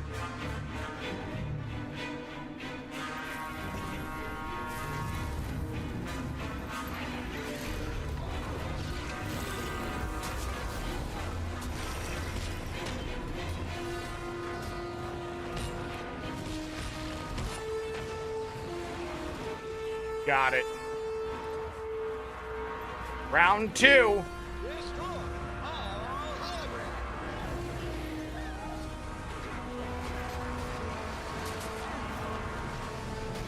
The entire map is here.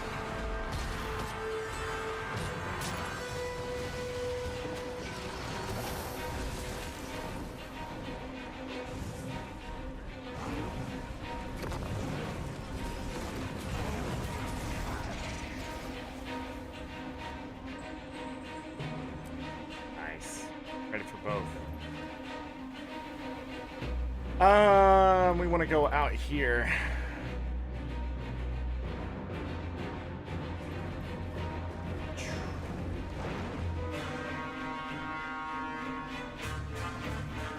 Just got to complete one of these every round, by the way. Get credit for the round. Get the extra stuff. I guess I should look at dailies now.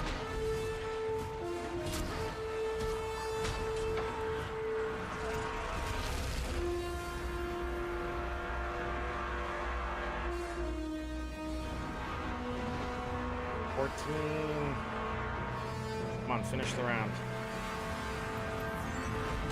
Finish the wave!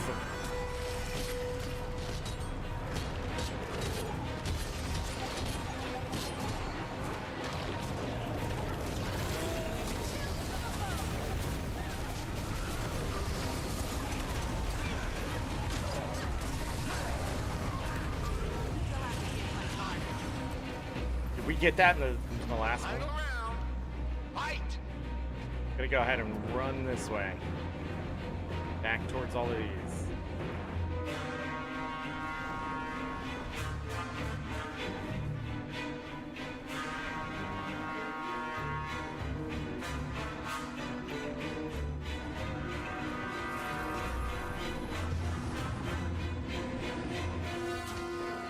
Ow! Fuck you! What the shit?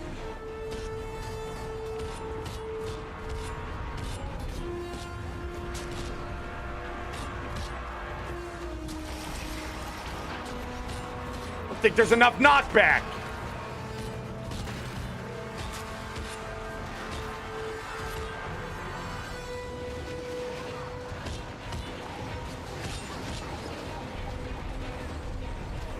Why is everyone here?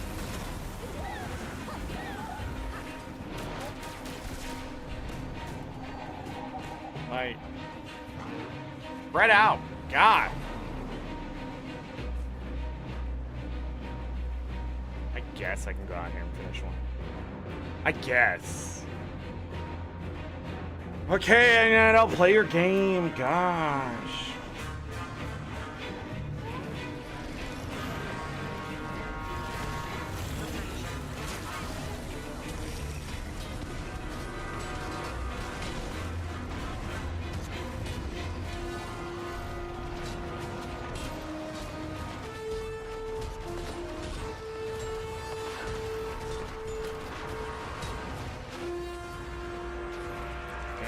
Done.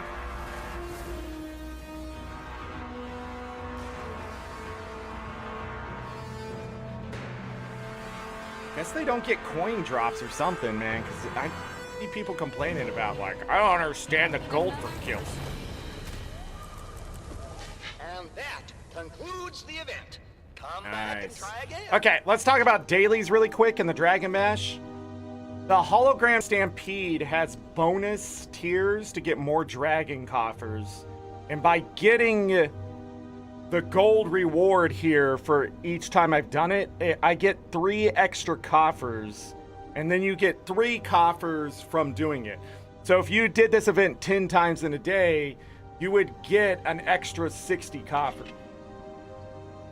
30 coffers from the bonus, but you would get 60 coffers total if you got gold every time, which is pretty good.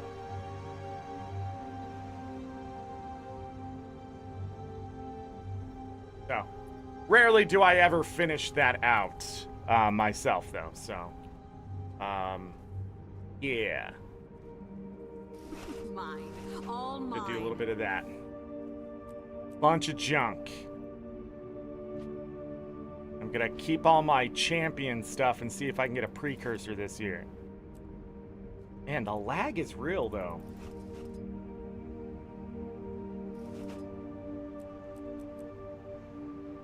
Growth tonic.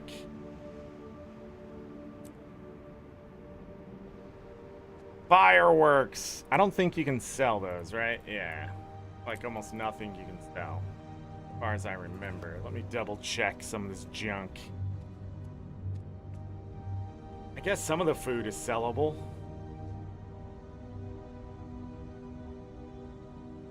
Boy cakes.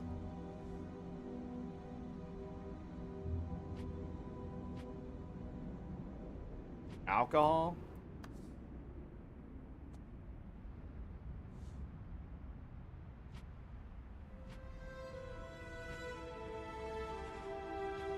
It's weird how during Winter's Day and Halloween that they got rid of this stuff.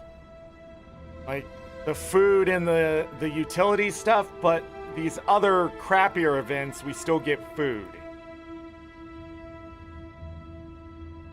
I don't get it. Also, where the heck did I get this? Is that from the... Yeah, okay. Yeah, because it's alcohol. Vintage wine. I don't know why I'm thinking it's vinegar. Alright. Let's go do the adventure. What do I have left? The adventure and the arena. I've been spending a lot of my gold on Mystic coins. I would be one of those 2 cheap people. For waypointing? You should find your coinage. We can get our pinatas done. Hold on.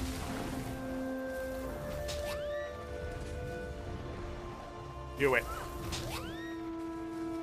Pinata time.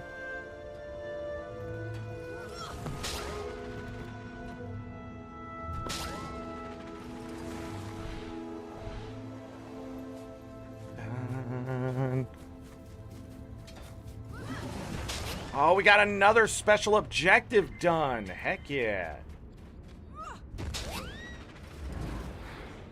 Because we did 5 of the things. Stampedes. That for some reason when Lex was sitting there talking about using the fireballs, I was completely confused. Oh, I'm missing these pinatas down here. I kept going like which ones am I missing? It's these. And I'm just gonna come back up here. Ah.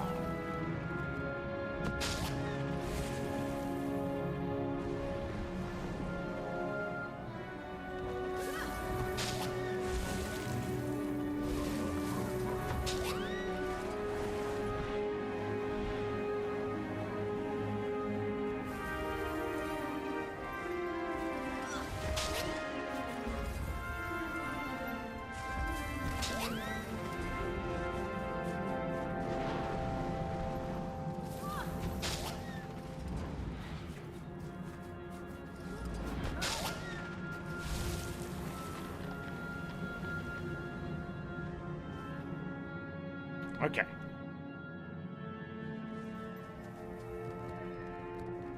Think I'm finally getting the route down a little bit.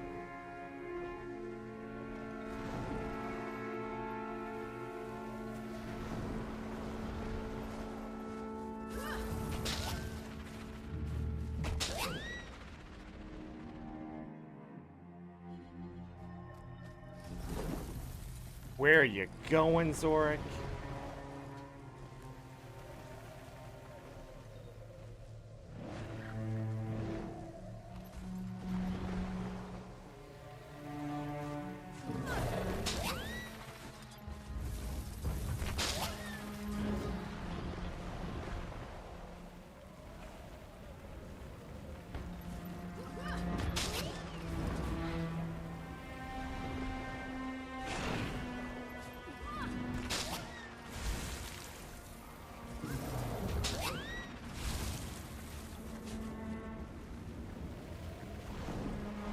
Did they add Suwana in as a holographic dragon? See, right here something's off. I think I'm supposed to hit that pinata first over there that I just hit.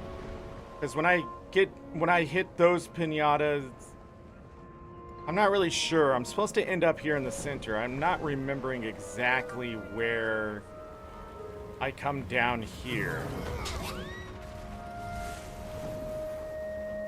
Because I always end up at the top of these stairs here, but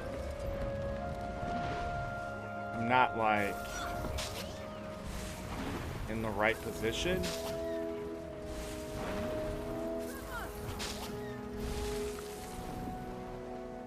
I don't know. It takes a while for me to, like, my brain to piece it all back together, so He does that sometimes. we'll see if I can get it down before whatever. A paper dragon complete.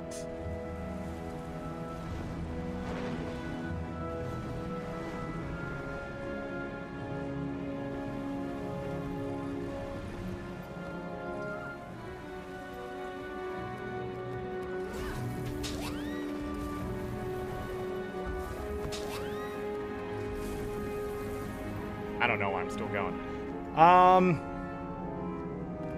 Alright. Adventure time. Adventure time.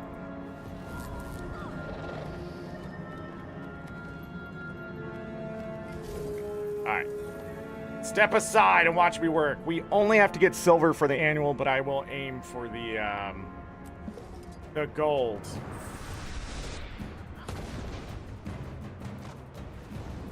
Okay, let me restart.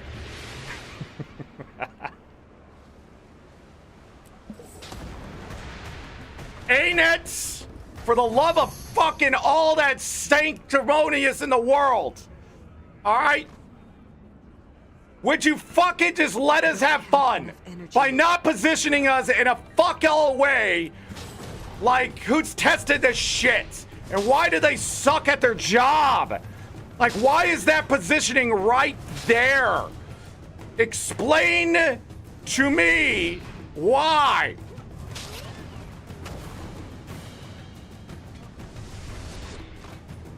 Are you fucking...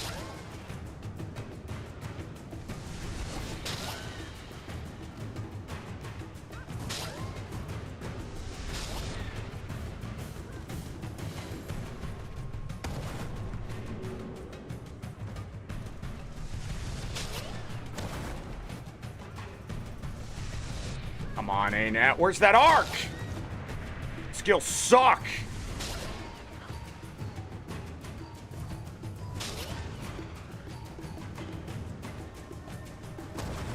No line of sight.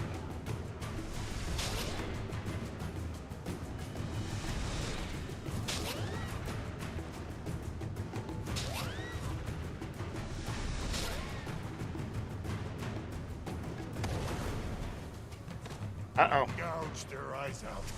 Tear them to shreds. Uh-oh.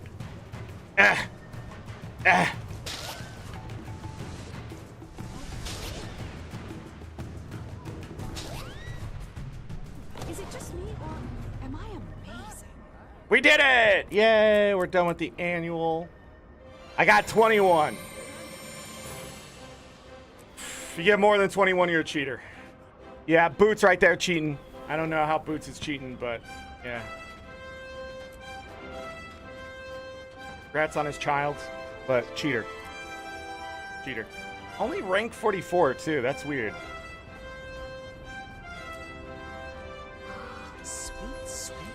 Nice. We got some pants. More dragon coffers. Nice. The hell's my pants? Medium. Nice.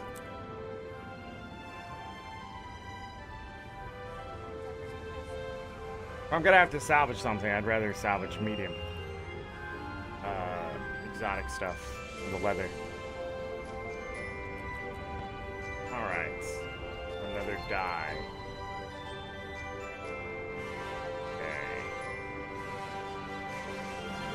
Okay. That wasn't the end of the annual, though. Let's look at our daily Dragonbash. We did everything. That's awesome. Festival. We still need to go beat the new Salt Spray Dragon. We didn't finish the weekly, so we finished something else that gave us the Sacred Crystal Chest, which I think is just tier 1 of the annual. So I need to kill a bunch of minions. Something doesn't give enough points, I feel. We've done a lot. But let's talk about the hologram arena thing. What is this called?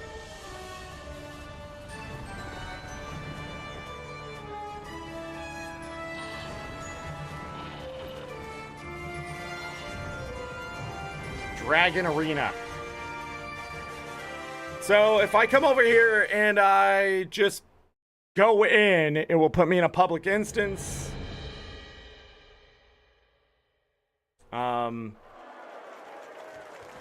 There's a repeatable achievement that you have to kill like every single type of champion.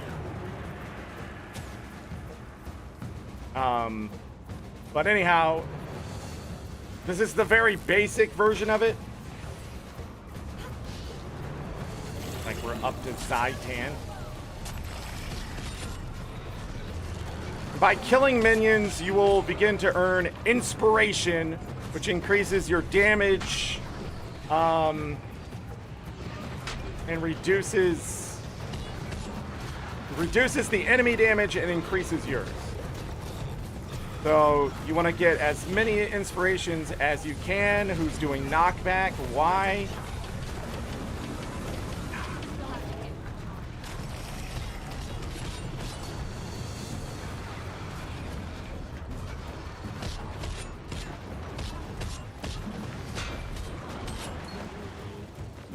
I'm at the whims of this group that is just not very good.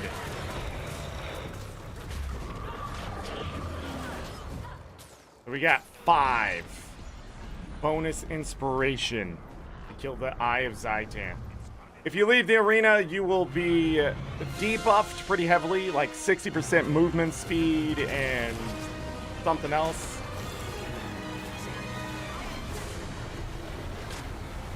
Most people don't know how to break a bar, strip boons, that kind of stuff, so you're just gonna have to survive in public. Believe it or not, as the event goes on, it actually got better last year, so the first day people join it and then they're like, this sucks, and then they never join it again. It's like, well, come in with a better build. But luckily ArenaNet balances this, that if you come in with a good build, you're gonna have an easier time.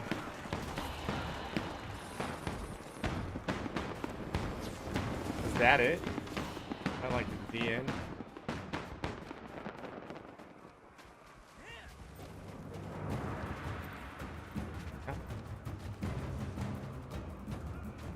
Destroyers? God, Zaitan was last. Mordrum, Ice Brood, Destroyers.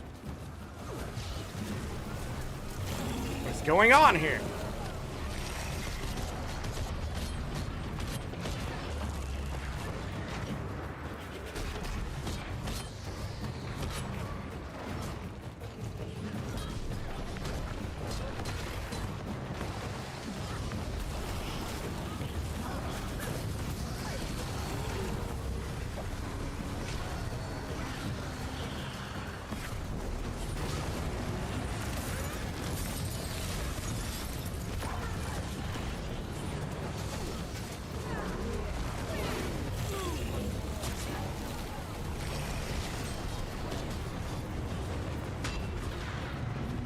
Got to 6.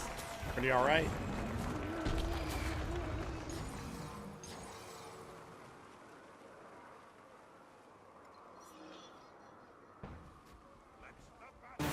Oh, so the minions. Sort of makes sense. There wasn't really salt spray minions, were they? The void.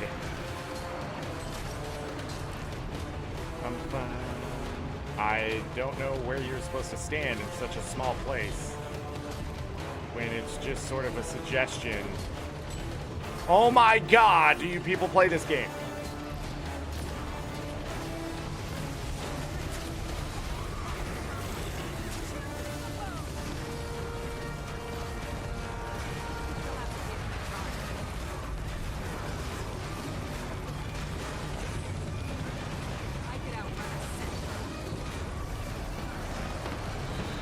That's the salt spray dragon, huh? Use your time wisely. Endurance running low. Coolest looking enemy in the game.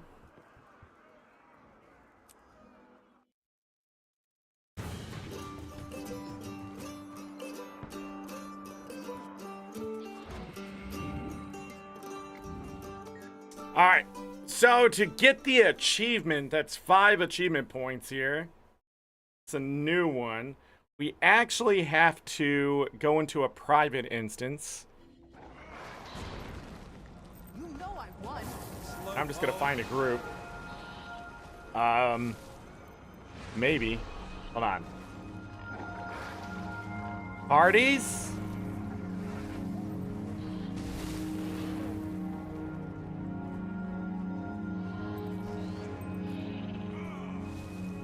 Looking for DPS. That's me! But I don't want to go to level 10. Do. I just need the level 3 salt spray dragon. Is this sort of it?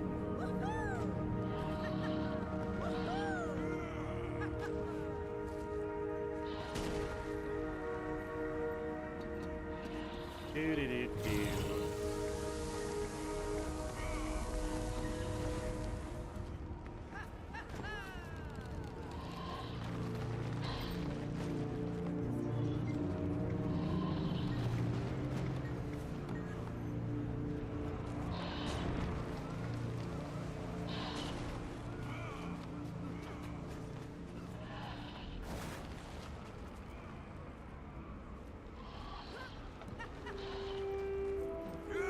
Right, okay, it is over here.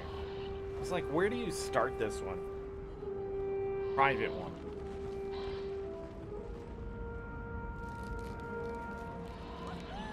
Do.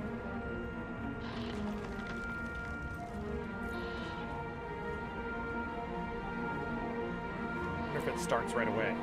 Curious. Let's take a look.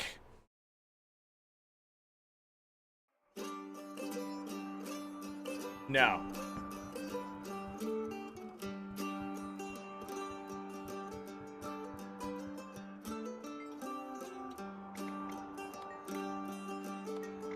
Oh, you can just raise it. Alright. See if we can do it. Festivals. Party. Advertise. Level 3 salt spray.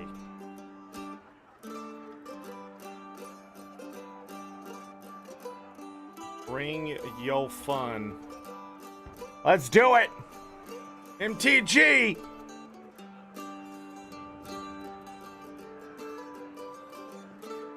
Oh, we got another one. We got another one. Boom. Hello. Is that the end of the weapons for me? Yes! Okay. Well, what am I buying now? What's the next thing you buy?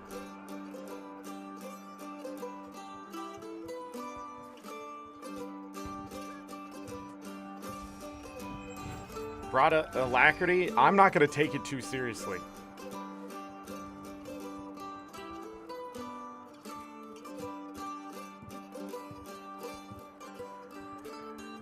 I think I've made it to like level 5 before.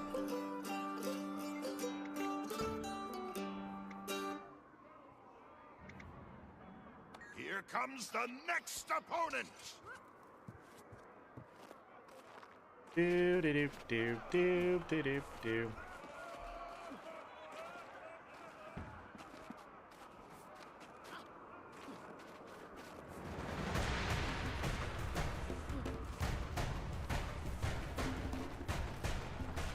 Dang.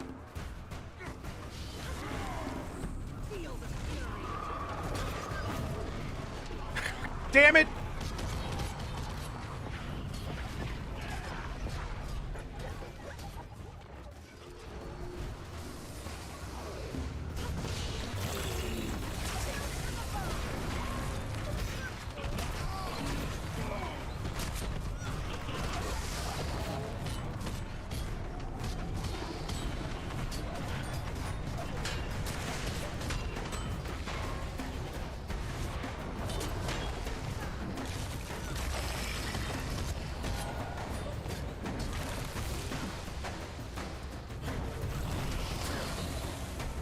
Gotta use them blinds.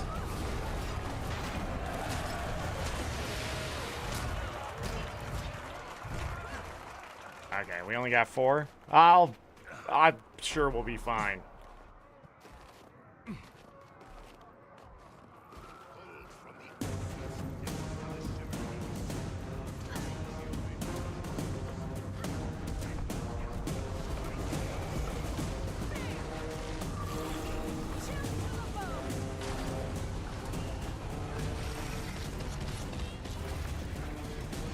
Deeps! Die, champion, hollow ice beast!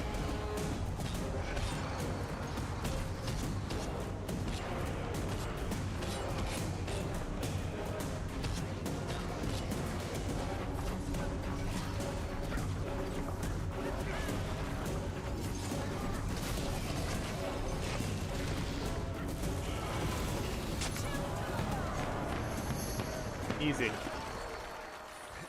Easy! And put some food on. Put the serious food on. Whoa.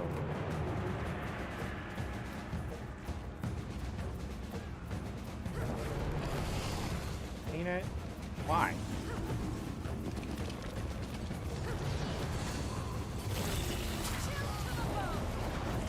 Ow.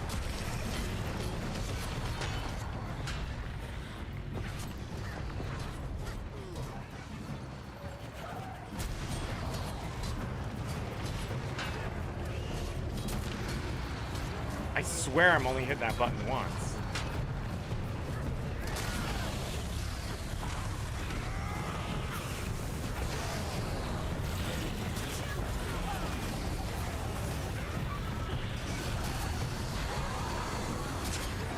Yes. Yes! Die!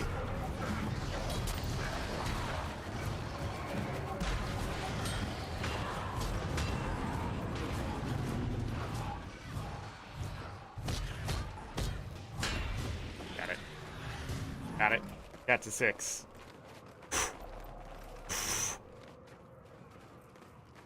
This is the one I worry about sometimes.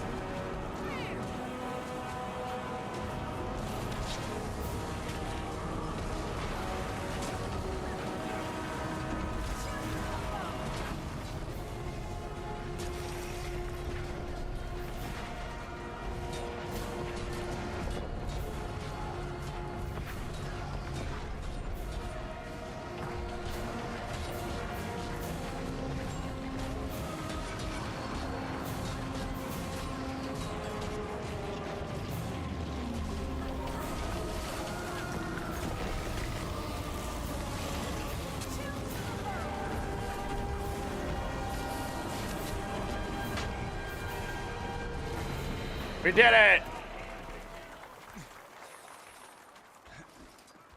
Okay, well, there's 2. 4 more to go.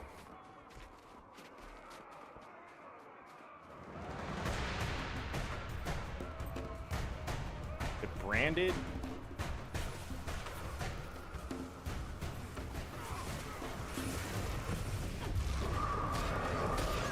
Time to do some real damage.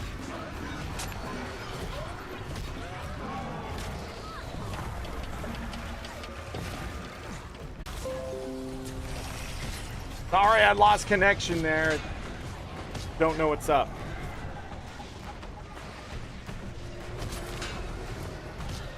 I believe I'm back.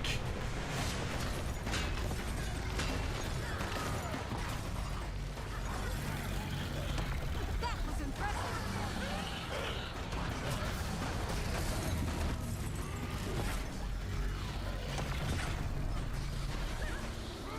I am definitely. Thomas T. Gnome.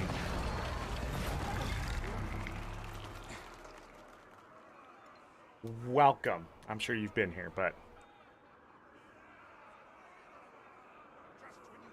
Bum. This thing can be annoying.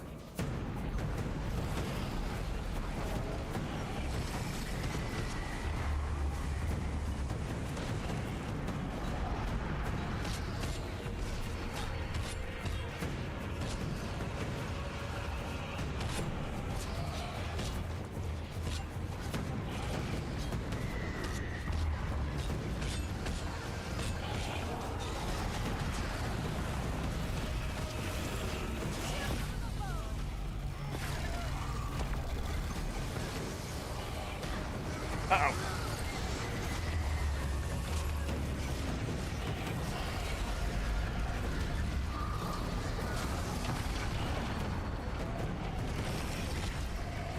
Got him. 3 remain.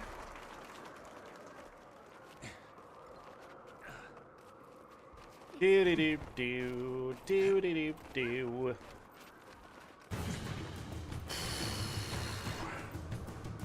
Destroyer?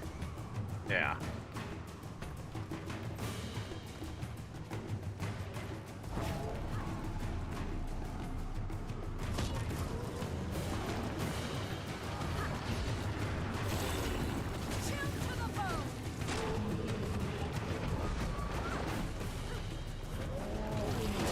For some reason, I thought it was still in Shroud. I don't know why I thought it was still in Shroud.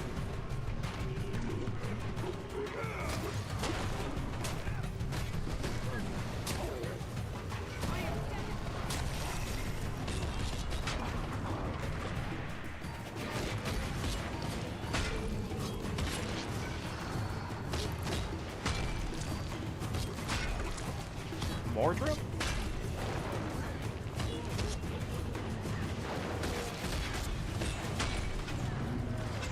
Oh, we probably could have got 7 there, but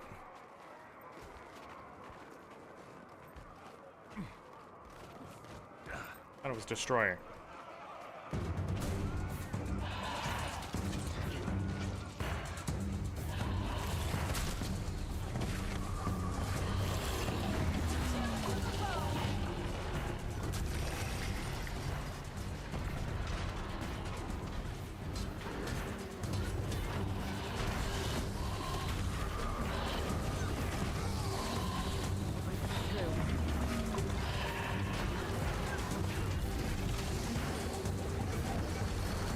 Interesting.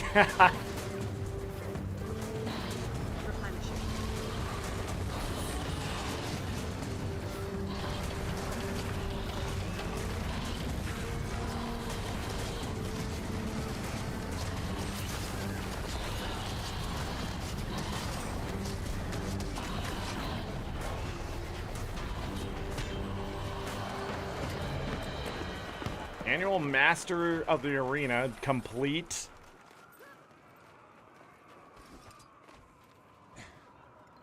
Two more. Need 200 points there. Only 41 more holograms for the last annual whatever.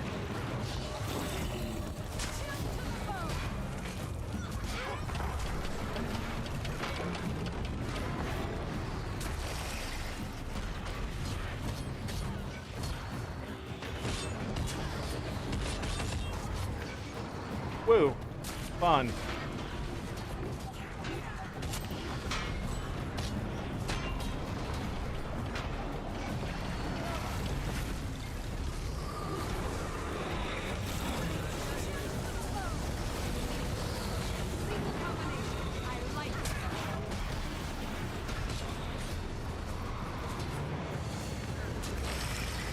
Ow!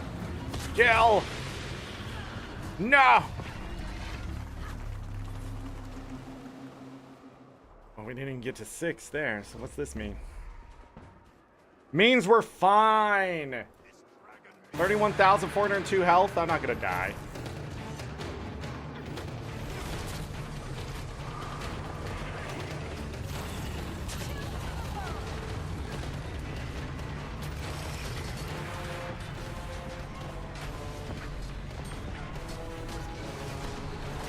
Ow.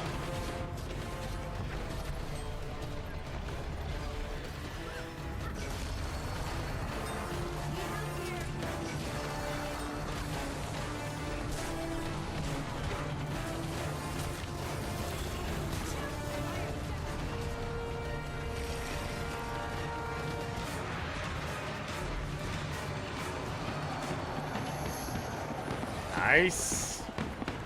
One more, and it's the one we came here for.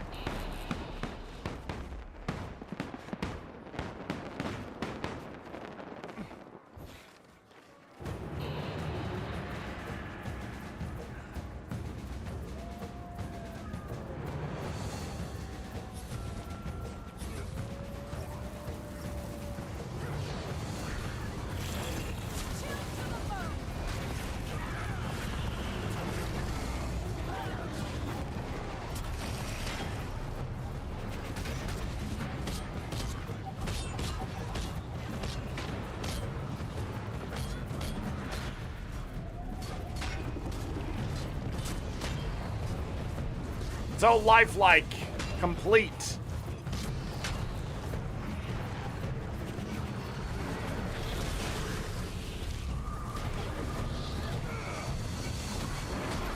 Now.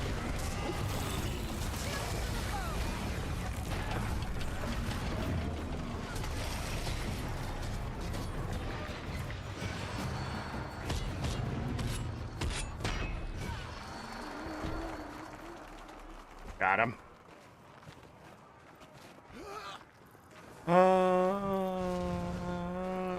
Okay. Is it?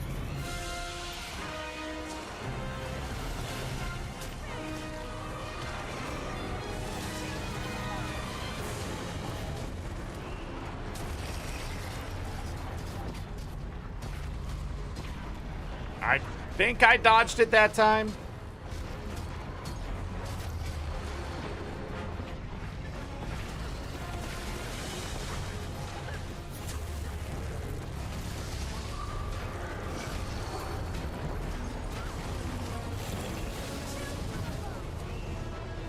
Got him.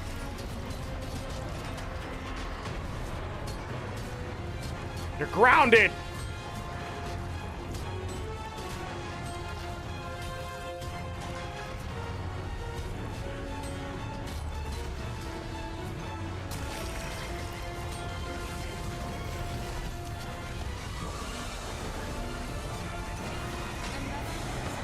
Okay, Salt Spray survived. Complete.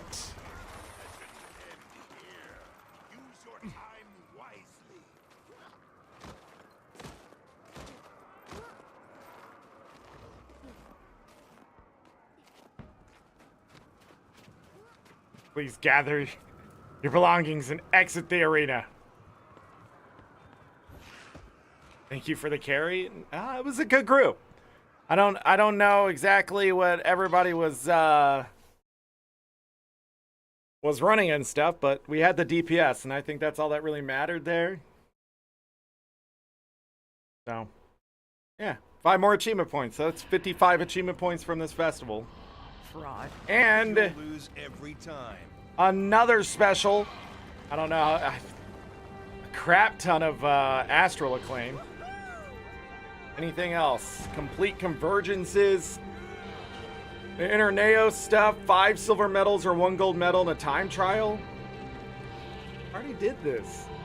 Forge a piece of obsidian or whatever armor. Okay. We'll probably talk about that more tomorrow. Yeah, 50 vet enemies. Not in a rush to complete any of that right now. It's still pretty early in the week.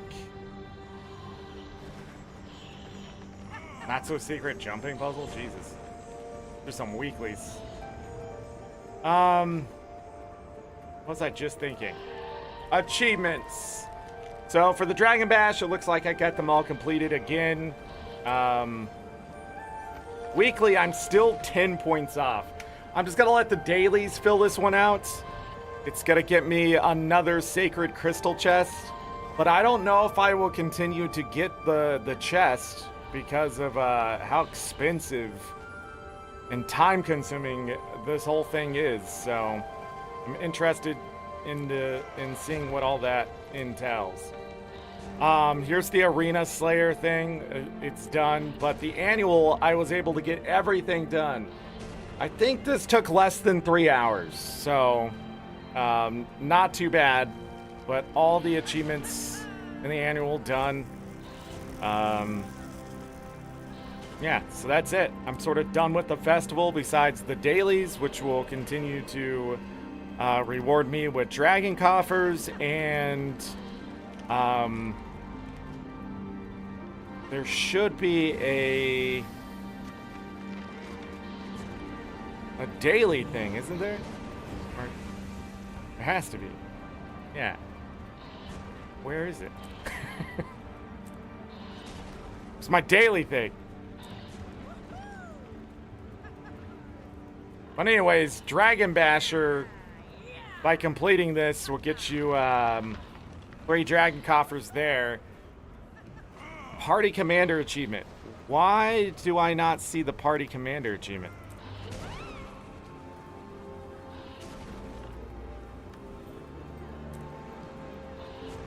Oh, it's right here. Dang. But anyways, this will give you a Dragon Bash victory coffer, which has stuff in it, but the holographic weapons, that kind of thing. Every 5 days, you can get up to 100 achievement points. I finished it 22 times, so I'm done with that technically. So yeah,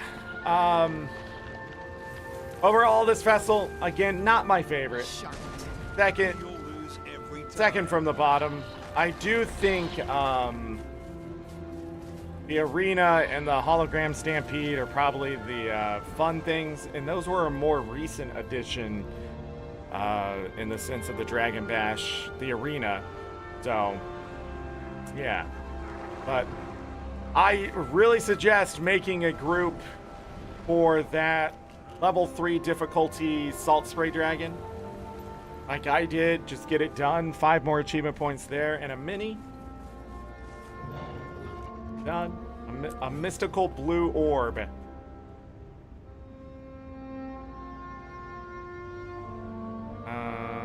Where'd it go?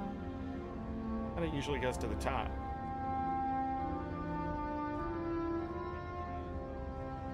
A mystical... No. Blue orb.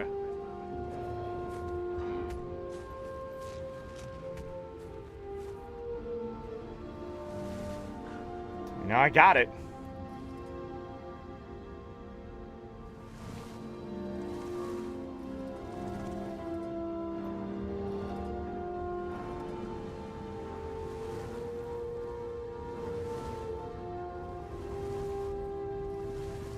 Dang.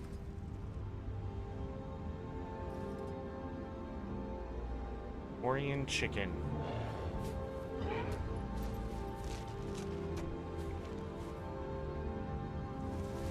A duckling. Some of these I don't even remember getting because I just buy them and move on. That's a good one. How many more dragon coffers? 21. Open that up, get some more stuff. This is it for the lunar weapons.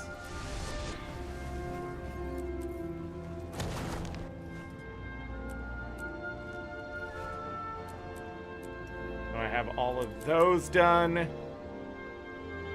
Yeah, successful day, I guess. All the exclusive stuff in the Astral Claim. Then what do you buy? I always forget.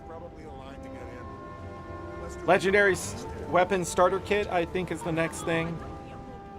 I need 3,000 acclaim total to get the lesser essence of gold. Legendary weapon starter kit set 4. I don't know why I'm buying those, really. I'm not going to ever make them, I don't think. But who knows? Maybe one day. And then from there, I think it's Mystic Coins or Mystic Clovers. I don't know. I'm gonna buy it all out. How about that? How about that? Well, most of it. Not all of it.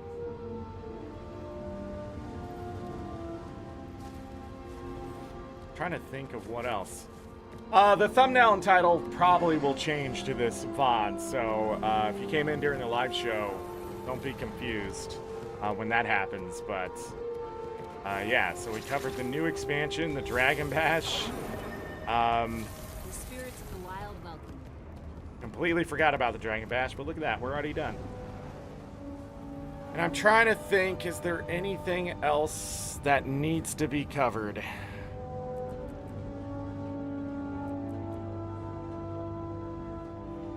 I never think of it until I'm like done and I'm doing my dailies and I'm like, oh yeah. I don't think so. Homesteads will be very interesting. I'm really curious about this home portal stone and how that's going to work, because right now, based on your race, it takes you to the story's home instance. So I'm curious to see where all of this stuff ends up in that homestead later this year. Now we got props and we got all the holiday stuff. We got, you know, I have the cats. Bought all the stuff for that. Mox. My newborn is Siege Turtle Hatchling.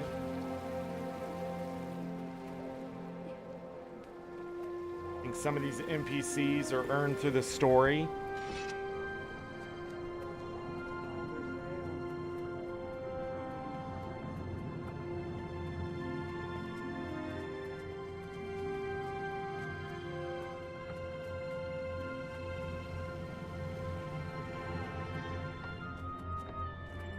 Yeah, I'm curious to see what all this entails. I have the yawns again.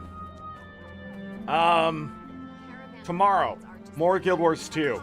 We're actually going to take a look at Soto for the final time. We're going to look at the blog post tomorrow.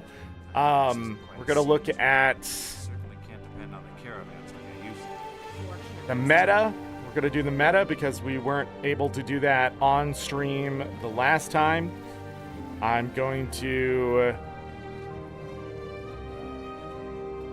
something else I wanted to look at. We'll just look at achievements and things like that. I'll see if I can finish this achievement tomorrow. The meta, at least, or what it's going to take to do that.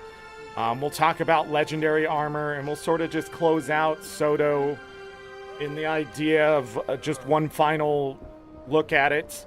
Now that the expansion is here. It's good that the expansion's here so I can talk about, you know, sort of comparatively where things are going and stuff like that as well. So that's good that I waited. At least I feel that way now. But yeah, that's what we'll do tomorrow. And then Thursday and Friday for sure. Yeah, Thursday and Friday for sure will be Tears of the Kingdom 100%.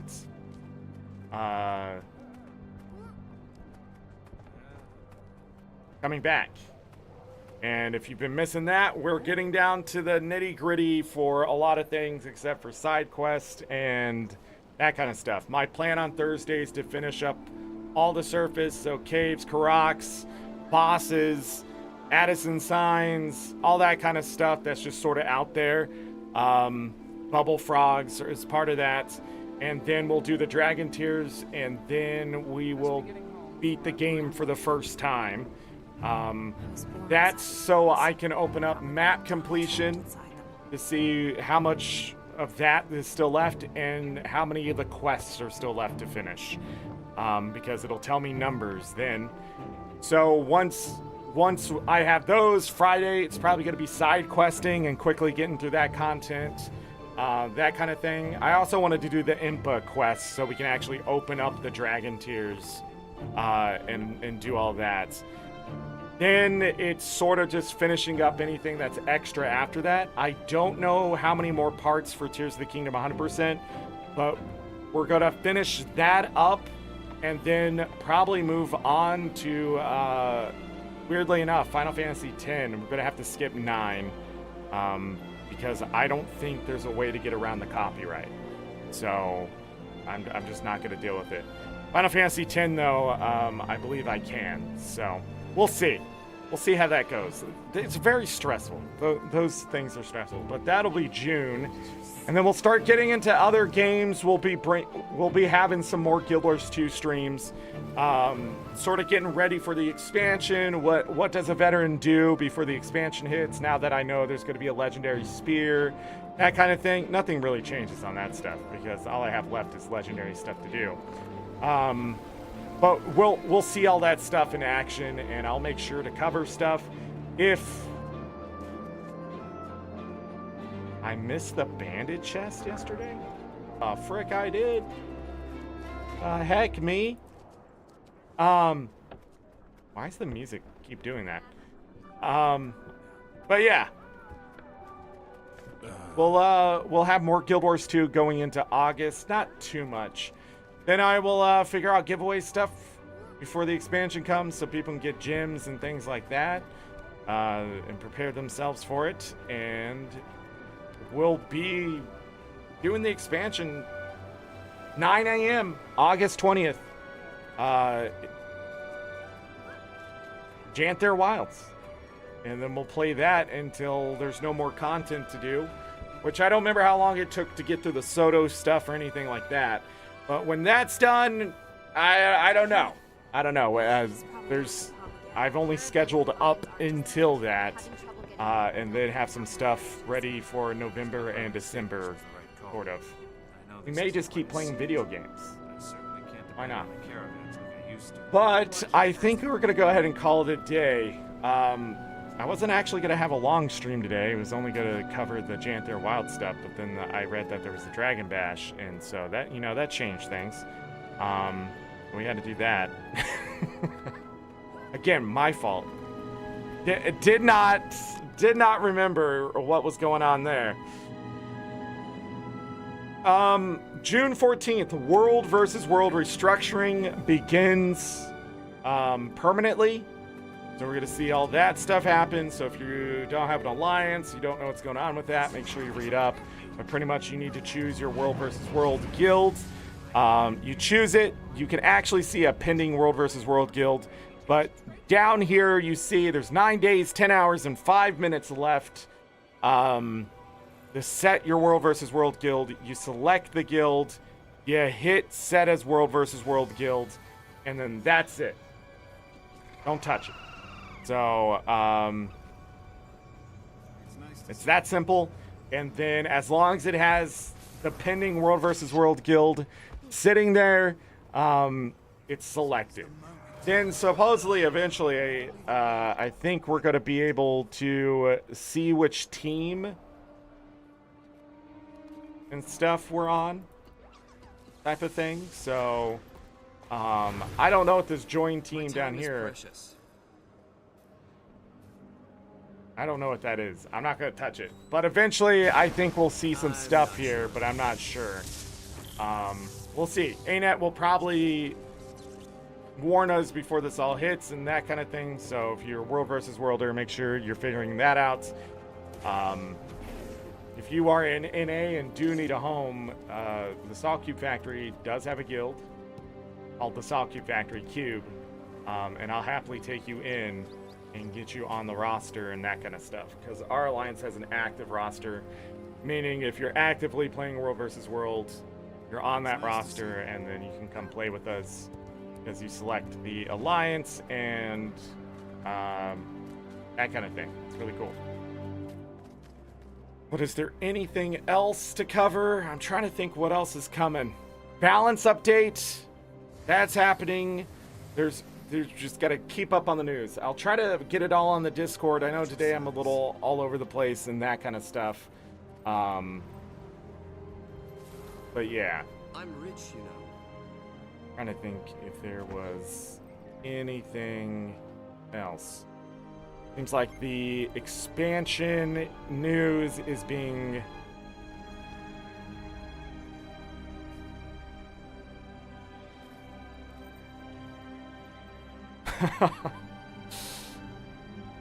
people not liking the Fractal though. They like the Janthir Wilds news.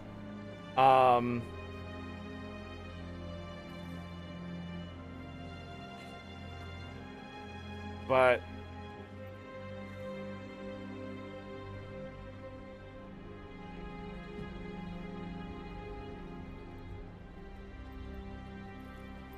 I'm not sure about what is going on with Twitch today?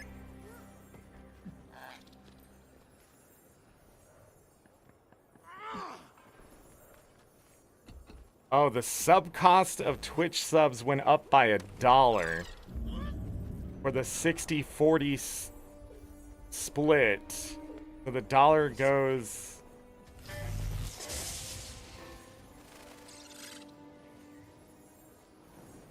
It's the moment. No, that was a suggestion. I don't know.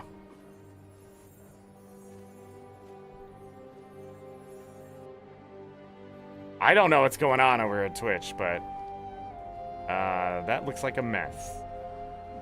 May Lissa aid you. Oh yeah, the Dragonbash.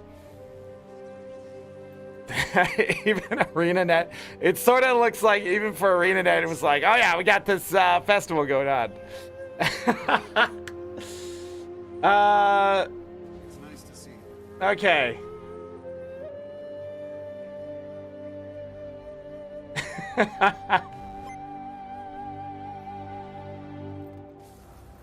I'm really looking forward to this new PvP stuff, the housing and the war claw. That's all very interesting. I'm gonna keep looking for that, and I wonder what other quality of life stuff might be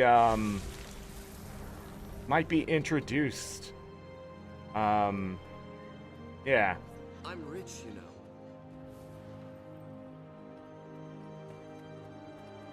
My time is precious.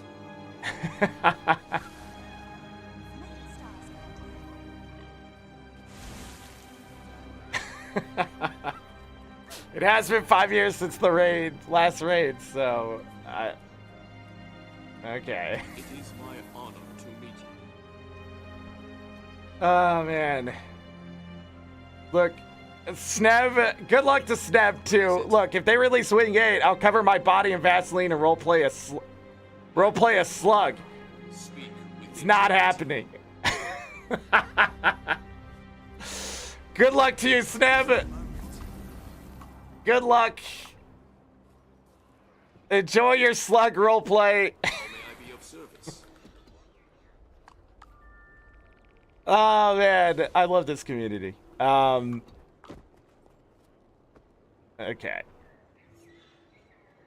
I have to catch up. There's so much stuff. But thank you. The Fractal will come around once they get into a good spot. It was the same with Silent Surf Fractal when it came out. Now it's just another. Yeah, that's probably true, Chaz. Thank you, everybody. Any mods lurking in chat, I appreciate you. Thank you, Guildies, for coming through, too. Yaj, I saw you in here. Chaz, you're technically binary, technically. Guildies people that are Guild Wars 2 peeps. I appreciate you. Again, anybody who wants to use my links and things like that, they're down in the description, which is pretty hard to see during the live shows and that kind of stuff. But the support links are on the Discord. I put them in the Guild Wars 2 chat. For my guildies, I put it in the general chat, and I'll put it out on the Twitter sphere. Also put it up on YouTube. That's true. For some reason, I thought I was about to lie about that. I don't know. I did put it up there. Galka, you have a happy evening. Hit the like button, subscribe if you're new and you're a Guild Wars 2 player. I still do Guild Wars 2, even though we're doing Tears of the Kingdom and Final Fantasy or whatever else I'm playing. Guild Wars 2 is how I grew and that kind of stuff. Stardew Valley will be coming back when we're done with Tears of the Kingdom 2. I'm not sure if you forgot about that. But also, make sure your cookies are enabled, your ad blocker is disabled when you use my links, or it may not work. But do not stress if it works or not.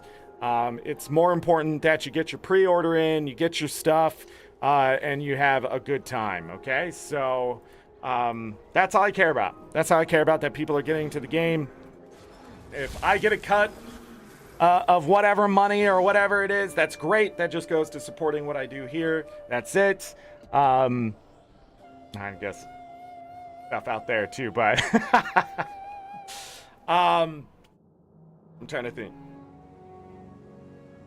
Yeah, I don't know. We still have to hit 45,000 achievement points this year. We still have to see what that all entails. I'm sure a ton of achievement points are coming. How many festivals do we have after this? 3 more, so 150. It looks like we're gonna definitely hit 44.5. So we need to come up with 500 more achievement points somewhere. Just had a guildie hit 45,000 achievement points, so it's not doable. And me and him had been very close, within 200 achievement points, until I sort of just gave up on achievement points and took a back seat. Guild Wars 2 this year has been sort of on the back burner, but I do want to get into it a little bit before the crunch time of the achievement points and that kind of stuff. Because it's been fun. Soto and stuff like that's kept me interested. I think that's the whole point of that stuff. So with Janthir Wilds going forward, I hope it sort of continues that motivation, I guess. I'm also very motivated for World vs. World, so yeah, it'll be fun. If you would like to try this game, I do have a link below for that as well. The base game is free. I do think they need to add a little bit more to it, in my opinion. But with it going to the Epic Games Store now and that kind of stuff, I will be interested in seeing how everybody sees that. If people are going to get another account in a different place or whatever it is. I do have a Steam account, but I really haven't gone back to it since the Steam release. It was a free-to-play account. I didn't put a key in or anything like that, so it's there. But yeah, I'm gonna go ahead and call it a day so we can rest up for tomorrow with Soto, and then I can rest up a little bit more. I don't know how long tomorrow's stream gonna be. Maybe 4 or 5 hours again for Guild Wars 2. I can go longer. I mean, I'm not gonna be hit for copyright for Guild Wars 2, but I don't know. Save that energy for some Tears of the Kingdom, I guess. We're part 18 of Tears of the Kingdom this week. 18 and 19. I don't know if we'll be able to finish it within 20. I don't think so. I think those side quests are going to take forever. So, you're welcome, Chaz. Thank you, everybody. I'm getting out of here. So, as always, I leave you with this. Take care of yourselves. Take care of each other. We're all we got. Have a great night, day, evening, morning, afternoon, whatever time it is. Make you great. If you're going to bed, sleep well, get that rest. You will need it. Trust me. If I don't see you for the rest of this week, more Guild Wars 2, more Tears of the Kingdom, 100%. June, we're going to be getting into Final Fantasy again, which is going to be great. Right? Great? Final Fantasy? Fun? Yeah, it should be. I'll make it fun. I'll find a way. We'll see. If you need VODs, anything, I have playlists and stuff. Don't be afraid to go watch those. Use me as background noise, whatever. If you need somebody to be angry about absolutely nothing, I'm sure you'll catch me in one of those VODs doing that. You know, have a great 2024. It's going to get crazy, I know, but, you know, never. All right. I have to go talk to people about the expansion that are more serious than I am about it. So wish me luck. Okay, bye.